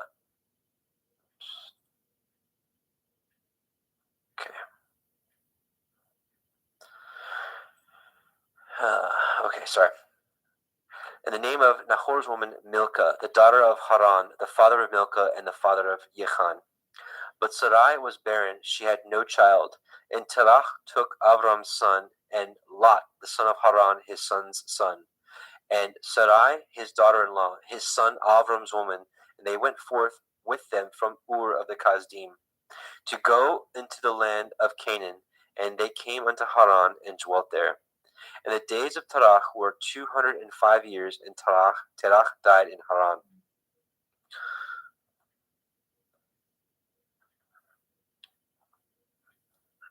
Genesis 12. Now Yahweh had said unto Avram, Get you out of your country, and from your kindred, and from your father's house, unto a land that I will show you. And I will make of you a great nation, and I will bless you, and make your name great, and you shall be a blessing. And I will bless them that bless you, and curse him that curses you. And in you shall all families of the earth be blessed. So Avram departed as Yahweh had spoken unto him, and Lot went with him. And Avram was 75 years old when he departed out of Haran. And Avram took Sarai his woman, and Lot his brother's son, and all their substance they had gathered, and the souls that they had gotten in Haran. They went forth to go into the land of Canaan, and into the land of Canaan they came. And Avram passed through the land unto the place of Shechem, unto the plain of Moreh, and the Canaanite was then in the land. And Yahweh appeared unto Avram, and said, Unto your seed will I give this land. And there built he an altar unto Yahweh, who had appeared unto him. And he removed from thence unto a mountain on the east of Bethel, and pitched his tent, having Bethel on the west, and Ai on the east. And there he built an altar unto Yahweh, and called upon the name of Yahweh. And Avram journeyed, going on still towards the Negev. And there was a famine in the land, and Avram went down into Mitzrayim to sojourn there, and for the famine was grievous in the land. And it came to pass, when he was come near to enter into Mitzrayim, that he said unto Sarai his woman, Behold now, I know that you are a fair woman to look upon. Therefore it shall come to pass, when the Mitzrayim shall see you, that they shall say, This is his woman, and they will kill me, but they will save you alive. Say, I pray you, You are my sister, that it may be well with me for your sake, and my soul shall live because of you. And it came to pass, that when Avram was come into Mitzrayim, that Mitzrayim beheld the woman, that she was very fair. The princes also of Pharaoh saw her, and commended her before Pharaoh, and the woman was taken to Pharaoh's house. And he entreated Avram well for her sake, and he had sheep and oxen, and he asses, and men servants, and maidservants, and she asses, and camels. And Yahweh plagued Pharaoh, and his house was with great plagues because of Sarai, Avram's woman. And Pharaoh called Avram and said, What is this that you have done unto me? Why did you not tell me that she was your woman? Why said you, She is my sister, so I might have taken to her to be my woman? Now therefore, behold, your woman, take her and go your way. And Pharaoh commanded his men concerning him, and they sent him away, and his woman, and all that he had. And Avram went up out of Mizraim, he and his woman, and all that he had, and Lot with him into the Negev. And Avram was very rich in cattle, in silver, and in gold. And he went on his journey from the Negev even to Bethel, unto the place where his tent had been at the beginning, between Bethel and Ai, unto the place of the altar which he had made there at the first. And there Avram called on the name of Yahweh. And Lot also, which went with Avram, had flocks and herds and tents. And the land was not able to bear them, that they might dwell together, for the substance was great, so that they could not dwell together.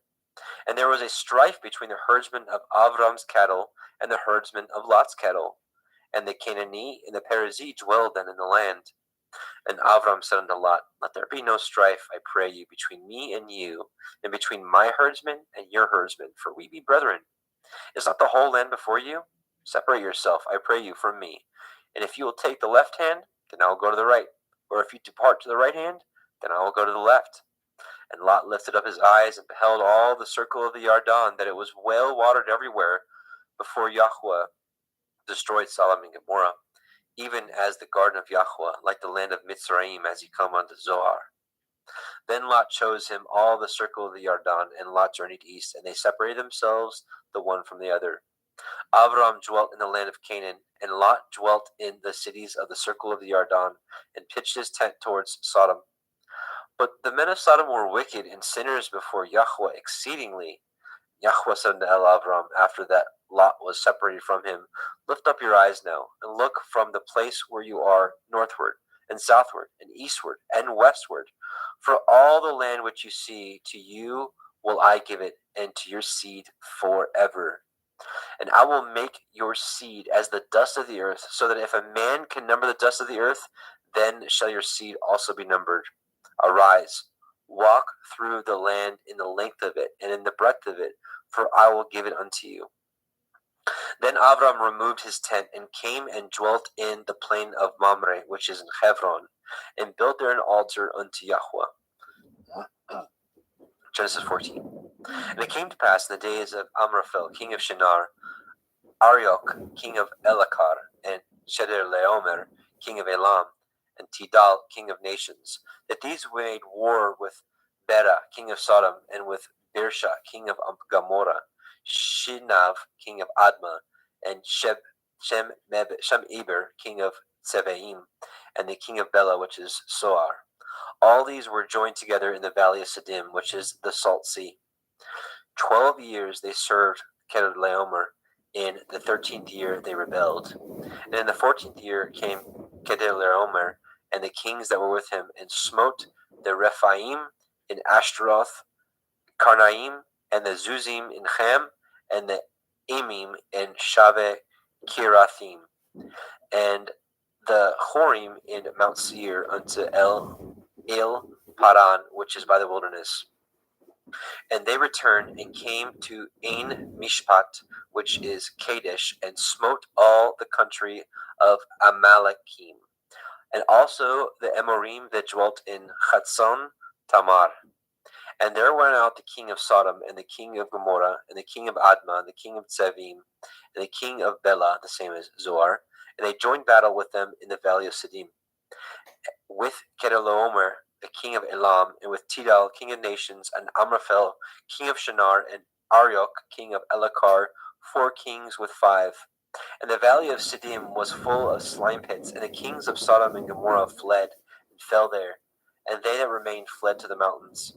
And they took all the goods of Sodom and Gomorrah, and all their victuals, and went their way. And they took Lot, Avram's brother's son, who dwelt in Sodom, and his goods, and departed.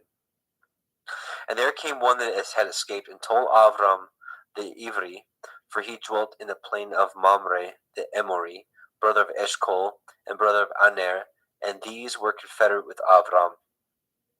And when Avram heard that his brother was taken captive, he armed his trained servants, born in his own house, 318, and pursued them unto Dan. And he divided himself against them, and he and his servants by night, and smote them, and pursued them unto Hova, which is on the left hand of Damascus.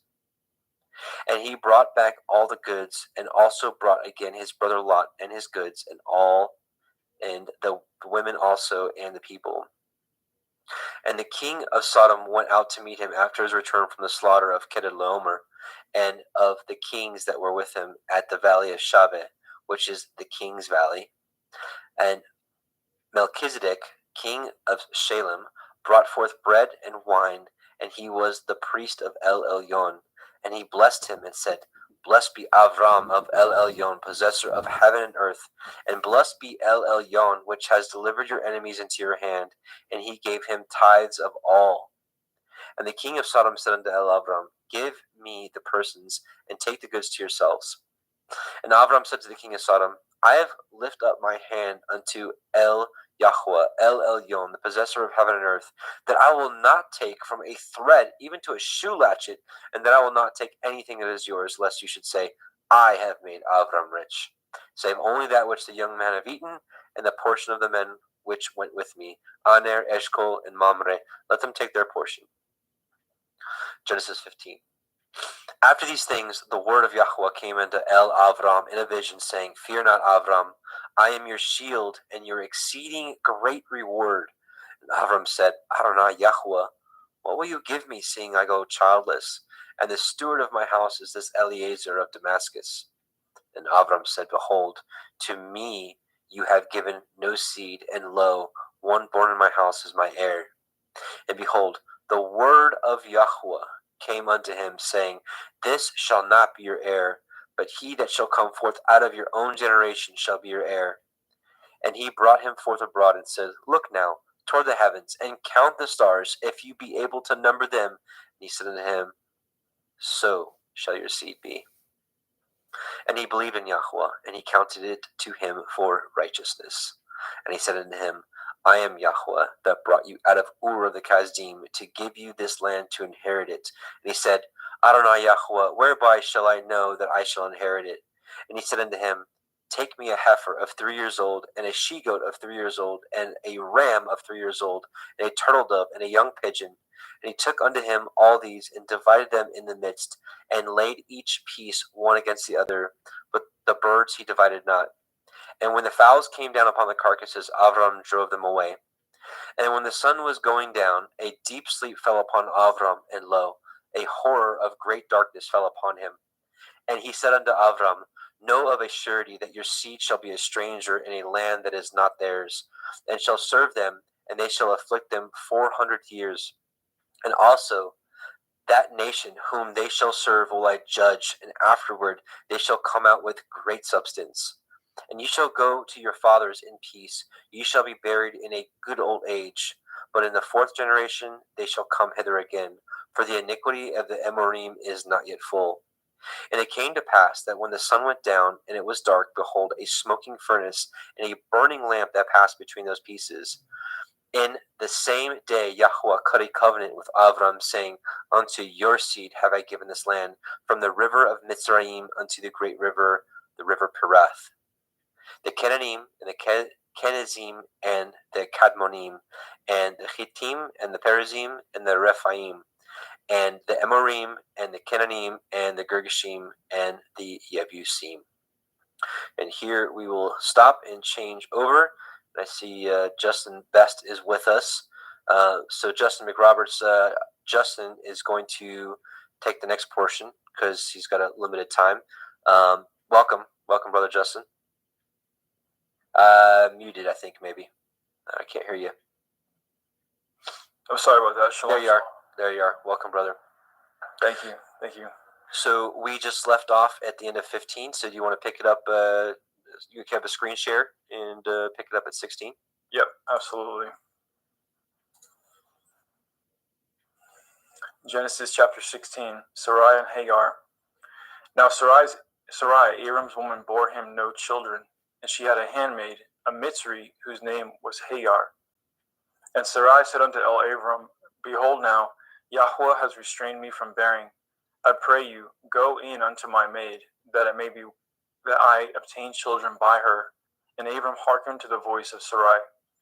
And Sarai, Abram's woman, took Hagar, her maid, the Mitzrayim, after Abram had dwelt 10 years in the land of Canaan, and gave her to her man Abram to be his woman. And he went in unto Hagar, and she conceived. And when she saw that she had conceived, her mistress was despised in her eyes. And Sarai said unto Abram, My wrong be upon you. I have given my maid into your bosom. And when she saw that she had conceived, I was despised in her eyes. Yahweh judge between me and you. But Abram said unto Sarai, Behold, your maid is in your hand. Do to her as it pleases you.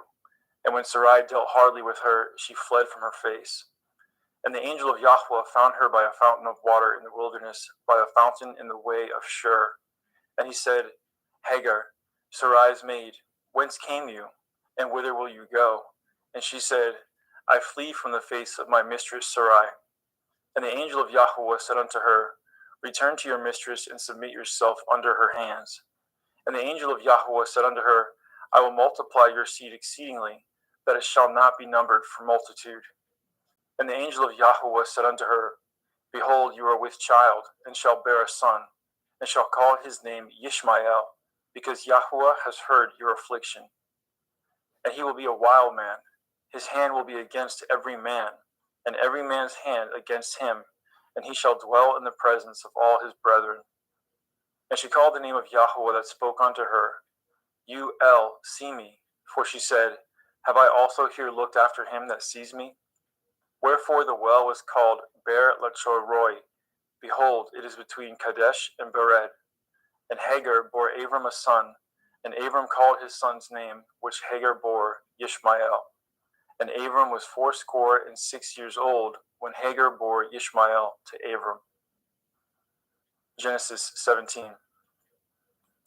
And when Abram was 90 years old and 9, Yahweh appeared unto Abram, and said unto him, I am El Shaddai. Walk before me and be perfect, and I will make my covenant between me and you, and will multiply you exceedingly. And Abram fell on his face, and Elohim talked with him, saying, As for me, behold, my covenant is with you, and you shall be a father of many nations. Neither shall your name any more be called Abram, but your name shall be called Abraham, for a father of many nations have I made you. And I will make you exceeding fruitful, and I will make nations of you, and kings shall come out of you. And I will establish my covenant between me and you and your seed after you in their generations, for an everlasting covenant, to be Elohim unto you, and to your seed after you. And I will give unto you and to your seed after you the land wherein you are a stranger, all the land of Canaan, for everlasting possession, and I will be their Elohim. And Elohim said unto Abraham, You shall guard my covenant, therefore, you and your seed after you in their generations. This is my covenant, which ye shall guard, between me and you and your seed after you. Every male child among you shall be circumcised, and ye shall circumcise the flesh of your foreskin, and it shall be a sign of the covenant betwixt me and you. And he that is 8 days old shall be circumcised among you, every male child in your generations. He that is born in the house or bought with money of any stranger, which is not of your seed. He that is born in your house, and he that is bought with your money, must need to be circumcised. And my covenant shall be in your flesh for an everlasting covenant. And the uncircumcised male child, whose flesh of his foreskin is not circumcised, that soul shall be cut off from his people. He has broken my covenant. And Elohim said unto Abraham, As for Sarai your woman, you shall not call her name Sarai, but Sarah shall be her name. And I will bless her, and give you a son also of her. Yea, I will bless her, and she shall be a mother of nations. Kings of people shall be of her. Then Abraham fell upon his face and laughed, and said in his heart, Shall a child be born unto him that is 100 years old? And shall Sarah, that is 90 years old, bear? And Abraham said unto Elohim, Oh, that Ishmael might live before you. And Elohim said, Sarah your woman shall bear you a son indeed, and you shall call his name Yitzchak, and I will establish my covenant with him for an everlasting covenant, and with his seed after him. And as for Ishmael, I have heard you. Behold, I have blessed him, and I will make him fruitful, and I will multiply him exceedingly. 12 princes shall he beget, and I will make him a great nation.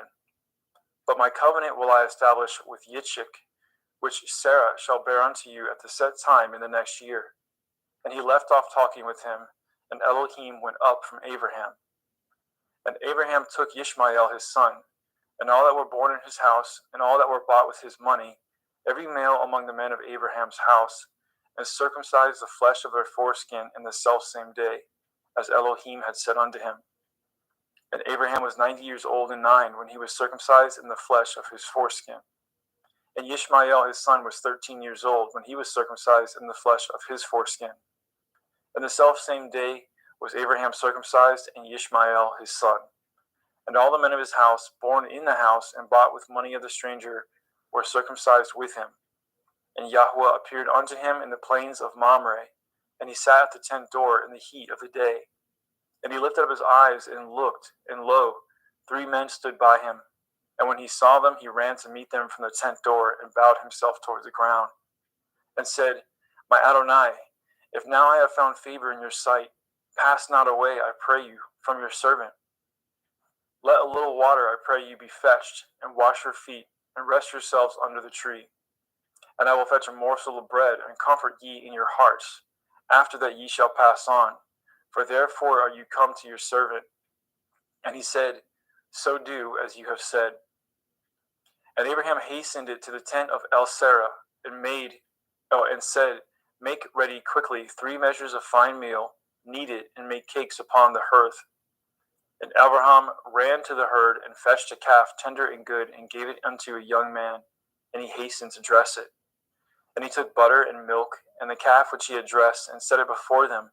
And he stood by them under the tree, and they did eat. And they said unto him, Where is Sarah your woman? And he said, Behold, in the tent. And he said, I will certainly return unto you according to the time of life. And lo, Sarah your woman shall have a son. And Sarah heard it in the tent door which was behind him. Now Abraham and Sarah were old and well stricken in age, and ceased to be with Sarah after the manner of women.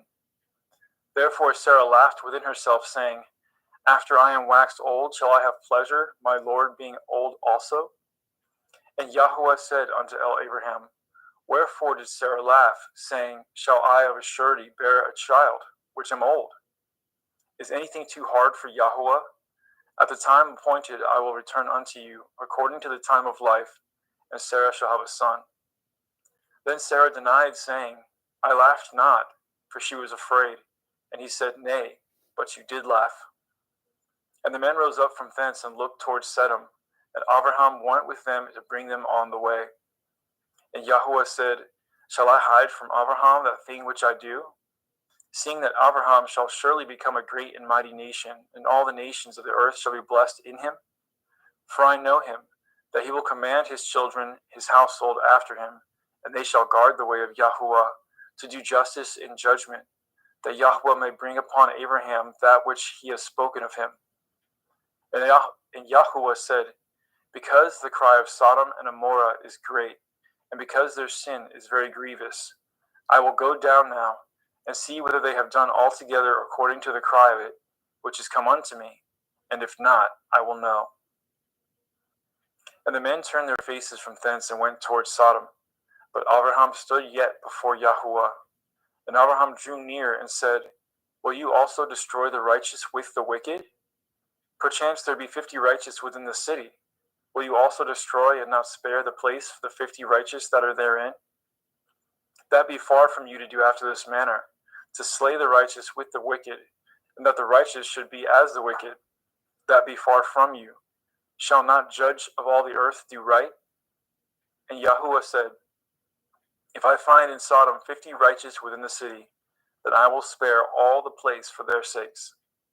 And Abraham answered and said, Behold now, I have taken upon me to speak unto Adonai, which am but dust and ashes.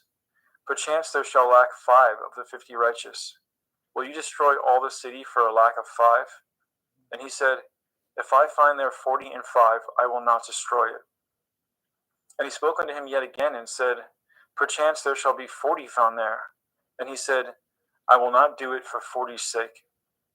And he said unto him, O let not Adonai be angry, and I will speak. Perchance there shall be 30 found there. And he said, I will not do it, if I find 30 there. And he said, Behold now, I have taken upon me to speak unto Adonai. Perchance there shall be found 20 there. And he said, I will not destroy it for 20's sake. And he said, O let not Adonai be angry, and I will speak yet but this once. Perchance 10 shall be found there. And he said, I will not destroy it for 10's sake. And Yahweh went his way as soon as he had left communing with Abraham, and Abraham returned unto his place. Genesis 19. And there came 2 angels to Sodom at evening, and Lot sat in the gate of Sodom, and Lot seeing them rose up to meet them, and he bowed himself with his face towards the ground. And he said, Behold now, my lords, turn in, I pray you, into your servant's house, and tarry all night, and wash your feet, and ye shall rise up early and go on your ways. And they said, Nay, but we will abide in the street all night. And he pressed upon them greatly, and they turned in unto him, and entered into his house. And he made them a feast, and did bake matzah, unleavened bread, and they did eat. But before they lay down, the men of the city, even the men of Sodom, compassed the house round, both old and young, all the people from every quarter. And they called unto Lot, and said unto him, Where are the men which came in to you this night? Bring them out unto us, that we may know them. And Lot went out the door unto them, and shut the door after him, and said, I pray you, brethren, do not so wickedly. Behold now, I have 2 daughters which have not known man. Let me, I pray you, bring them out unto you, and do ye to them as good in your eyes.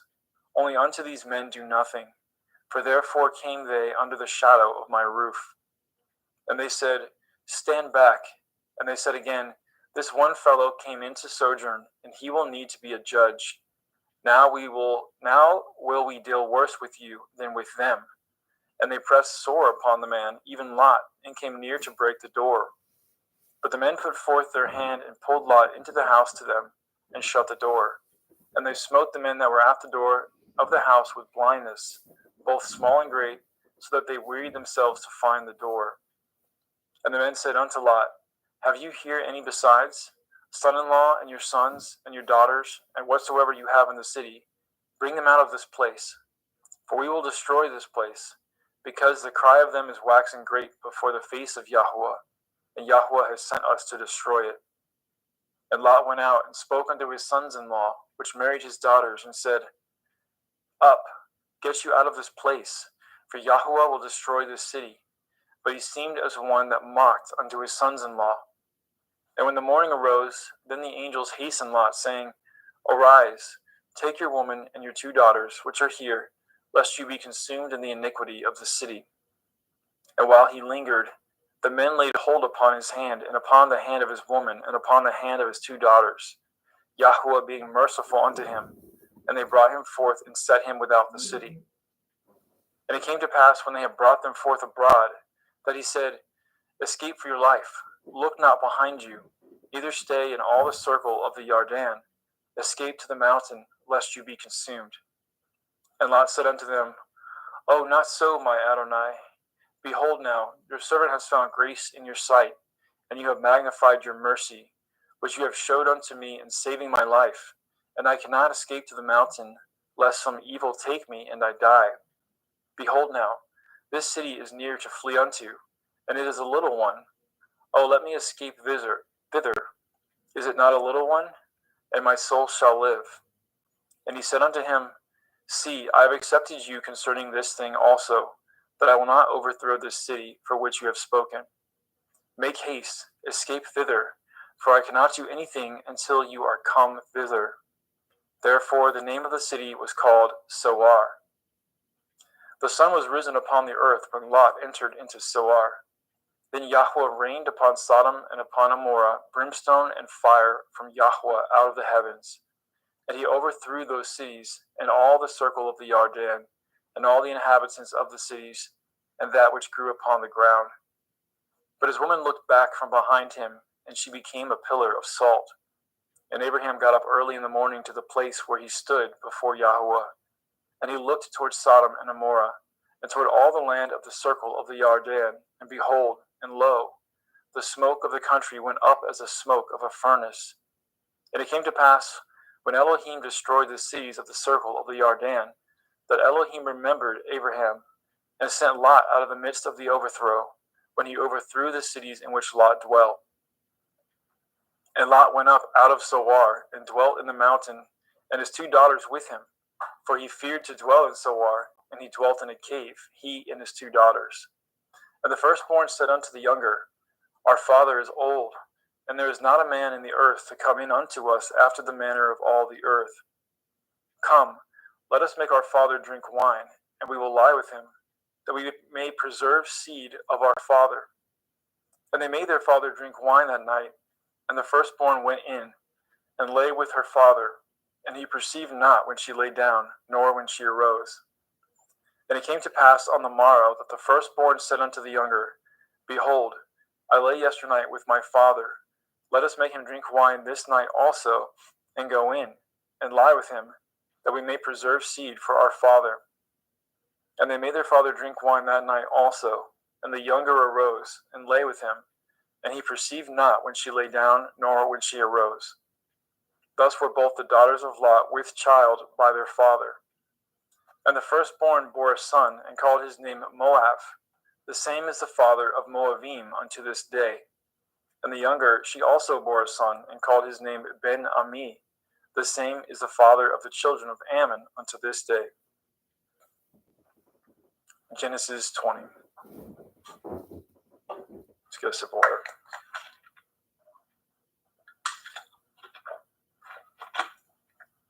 And Abraham journeyed from thence toward the country of the Negev, and dwelt between Kadesh and Shur, and sojourned in Gerar.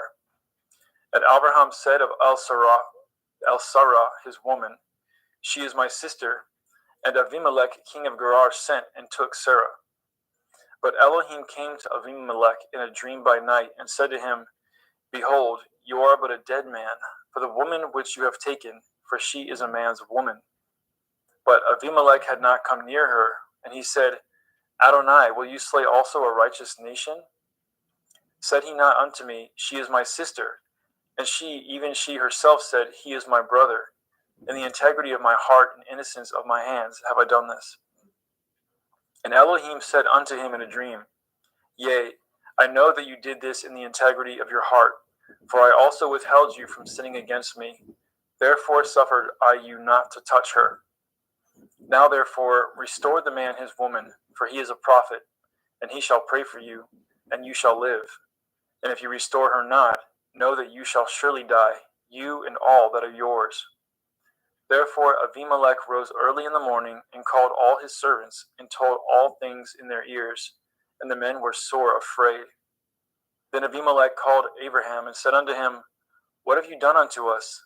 And what have I offended you, that you have brought on me and on my kingdom a great sin? You have done deeds unto me that ought not to be done. And Abimelech said unto Abraham, What saw you that you have done this thing?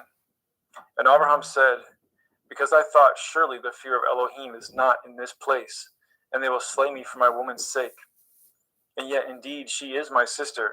She is the daughter of my father, but not the daughter of my mother, and she became my woman. And it came to pass, when Elohim caused me to wander from my father's house, that I said unto her, This is your kindness which you shall show unto me. At every place whither we shall come, say of me, He is my brother. And Abimelech took sheep and oxen and men servants and women servants, and gave them unto Abraham, and restored him Sarah his woman. And Abimelech said, Behold, my land is before you, dwell where it pleases you. And unto Sarah he said, Behold, I have given your brother 1,000 pieces of silver. Behold, he is to you a covering of the eyes, unto all that are with you. And with all other, thus she was reproved. So Abraham prayed unto Elohim, and Elohim healed Abimelech and his woman, and his maidservants, and they bore children. For Yahweh had fast closed up the wombs of the house of Abimelech because of Sarah, Abraham's woman. Genesis 21. And Yahweh visited Sarah as he had said, and Yahweh did unto Sarah as he had spoken. For Sarah conceived and bore Abraham a son in his old age, at the set time of which Elohim had spoken to him. And Abraham called the name of his son that was born unto him, whom Sarah bore to him, Yitzchak. And Abraham circumcised his son Yitzchak, being 8 days old, as Elohim had commanded him. And Abraham was 100 years old when his son Yitzchak was born unto him. And Sarah said, Elohim has made me to laugh, so that all here will laugh with me. And she said, Who would have said unto Abraham that Sarah should have given children suck? For I have borne him a son in his old age. And the children grew and was weaned. And Abraham made a great feast the same day that Yitzchak was weaned. And Sarah saw the son of Hagar the Mitzrayim, which she had borne unto Abraham, mocking. Wherefore she said unto Abraham, Cast out this bondwoman and her son, for the son of this bondwoman shall not be heir with my son, even with Yitzchak. And the thing was very grievous in Abraham's sight because of his son. And Elohim said unto Abraham, Let it not be grievous in your sight because of the lad, and because of your bondwoman. And all that Sarah has said unto you, hearken unto her voice, for in Yitzchak shall your seed be called. And also of the son of the bondwoman will I make a nation, because he is your seed. And Abraham rose up early in the morning, and took bread and a bottle of water, and gave it unto Hagar, putting it on her shoulder, and the child, and sent her away. And she departed and wandered in the wilderness of Beersheba. And the water was spent in the bottle, and she cast the child under one of the shrubs. And she went and sat down over against him a good way off, as it were a bowshot. For she said, Let me not see the death of the child. And she sat over against him, and lifted up her voice, and wept. And Elohim heard the voice of the lad. And the angel of Elohim called to Hagar out of the heavens, and said unto her, What ails you, Hagar? Fear not, for Elohim has heard the voice of the lad where he is. Arise, lift up the lad, and hold him in your hand, for I will make him a great nation. And Elohim opened her eyes, and she saw a well of water. And she went, and filled the bottle with water, and gave the lad drink. And Elohim was with the lad, and he grew, and dwelt in the wilderness, and became an archer. And he dwelt in the wilderness of Paran, and his mother took him a woman out of the land of Mitzrayim. And it came to pass at that time, that Abimelech and Pekol, the chief captain of his host, spoke unto Abraham, saying, Elohim is with you in all that you do. Now therefore swear unto me here by Elohim that you will not deal falsely with me, nor with my son, nor with my son's son, but according to the kindness that I have done unto you, you shall do unto me, and to the land wherein you have sojourned. And Abraham said, I will swear. And Abraham reproved Abimelech because of a well of water, which Abimelech's servants had violently taken away. And Abimelech said, I know not who has done this thing, neither did you tell me, neither yet heard I of it but today. And Abraham took sheep and oxen and gave them to Abimelech, and both of them cut a covenant. And Abraham set 7 ewe lambs of the flock by themselves. And Abimelech said unto Abraham, What mean these 7 ewe lambs which you have set by themselves? And he said, For these 7 ewe lambs shall you take of my hand, and they may be a witness unto me that I have dug this well. Wherefore he called that place Beersheba, because there they swore, both of them. Thus they cut a covenant at Beersheba. Then Abimelech rose up, and Pekol, the chief captain of his host, and they returned into the land of the Pelishtim. And Abraham planted a grove in Beersheba, and called there on the name of Yahweh El Olam. And Abraham sojourned in the Pelishtim's land many days. Genesis 22. And it came to pass after these things, that Elohim did try Abraham, and said unto him, Abraham. And he said, Behold, here I am. And he said, Take now your son, your Yachid, Yitzchak, whom you love, and get you into the land of the Moriah, and offer him there for a burnt offering upon one of the mountains which I will tell you of.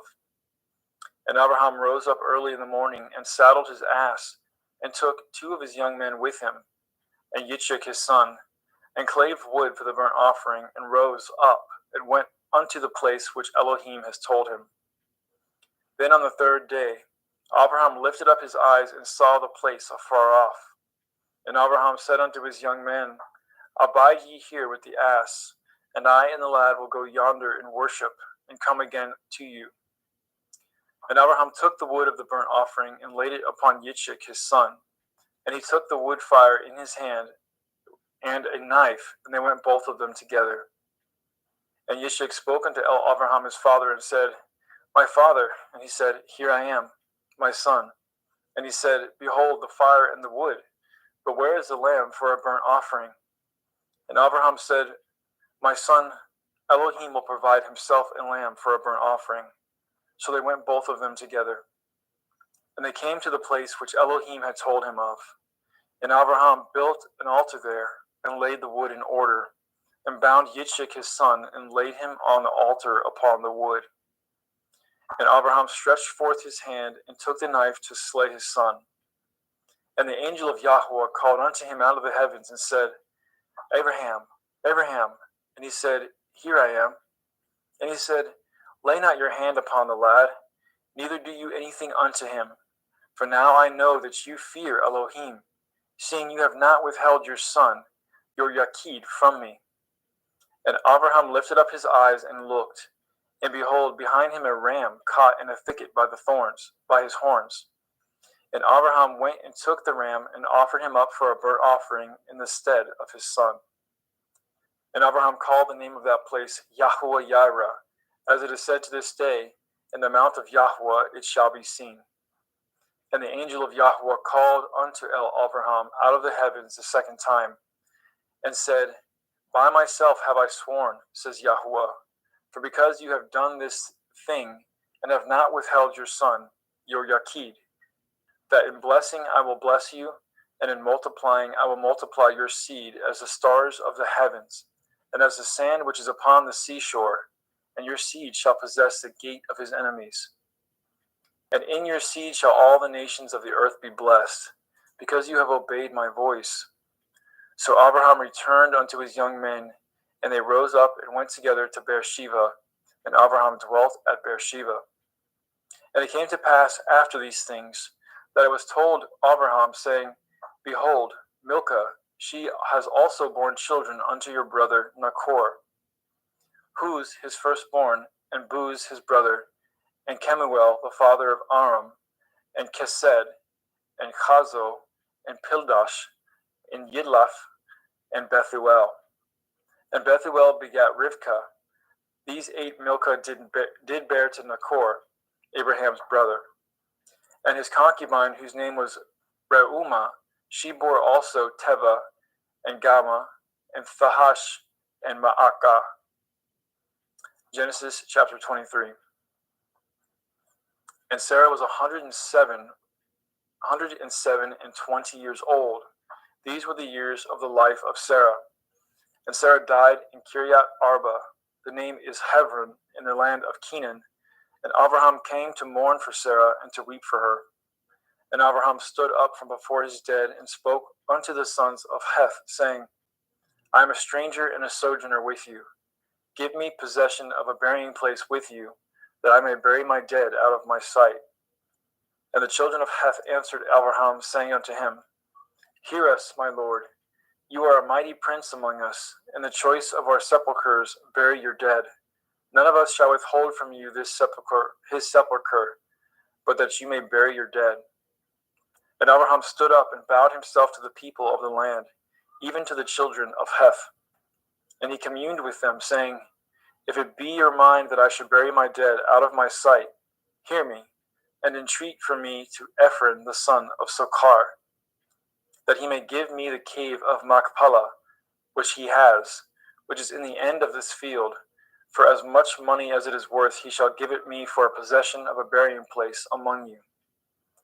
And Ephron dwelt among the children of Heth, And Ephron the Hittite answered, and Abraham in the audience of the children of Heth, even of all that went in at the gate of the city, saying, Nay, my lord, hear me. The field I give you, and the cave that is therein, I give it to you. In the presence of the sons of my people, I give it to you. Bury your dead. And Abraham bowed down himself before the people of the land. And he spoke unto Ephron in the audience of the people and of the land, saying, But if you will give it, I pray you hear me. I will give you money for the field. Take it of me, and I will bury my dead there. And Ephron answered Abraham, saying unto him, My lord, hearken unto me. The land is worth 400 shekels of silver. What is that betwixt me and you? Bury therefore your dead. And Abraham hearkened unto Ephron, and Abraham weighed to Ephron the silver, which he had named in the audience of the sons of Heth, 400 shekels of silver, current money with the merchant.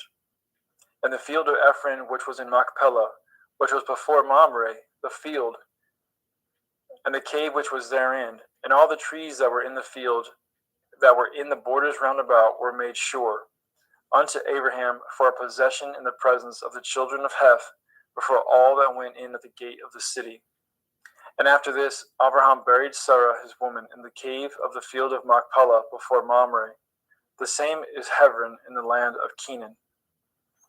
And the field and the cave that is therein were made sure unto Abraham for a possession of a burying place by the sons of Heth. Genesis 24. And Abraham was old and well stricken in age, and Yahweh had blessed Abraham in all things. And Abraham said unto his eldest servant of his house, that ruled over all that he had, Put, I pray you, your hand under my thigh, and I will make you swear by Yahweh, the Elohai of heaven and the Elohai of the earth, that you shall not take a woman unto my son of the daughters of Canaanim, among whom I dwell, but you shall go unto my country and unto my kindred, and take a woman unto my son Yitzchak. And the servant said unto him, Perchance the woman will not be willing to follow me unto this land. Must I needs bring your son again unto the land from whence you came? And Abraham said unto him, Beware that you bring not my son thither again. Yahweh Elohai of heaven, which took me from my father's house and from the land of my kindred, and which spoke unto me, and that swore unto me, saying, Unto your seed will I give this land. He shall send his angel before you, and you shall take a woman unto my son from thence. And if the woman will not be willing to follow you, then you shall be clear from this my oath. Only bring not my son thither again. And the servant put his hand under the thigh of Abraham his master, and swore to him concerning that matter. And the servant took 10 camels of the camels of his master, and departed, for all the goods of his master were in his hand. And he arose, and went to Aram Naharaim, unto the city of Nachor. And he made his camels to kneel down without the city by a well of water at the time of the evening, even the time that women go out to draw water. And he said, O Yahweh Elohai of my master, Abraham, I pray you, send me good speed this day, and show kindness unto my master, Abraham. Behold, I stand here by the well of water, and the daughters of the men of the city come out to draw water. And let it come to pass that the damsel to whom I shall say, Let down your pitcher, I pray you that I may drink, and she shall say, Drink, and I will give your camels drink also. Let this same be she that you have appointed for your servant Yitzchak, and thereby shall I know that you have showed kindness unto my master. And it came to pass before he had done speaking, that behold, Rivkah came out, who was born to Bethuel, son of Milcah, the woman of Nachor, Abraham's brother, with her pitcher upon her shoulder. And the damsel was very fair to look upon, a virgin, neither had any man known her. And she went down to the well, and filled her pitcher, and came up. And the servant ran to meet her, and said, Let me, I pray you, drink a little water of your pitcher. And she said, Drink, my lord. And she hasted, and let down her pitcher upon her hand, and gave him drink. And when she had done giving him drink, she said, I will draw water for your camels also, until they have done drinking. And she hasted, and emptied her pitcher into the trough, and ran again unto the well to draw water, and drew for all his camels. And the man wondering at her held his peace, to wit whether Yahweh had made his journey prosperous or not. And it came to pass, as the camels had done drinking, that the man took a golden earring of 1/2 shekel weight, and 2 bracelets for her hands of 10 shekel weights of gold. And he said, Whose daughter are you? Tell me, I pray you, is there room in your father's house for us to lodge in? And she said unto him, I am the daughter of Bethuel, son of Milcah, which she bore unto Nachor. She said moreover unto him, We have both straw and provender enough, and room to lodge in. And the man bowed down his head and worshipped Yahweh. And he said, Blessed be Yahweh Elohai of my master Abraham, who has not left destitute my master of his mercy and his truth. I being in the way, Yahweh led me to the house of my master's brethren. And the damsel ran, and told them of her mother's house these things. And Rivkah had a brother, and his name was Lavan. And Lavan ran out unto the man unto the well. And it came to pass, when he saw the earring and the bracelets upon his sister's hands, and when he heard the words of Rivkah his sister, saying, Thus spoke the man unto me, that he came unto the man, and behold, he stood by the camels at the well. And he said, Come in, you blessed of Yahweh, wherefore stand you without? For I have prepared the house and room for the camels. And the man came into the house, and he ungirded his camels, and gave straw and provender for the camels, and water to wash his feet, and the men's feet that were with him. And there was set meat before him to eat. But he said, I will not eat until I have told my errand. And he said, Speak on. And he said, I am Abraham's servant, and Yahweh has blessed my master greatly, and he is become great. And he has given him flocks and herds and silver and gold, and men servants and maidservants and camels and asses. And Sarah, my master's woman, bore a son to my master when she was old, and unto him he has given all that he has. And my master made me swear, saying, You shall not take a woman to my son of the daughters of the Canaanim, in whose land I dwell. But you shall go to my father's house, and to my kindred, and take a woman unto my son. And I said unto my master, Perchance the woman will not follow me. And he said unto me, Yahweh, before whom I walk, will send his angel with you, and prosper your way. And you shall take a woman for my son of the kindred and of my father's house. Then shall you be clear from this my oath, when you come to my kindred. And if they give not you one, you shall be clear from my oath. And I came this day unto the well, and said, O Yahweh Elohai of my master Abraham, if now you do prosper my way which I go, behold, I stand by the well of water. And it shall come to pass that when the virgin comes forth to draw water, and I say to her, Give me, I pray you, a little water of your pitcher to drink. And she say to me, Both drink you, and also I will draw for your camels. Let the same be the woman whom Yahweh has appointed out for my master's son.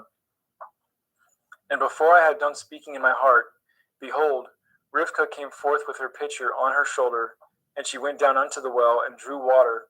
And I said unto her, Let me drink, I pray you. And she made haste and let down her pitcher from her shoulder, and said, Drink, and I will give your camels drink also. So I drank, and she made the camels to drink also. And I asked her and said, Whose daughter are you? And she said, The daughter of Bethuel, Nachor's son, whom Milcah bore unto him. And I put the earring upon her face and the bracelets upon her hands. And I bowed down my head and worshipped Yahweh, and blessed Yahweh Elohai of my master Abraham, which had led me in the right way to take my master's brother's daughter unto his son. And now, if ye will deal kindly and truly with my master, tell me, and if not, tell me, that I may turn to the right hand or to the left. Then Lavan and Bethuel answered and said, The thing proceeds from Yahweh. We cannot speak unto you bad or good.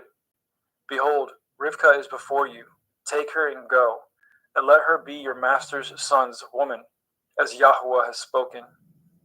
And it came to pass that when Abraham's servant heard their words, he worshipped Yahweh, bowing himself to the earth. And the servant brought forth jewels of silver and jewels of gold, and raiment, and gave them to Rivkah. And he also gave to her brother and to her mother precious things. And they did eat and drink, he and the men that were with him, and tarried all night. And they rose up in the morning, and he said, Send me away unto my master. And her brother and her mother said, Let the damsel abide with us a few days, at the least 10. After that she shall go. And he said unto them, Hinder me not, seeing Yahweh has prospered my way. Send me away that I may go to my master. And they said, We will call the damsel and inquire at her mouth. And they called Rivkah and said unto her, Will you go with this man? And she said, I will go. And they sent away Rivkah their sister, and her nurse, and Abraham's servant, and his men. And they blessed Rivkah and said unto her, You are our sister. Be the mother of thousands of millions, and let your seed possess the gate of those which hate them. And Rivkah arose, and her damsels, and they rode upon the camels and followed the man. And the servant took Rivkah and went his way. And Yitzchak came from the way of the well of Beer-Lachoi-Roi, for he dwelt in the country of the Negev. And Yitzchak went out to meditate in the field in the evening, and he lifted up his eyes and saw, and behold, the camels were coming. And Rivkah lifted up her eyes, and when she saw Yitzchak, she lighted off the camel. For she had said unto the servant, What man is this that walks in the field to meet us? And the servant had said, It is my master. Therefore she took a veil and covered herself. And the servant told Yitzchak all things that he had done. And Yitzchak brought her into his mother's Sarai's tent, and took Rivkah, and she became his woman, and he loved her. And Yitzchak was comforted after his mother's death.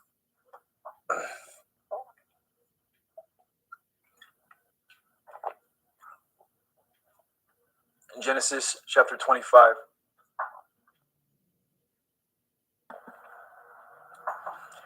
And again Abraham took a woman, and her name was Keturah. And she bore him Zimran, and Yokshan, and Medan, and Midian, and Yishbak, and Shuach. And Yokshan begot Shiva, and Dedan, and the sons of Dedan were Ashurim, Letushim, and Leumim. And the sons of Midian, Ephah, and Epher, and Hanok, and Avida, and Eldaah, and these were the children of Keturah. And Abraham gave all that he had unto Yitzchak. But unto the sons of the concubines which Abraham had, Abraham gave gifts, and sent them away from Yitzchak his son, while he yet lived, eastward unto the east country. And these are the days of the years of Abraham's life which he lived, 160 years. Then Abraham gave up his ruach, and died in a good old age, an old man and full of years, and was gathered to his people. And his sons Yitzchak and Yishmael buried him in the cave of Machpelah, in the field of Ephron, the son of Sokar, the Hittite, which is before Mamre, the field which Abraham purchased of the sons of Heth. There was Abraham buried, and Sarah his woman. And it came to pass after the death of Abraham, that Elohim blessed his son Yitzchak, and Yitzchak dwelt by the well of Beer-Lachoi-Roi. Now these are the generations of Yishmael, Abraham's son, whom Hagar the Mitzrayim, Sarah's handmaid, bore unto Abraham. And these are the names of the sons of Yishmael, by their names according to their generations: the firstborn of Yishmael, Nevayoth, and Kedar, and Adbeel, and Mibsam, and Mishma, and Duma, and Massa, Hadar, and Tema, Yetur, Naphish, and Kedama. These are the sons of Yishmael, and these are their names, by their towns and by their castles, 12 princes according to their nations. And these are the years of the life of Yishmael, 137 years. And he gave up his ruach and died, and was gathered unto his people. And they dwelt from Havilah unto Shur, that is before Mitzrayim, as you go towards Asherah. And he died in the presence of all his brethren. And these are the generations of Yitzchak, Abraham's son. Abraham begot Yitzchak, and Yitzchak was 40 years old when he took Rivkah to be his woman, the daughter of Bethuel, the Arami of Paddan Aram, the sister to Lavan, the Arami. And Yitzchak entreated Yahweh for his woman, because she was barren. And Yahweh was entreated of him, and Rivkah his woman conceived. And the children struggled together within her, and she said, If it be so, why am I thus? And she went to inquire of Yahuwah. And Yahuwah said unto her, 2 nations are in your womb, and 2 manner of people shall be separated from your generation. And the one people shall be stronger than the other people, and the elder shall serve the younger. And when her days to be delivered were fulfilled, behold, there were twins in her womb. And the first came out red, all over like a hairy garment, and they called his name Esau. And after that came his brother out, and his hand took hold on Esau's heel, and his name was called Yaakov. And Yitzchak was 80 years old when she bore them. And the boys grew, and Esau was a cunning hunter, a man of the field, and Yaakov was an upright man, dwelling in tents. And Yitzchak loved Esau because he did eat of his venison, but Rivkah loved Yaakov. And Yaakov sawed pottage, and Esau came from the field, and he was faint. And Esau said to Yaakov, Feed me, I pray you, with that same red pottage, for I am faint. Therefore his name was called Edom. And Yaakov said, Sell me this day your birthright. And Esau said, Behold, I am at the point to die, and what profit shall this birthright do to me? And Yaakov said, Swear to me this day. And he swore unto him, and he sold his birthright unto Yaakov. Then Yaakov gave Esau bread and pottage of lentils, and he did eat and drink, and rose up and went his way. Thus Esau despised his birthright.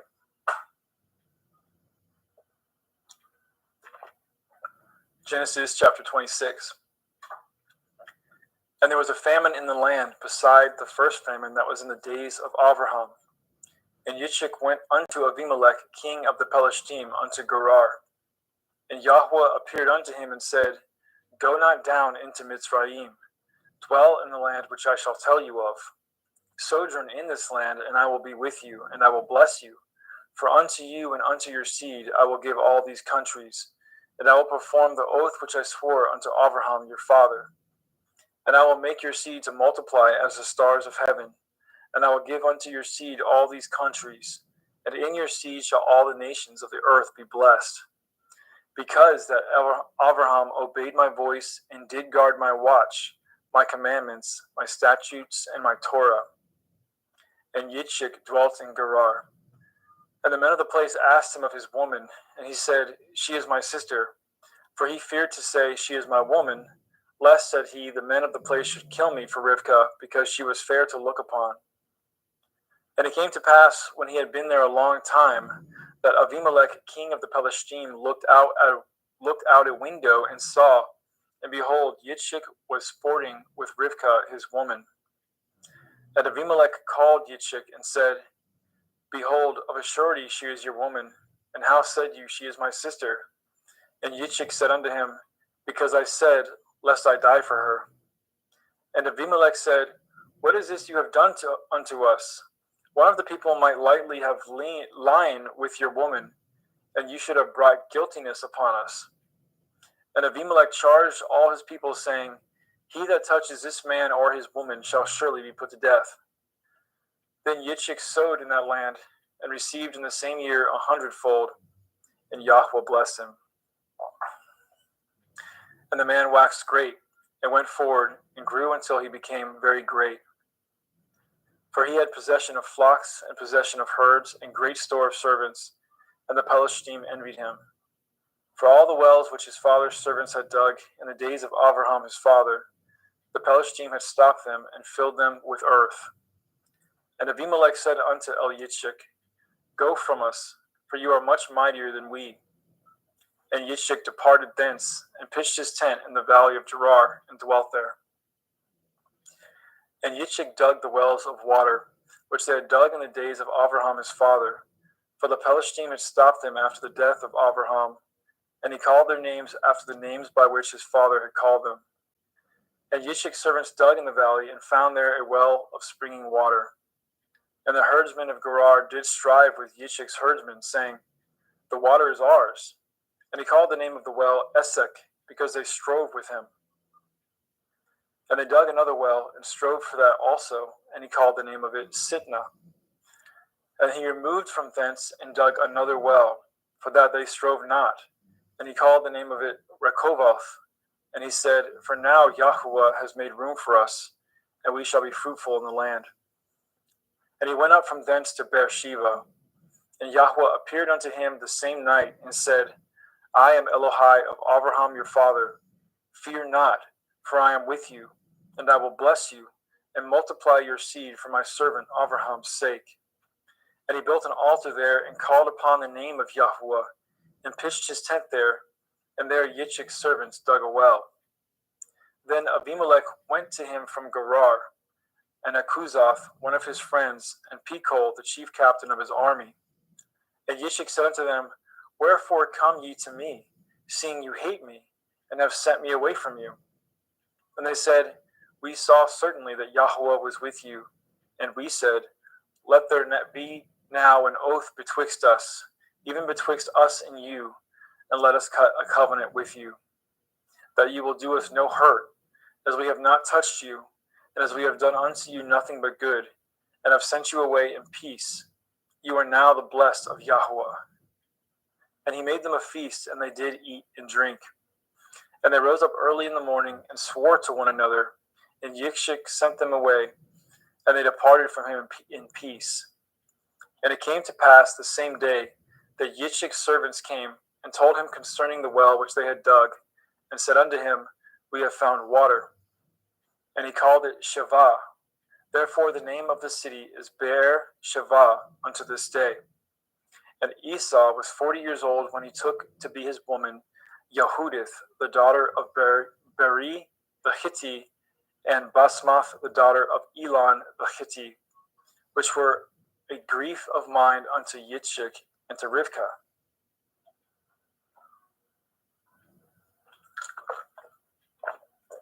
Genesis 27. And it came to pass that when Yitzchak was old, and his eyes were dim, so that he could not see, he called Esau his eldest son, and said unto him, My son. And he said unto him, Behold, here I am. And he said, Behold now, I am old, I know not the day of my death. Now therefore take, I pray you, your weapons, your quiver, and your bow, and go out to the field, and take me some venison, and make me savory meat, such as I love, and bring it to me, that I may eat it, that my soul may bless you before I die. And Rivkah heard when Yitzchak spoke to Esau his son. And Esau went to the field to hunt for venison and to bring it. And Rivkah spoke unto Yaakov her son, saying, Behold, I heard your father speak unto Esau your brother, saying, Bring me some venison, and make me savory meat, that I may eat and bless you before Yahuwah, before my death. Now therefore, my son, obey my voice according to that which I command you. Go now to the flock, and fetch me from thence 2 good kids of the goats, and I will make them savory meat for your father, such as he loves.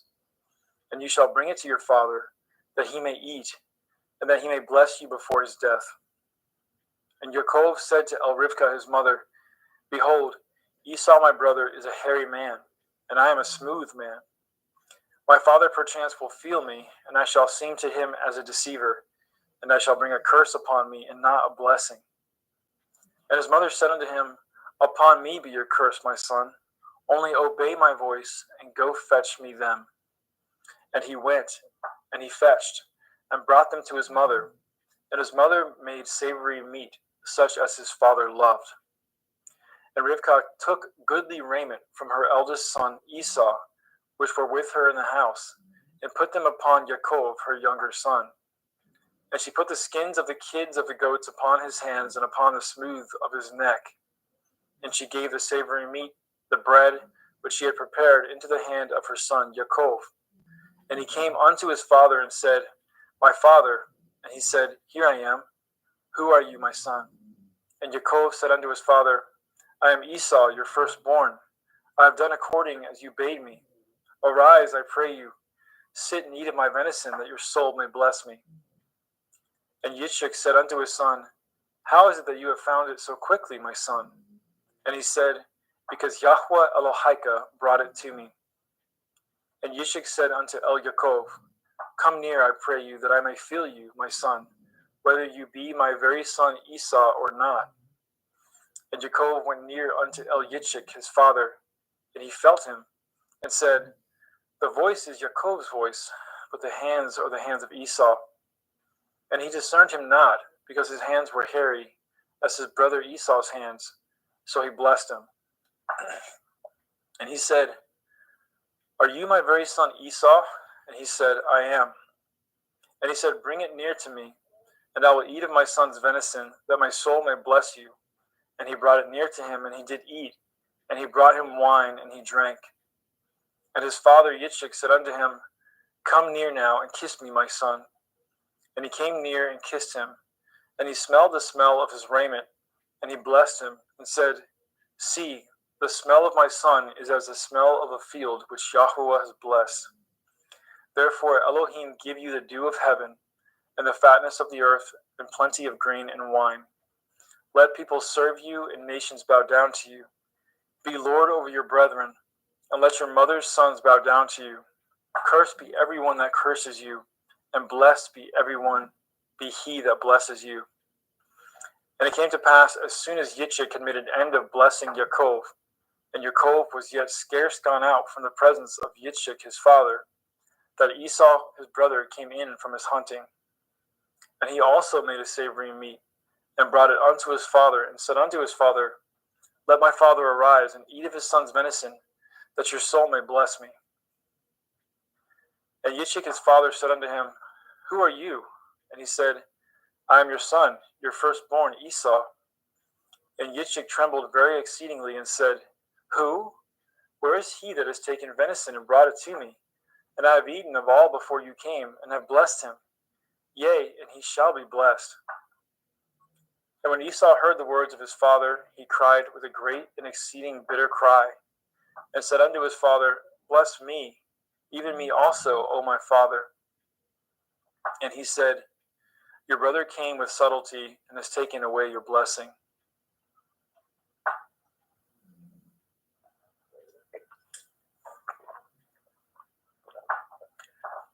And he said, Is not he rightly named Yaakov? For he has supplanted me these 2 times. He took away my birthright, and behold, now he has taken away my blessing. And he said, Have you not reserved a blessing for me? And Yitzchak answered and said unto Esau, Behold, I have made him your lord, and all his brethren have I given to him for servants, and with grain and wine have I sustained him. And what shall I do now unto you, my son? Then Esau said unto his father, Have you but one blessing, my father? Bless me, even me also, O my father. And Esau lifted up his voice and wept. And Yitzchak his father answered and said unto him, Behold, your dwelling shall be the fatness of the earth, and of the dew of heaven from above. And by your sword shall you live, and you shall serve your brother. And it shall come to pass, when you shall have the dominion, that you shall break his yoke from off your neck. And Esau hated Yaakov because of the blessing wherewith his father blessed him. And Esau said in his heart, The days of mourning for my father are at hand. Then will I slay my brother Yaakov. And these words of Esau, her elder son, were told to Rivkah. And she sent and called Yaakov, her younger son, and said unto him, Behold, your brother Esau, as touching you, comforts himself, purposing to kill you. Now therefore, my son, obey my voice and arise. Flee to Lavan, my brother, to Haran, and tarry with him a few days until your brother's fury turns away, until your brother's anger turn away from you, and he forget that which you have done to him. Then I will send and fetch you from thence. Why should I be deprived also of you both in one day? And Rivkah said to El Yitzchak, I am weary of my life because of the daughters of Heth. If Yaakov take a woman of the daughters of Heth, such as these which are of the daughters of the land, what good shall my life do to me? Genesis 28. And Yitzchak called El Yaakov and blessed him, and charged him, and said unto him, You shall not take a woman of the daughters of Canaan. Arise, go to Padan Aram, to the house of Bethuel your mother's father, and take you a woman from thence of the daughters of Lavan your mother's brother. And El Shaddai bless you, and make you fruitful, and multiply you, that you may be a multitude of people, and give you the blessing of Abraham to you, and to your seed with you, that you may inherit the land wherein you are a stranger, which Elohim gave unto Abraham. And Yitzchak sent away Yaakov, and went to Padan Aram unto Lavan, son of Bethuel the Arami, the brother of Rivkah, Yaakov and Esau's mother. When Esau saw that Yitzchak had blessed Yaakov, and sent him away to Padan Aram, to take him a woman from thence, and that as he blessed him, he gave him a charge, saying, You shall not take a woman of the daughters of Canaan, and that Yaakov obeyed his father and his mother, and was gone to Padan Aram. And Esau, seeing that the daughters of Canaan pleased not Yitzchak his father, then went Esau unto El-Yishmael, and took unto the women which he had Machalath, the daughter of Yishmael, Abraham's son, the sister of Nevaioth, to be his woman. And Yaakov went out from Beersheba, and went towards Haran. And he lighted upon a certain place, and tarried there all night, because the sun was set. And he took the stones out of that place, and put them for his pillows, and lay down in that place to sleep. And he dreamed, and behold, a ladder set up on the earth, and the top of it reached to heaven. And behold, the angels of Elohim ascending and descending on it. And behold, Yahweh stood above it, and said, I am Yahweh Elohai of Abraham your father, and the Elohai of Yitzchak, the land whereon you lie. To you will I give it, and to your seed. And your seed shall be as the dust of the earth, and you shall spread abroad to the west, and to the east, and to the north, and to the south. And in you and in your seed shall all the families of the earth be blessed. And behold, I am with you, and will guard you in all places whither you go, and will bring you again into this land, for I will not leave you until I have done that which I have spoken to you of. And Yaakov awoke out of his sleep, and he said, Surely Yahweh is in this place, and I knew it not. And he was afraid, and said, How dreadful is this place! This is none other but the house of Elohim, and this is the gate of heaven. And Yaakov rose up early in the morning, and took the stone that he had put for his pillows, and set it up for a pillar, and poured oil upon the top of it. And he called the name of that place Beit El, but the name of that city was called Luz at the first. And Yaakov vowed a vow, saying, If Elohim will be with me, and will guard me in this way that I go, and will give me bread to eat and raiment to put on, so that I come again to my father's house in peace, then shall Yahweh be my Elohim. And this stone, which I have set for a pillar, shall be Elohim's house. And of all that you shall give me, I will surely give the 10th unto you.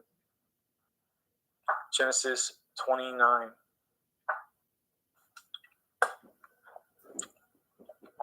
Then Yaakov went on his journey, and came into the land of the people of the east. And he looked, and behold, a well in the field, and lo, there were 3 flocks of sheep lying by it. For out of that well they watered the flocks, and a great stone was upon the well's mouth. And thither there were all the flocks gathered. And they rolled the stone from the well's mouth, and watered the sheep, and put the stone again upon the well's mouth in his place. And Yaakov said unto them, My brethren, whence be ye? And they said, Of Haran are we. And he said unto them, Know ye Lavan the son of Nachor? And they said, We know him. And he said unto them, Is he well? And they said, He is well. And behold, Rachel his daughter comes with the sheep. And he said, Lo, it is yet high day, neither is it time that the cattle should be gathered together. Water ye the sheep, and go and feed them. And they said, We cannot, until all the flocks be gathered together, until they roll the stone from the well's mouth. Then we water the sheep. And while he yet spoke with them, Rachel came with her father's sheep, for she kept them. And it came to pass, when Yaakov saw Rachel, the daughter of Lavan his mother's brother, and the sheep of Lavan his mother's brother, that Yaakov went near, and rolled the stone from the well's mouth, and watered the flock of Lavan his mother's brother. And Yaakov kissed Rachel, and lifted up his voice and wept. And Yaakov told Rachel that he was her father's brother, and that he was Rivka's son. And she ran and told her father. And it came to pass, when Laban heard the tidings of Yaakov, his sister's son, that he ran to meet him and embraced him and kissed him, and brought him to his house. And he told Laban all these things. And Laban said to him, Surely you are a bone in my flesh. And he abode with him in the space of a month. And Laban said to Yaakov, Because you are my brother, should you therefore serve me for naught? Tell me, what shall your wages be? And Laban had 2 daughters. The name of the elder was Leah, and the name of the younger was Rachel. Leah was tender-eyed, but Rachel was beautiful and well-favored. And Yaakov loved Rachel, and said, I will serve you 7 years for Rachel, your younger daughter. And Laban said, It is better that I give her to you, than that I should give her to another man. Abide with me. And Yaakov served 7 years for Rachel, and they seemed unto him but a few days, for the love that he had to her. And Yaakov said unto Laban, Give me my woman, for my days are fulfilled, that I may go in unto her. And Laban gathered together all the men of the place, and made a feast. And it came to pass in the evening that he took Leah his daughter, and brought her to him, and he went in unto her. And Laban gave unto his daughter Leah Zilpah his maid for a handmaid. And it came to pass that in the morning, behold, it was Leah. And he said to Laban, What is this you have done unto me? Did I not serve you for Rachel? Wherefore then have you beguiled me?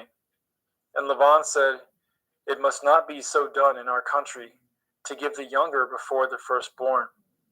Fulfill her week, and we will give you this also for the service which you shall serve me yet 7 other years. And Yaakov did so, and fulfilled her week, and he gave him Rachel his daughter to be his woman also. And Laban gave Rachel his daughter Bilhah his handmaid to be her maid. And he went in also unto Rachel, and he loved also Rachel more than Leah, and served with him yet 7 other years. And when Yahweh saw that Leah was hated, he opened her womb, but Rachel was barren. And Leah conceived and bore a son, and she called his name Reuben. For she said, Surely Yahweh has looked upon my affliction. Now therefore my man will love me. And she conceived again and bore a son, and said, Because Yahweh has heard that I was hated, he has therefore given me this son also. And she called his name Shimon. And she conceived again and bore a son, and said, Now this time my man will be joined unto me, because I have borne him 3 sons. Therefore was his name called Levi. And she conceived again and bore a son. And she said, Now will I praise Yahweh.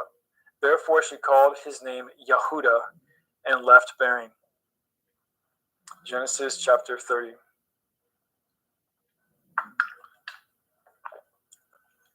And when Rachel saw that she bore Yaakov no children, Rachel envied her sister, and said unto Yaakov, Give me children, or else I die. And Yaakov's anger was kindled against Rachel, and he said, Am I in Elohim's stead, who has withheld from you the fruit of the womb? And she said, Behold, my maid Bilhah, go in unto her, and she shall bear upon my knees, that I may also have children by her. And she gave him Bilhah her handmaid to be his woman, and Yaakov went in unto her. And Bilhah conceived and bore Yaakov a son. And Rachel said, Elohim has judged me, and has also heard my voice, and has given me a son. Therefore called she his name Dan. And Bilhah, Rachel's maid, conceived again, and bore Yaakov a second son. And Rachel said, With great wrestlings have I wrestled with my sister, and I have prevailed. And she called his name Naphtali. And when Leah saw that she had left bearing, she took Zilpah, her maid, and gave her to Yaakov to be his woman. And Zilpah, Leah's maid, bore Yaakov a son. And Leah said, A troop comes, and she called his name Gad. And Zilpah, Leah's maid, bore Yaakov a second son. And Leah said, Happy am I, for the daughters will call me blessed. And she called his name Asher. And Reuben went in the days of wheat harvest and found mandrakes in the field, and brought them unto his mother Leah. Then Rachel said unto Leah, Give me, I pray you, of your son's mandrakes. And she said unto her, Is it a small matter to you that you have taken my man? And would you take away my son's mandrakes also? And Rachel said, Therefore he shall lie with you tonight for your son's mandrakes. And Yaakov came out of the field in the evening, and Leah went out to meet him, and said, You must come in unto me, for surely I have hired you with my son's mandrakes. And he lay with her that night. And Elohim hearkened unto Leah, and she conceived and bore Yaakov the 5th son. And Leah said, Elohim has given me my hire, because I have given my maiden to my man. And she called his name Yishakar. And Leah conceived again, and bore Yaakov the 6th son. And Leah said, Elohim has endued me with good dowry. Now will my man dwell with me, because I have borne him 6 sons. And she called his name Zebulun. And afterwards she bore a daughter, and called her name Dinah. And Elohim remembered Rachel, and Elohim hearkened to her, and opened her womb. And she conceived, and bore a son, and said, Elohim has taken away my reproach. And she called his name Joseph, and said, Yahweh shall add to me another son. And it came to pass, when Rachel had borne Joseph, that Yaakov said unto Laban, Send me away, that I may go unto my own place, and to my own country. Give me my woman and my children, for whom I have served you, and let me go, for you know my service which I have done to you. And Laban said unto him, I pray you, if I have found favor in your eyes, tarry, for I have learned by experience that Yahweh has blessed me for your sake. And he said, Appoint me your wages, and I will give it. And he said unto him, You know how I have served you, and how your cattle was with me. For it was little which you had before I came, and it is now increased unto a multitude. And Yahweh has blessed you since my coming. And now when shall I provide for my own house also? And he said, What shall I give you? And Yaakov said, You shall not give me anything. If you will do this thing for me, I will again feed and guard your flock. I will pass through all your flock today, removing from thence all the speckled and spotted cattle, and all the brown cattle among the sheep, and the spotted and speckled among the goats, and of such shall be my hire. So shall my righteousness answer for me in time to come, when it shall come from my hire before your face. Every one that is not speckled and spotted among the goats, and brown among the sheep, that shall be counted stolen with me. And Laban said, Behold, I would it might be according to your word. And he removed that day the he-goats that were ring-straked and spotted, and all the she-goats that were speckled and spotted, and every one that had some white in it, and all the brown among the sheep, and gave them into the hands of his sons. And he set 3 days' journey betwixt himself and Yaakov, and Yaakov fed the rest of Laban's flock. And Yaakov took him rods of green poplar, and of the hazel and chestnut tree, and piled white strakes in them, and made the white appear which was in the rods. And he set the rods which he had pilled before the flocks, in the gutters and the watering troughs, when the flocks came to drink, that they should conceive when they came to drink. And the flock conceived before the rods, and brought forth cattle ring-straked, speckled, and spotted. And Yaakov did separate the lambs, and set the faces of the flocks towards the ring-straked, and all the brown in the flock of Laban. And he put his own flocks by themselves, and put them not unto Laban's cattle. And it came to pass, whensoever the stronger cattle did conceive, that Yaakov laid the rods before the eyes of the cattle in the gutters, that they might conceive among the rods. But when the cattle were feeble, he put them not in. So the feebler were Laban's, and the stronger Yaakov's. And the man increased exceedingly, and had much cattle, and maidservants, and manservants, and camels, and asses. Thank you, brother. Praise Yah. Thank Praise you. Yah. Brother Justin McRoberts, pick up at chapter 31.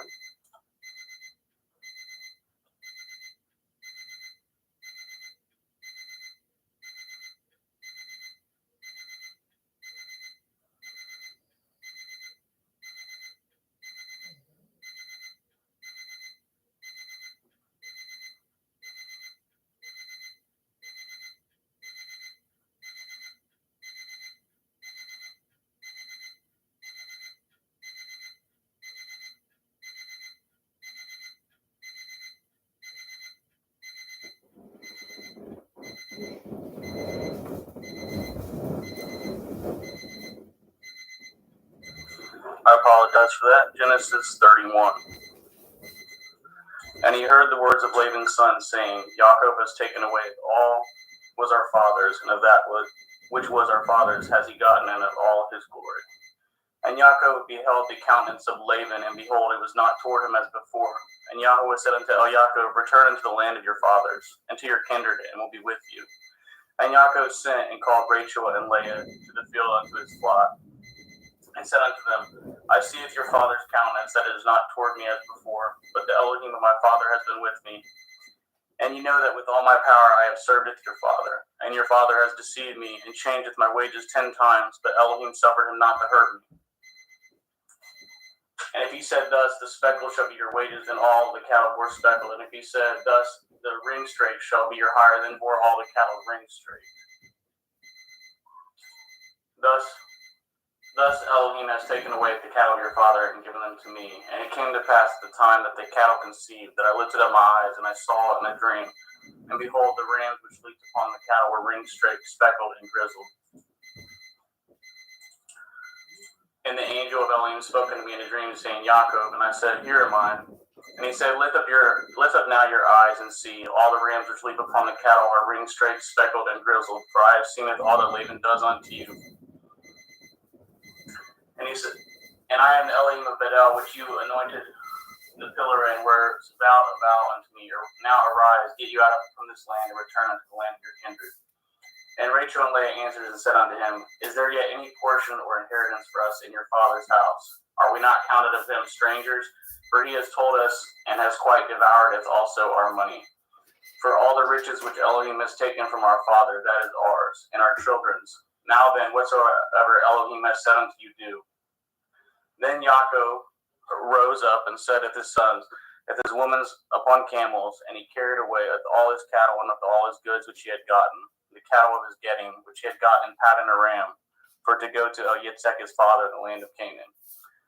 And Laban went to shear at the sheep, and Rachel had stolen at the teraphim that were her father's. And Jacob stole away as unawares to Laban the Arami, in that he had told him not that he fled. So he fled with all that he had, and he rose up and passed over at the river, and set his face toward Mount Gilead. And it was told Laban on the 3rd day that Jacob was fled. And he tooketh his brethren with him, and pursued after him 7 days' journey, and they overtook him in Mount Gilead. And Elohim came to Laban the Arami in the dream by night, and said unto him, Take heed that you speak not to Jacob, neither good or bad. Then Laban overtooketh Jacob. Now Jacob had pitched his tent in the mount, and Laban with his brethren pitched the mount of Gilead.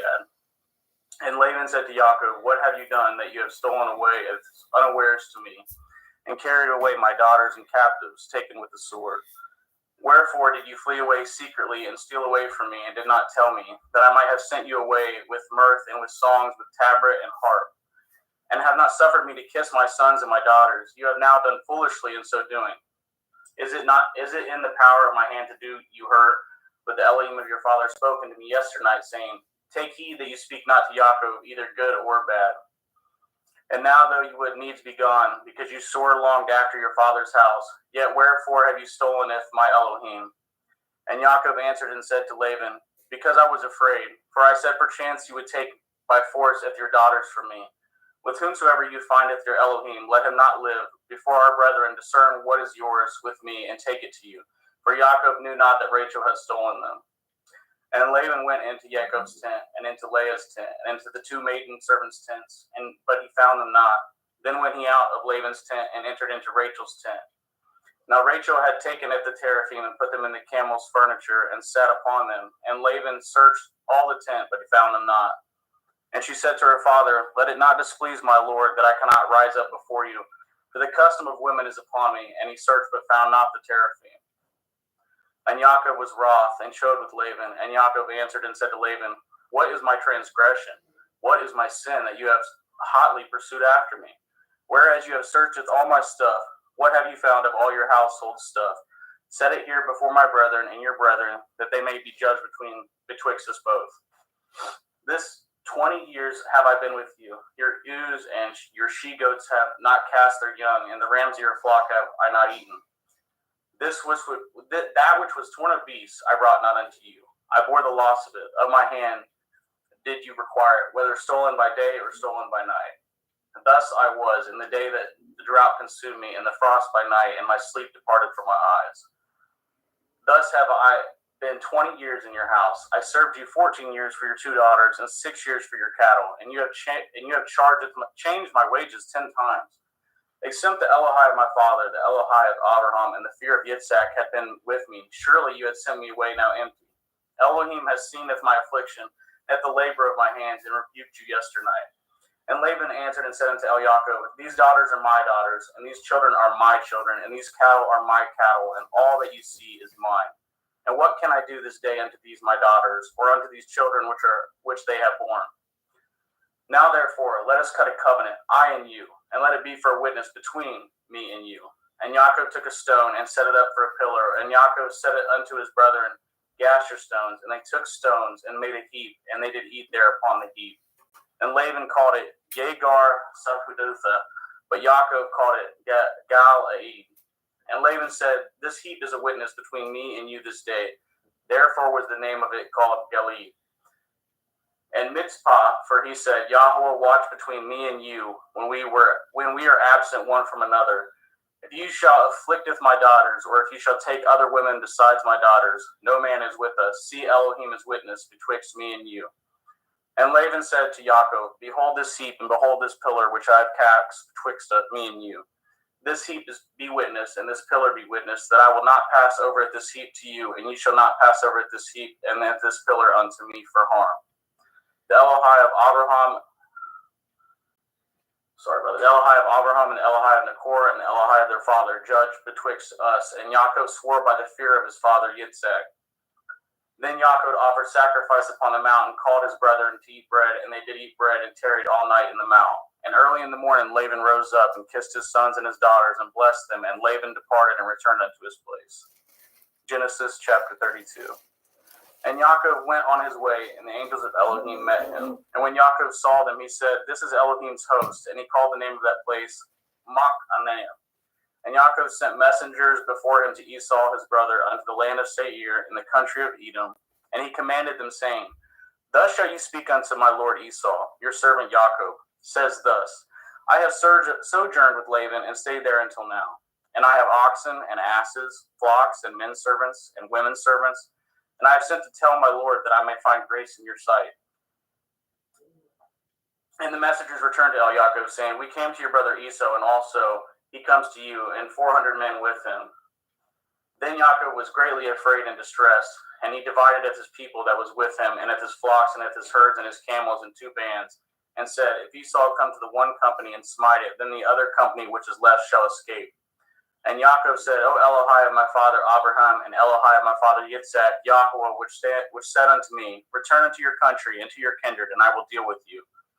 I am not worthy of the least of all the mercies and of all the truth which you have showed unto your servant. For with my staff I passed over this Yarden, and now I am become 2 bands. Deliver me, I pray you, from the hand of my brother, from the hand of Esau, for I fear him, lest he will come and smite me and the mother with the children. And you said, I will surely do you good, and maketh your seed as the sand of the sea, which cannot be numbered for multitude. And he lodged there that same night, and took of that which came to his hand a present for Esau his brother, 200 she-goats and 20 he-goats, 200 ewes and 20 rams, 30 milch camels with their colts, 40 kine and 10 bulls, 20 she-asses and 10 foals. And he delivered them into the hand of his servants, every drove by themselves, and said unto his servants, pass over before me, and put a space betwixt drove and drove.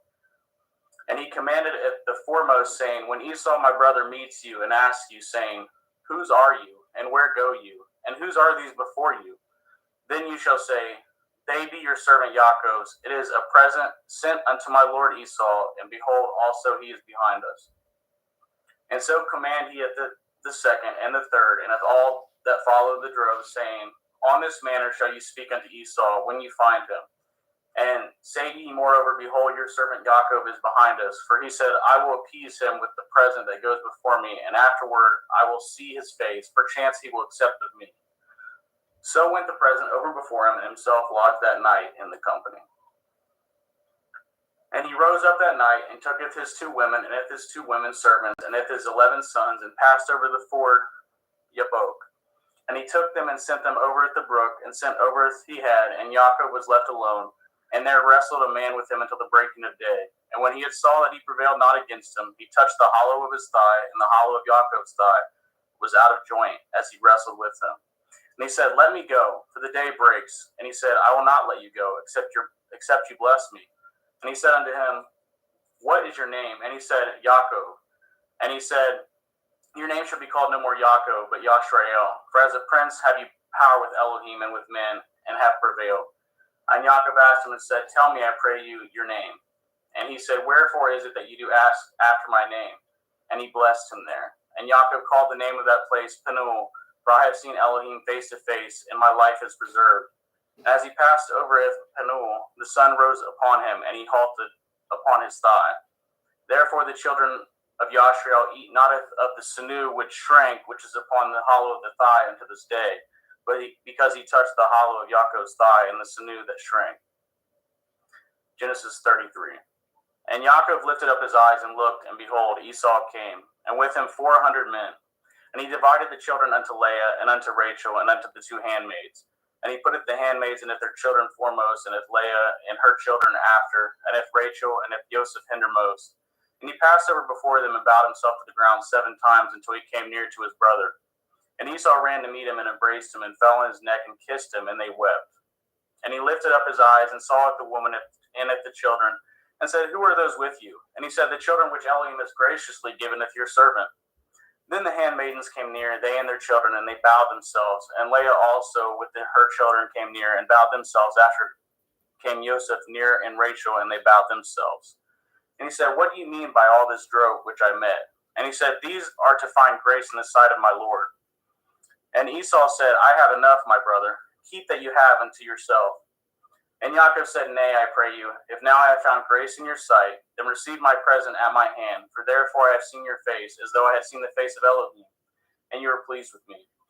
Take, I pray you, with my blessing that is brought to you, because Elohim has dealt graciously with me, and because I have enough. And he urged him, and he took it, and let us take our journey, and let us go, and I will go before you.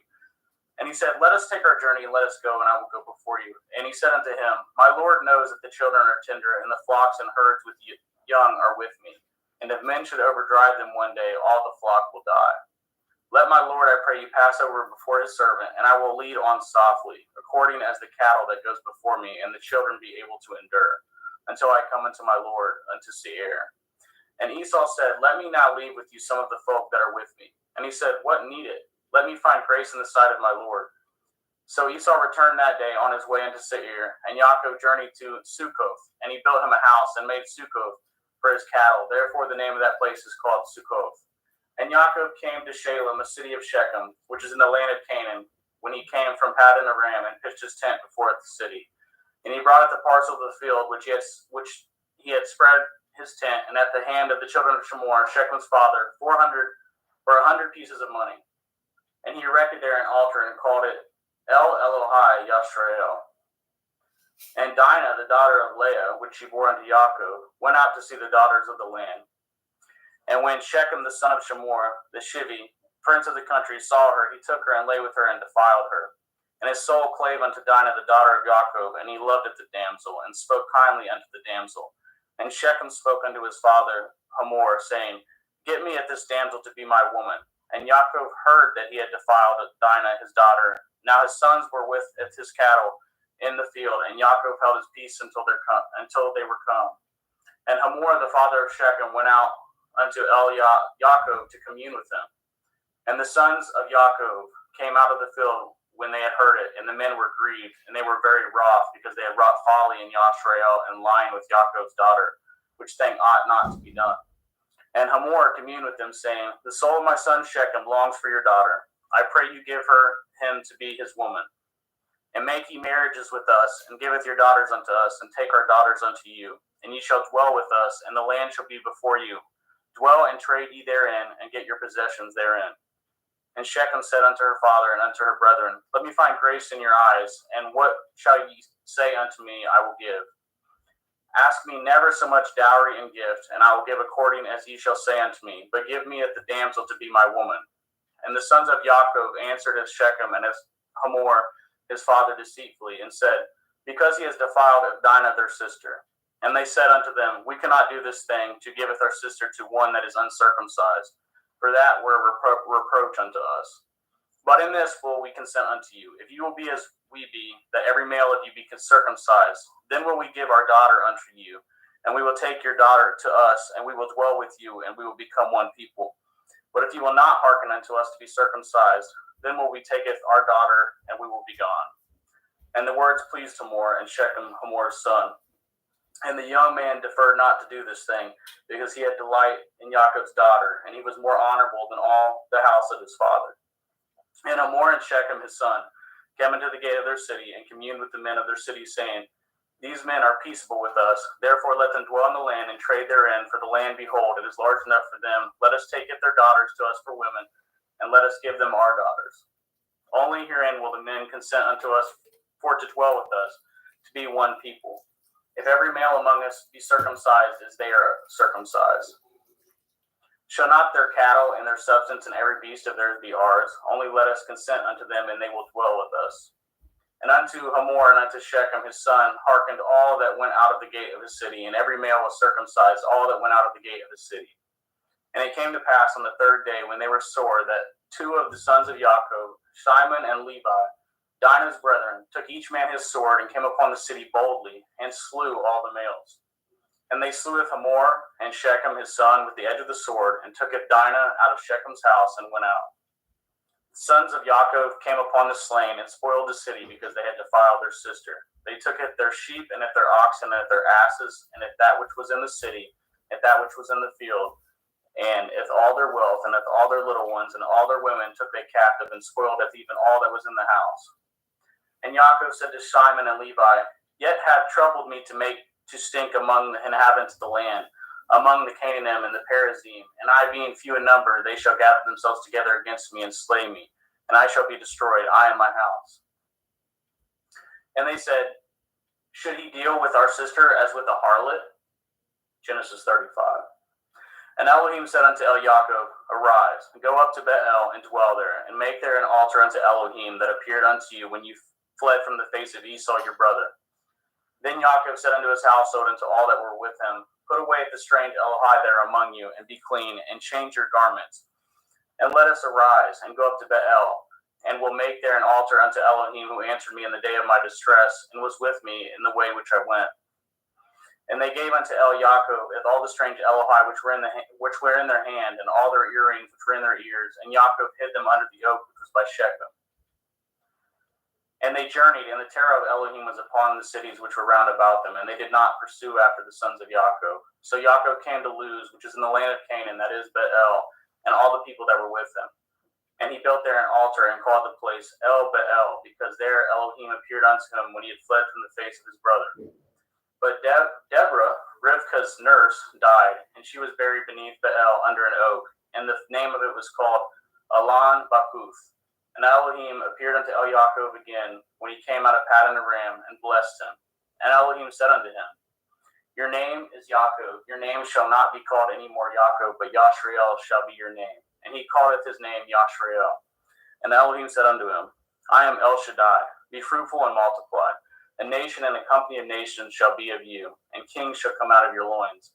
And that the land which I gave Abraham and Yitzhak, to you I will give it, and to your seed after you will I give it the land. And Elohim went up from him in the place where he talked with him. And Jacob set up a pillar in the place where he talked with him, even a pillar of stone. And he poured a drink offering thereon, and he poured oil thereon. And Jacob called it the name of the place where Elohim spoke with him, Bethel. And they journeyed from Bethel, and there was but a little way to come to Ephrath. And Rachel travailed, and she had hard labor. And it came to pass, when she was in hard labor, that the midwife said unto her, Fear not, you shall have this son also. And it came to pass, as her soul was in departing, for she died, that she called his name Benoni, but his father called him Benjamin. And Rachel died, and she was buried in the way of Ephrath, which is in Bethlehem. And Jacob set a pillar upon her grave, and that is the pillar of Rachel's grave unto this day. And Yashrael journeyed and spread his tent beyond Migdal Eder.